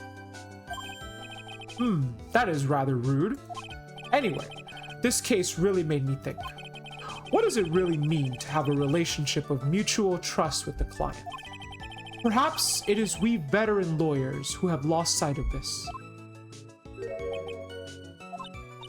Oh, Mr. Wright, congratulations. Thanks. You know, I was kind of thinking... Go on. The dolly that I saw up there on the witness stand, I don't think that was really her. What? Yeah, the dolly I know could never have said those kinds of terrible things. Maybe she was like, I don't know, a fake or something. Boy, this poor kid still hasn't got a clue. You need to forget about her, Mr. Wright, for your own sake. Yeah, you're right. It's probably for the best. Also, you need to relax a bit more. Try to grow up a little bit. But out of all my friends, everyone says I'm the most grown up. Yeah, what kind of company does this guy keep? He's in the company of Larry Butts. Right now, I'm studying to become a lawyer myself. That's what you keep saying. But I thought you were in the art department. Well, yeah, I am. But there's a friend that I desperately want to help. And if I hurry, then I should still be able to save him in time. I see. Say, Miss Faye, a lawyer is someone who can help people when they're in trouble, right? Mr. Wright, I'm still new at this myself, but I think that's exactly what a lawyer is. Okay, I'm going to do it. I'll study my butt off. I'll become a lawyer for sure. I hope we see each other again someday. Maybe even in court.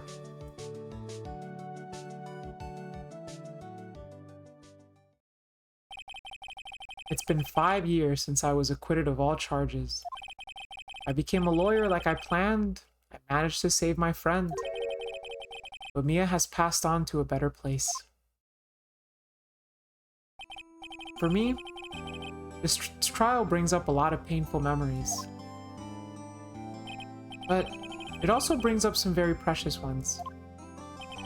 And memories that I thought would never rise to the surface again. Mia is gone now. But even so, I can hear her in my mind. Phoenix, no matter what, always believe in your client. In a court of law, your greatest weapon is your belief. 5 long years. Something has happened that's made me think back to her words of wisdom. But that is a story for another day.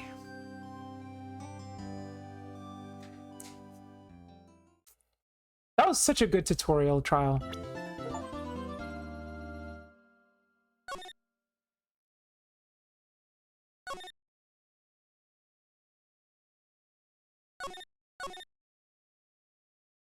Okay.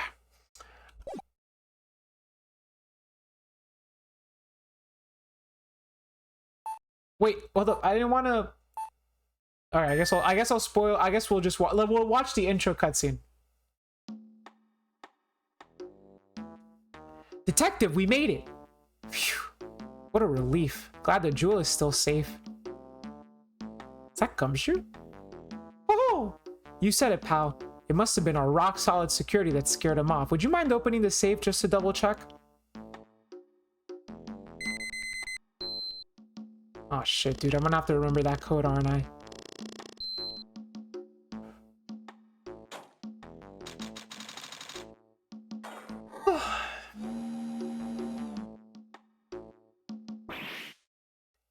We've been had.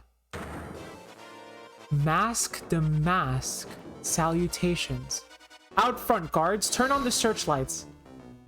Ha ha ha. Better luck next time, gentlemen.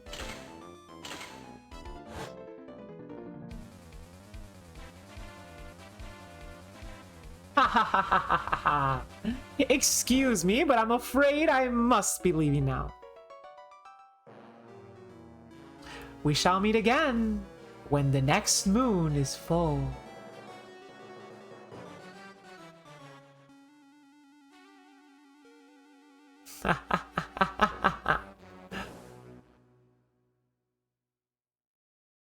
It is not Max Galactica.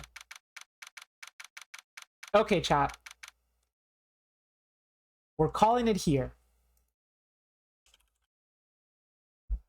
But Ace Attorney is officially back on the menu, and I hope that everyone enjoyed it. I hope you all had a good time. I'm very, very, very tired. Like extremely tired. So I just want to find someone quick to raid. Perfect. Well, I know who we're gonna raid Jade. Perfect. I haven't raided Jade in a long time. Okay. So we're gonna raid Jade. I'm just gonna do a quick goodbye because I am very, very sleepy. And then wait, oh shoot, who was that follow? I missed it.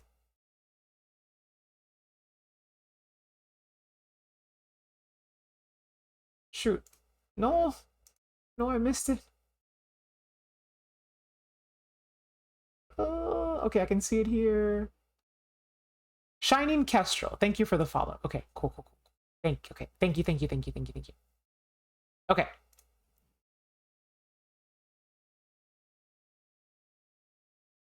All right. So,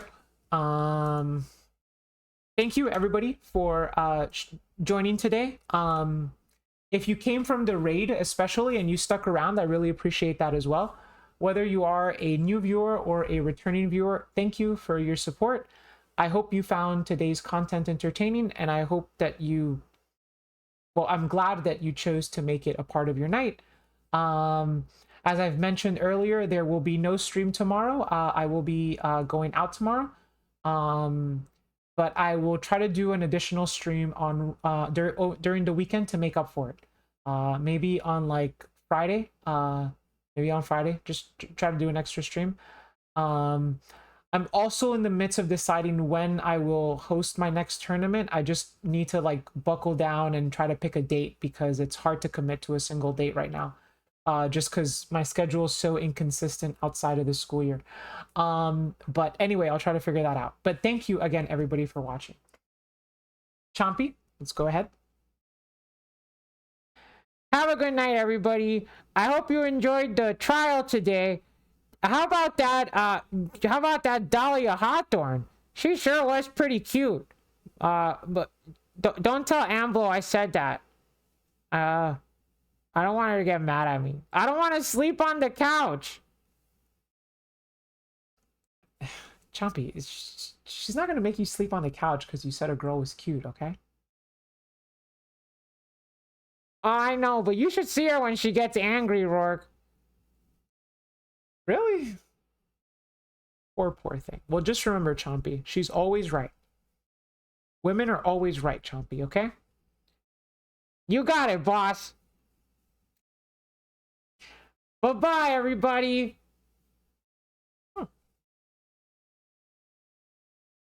All right, chat. So we're gonna raid Jade.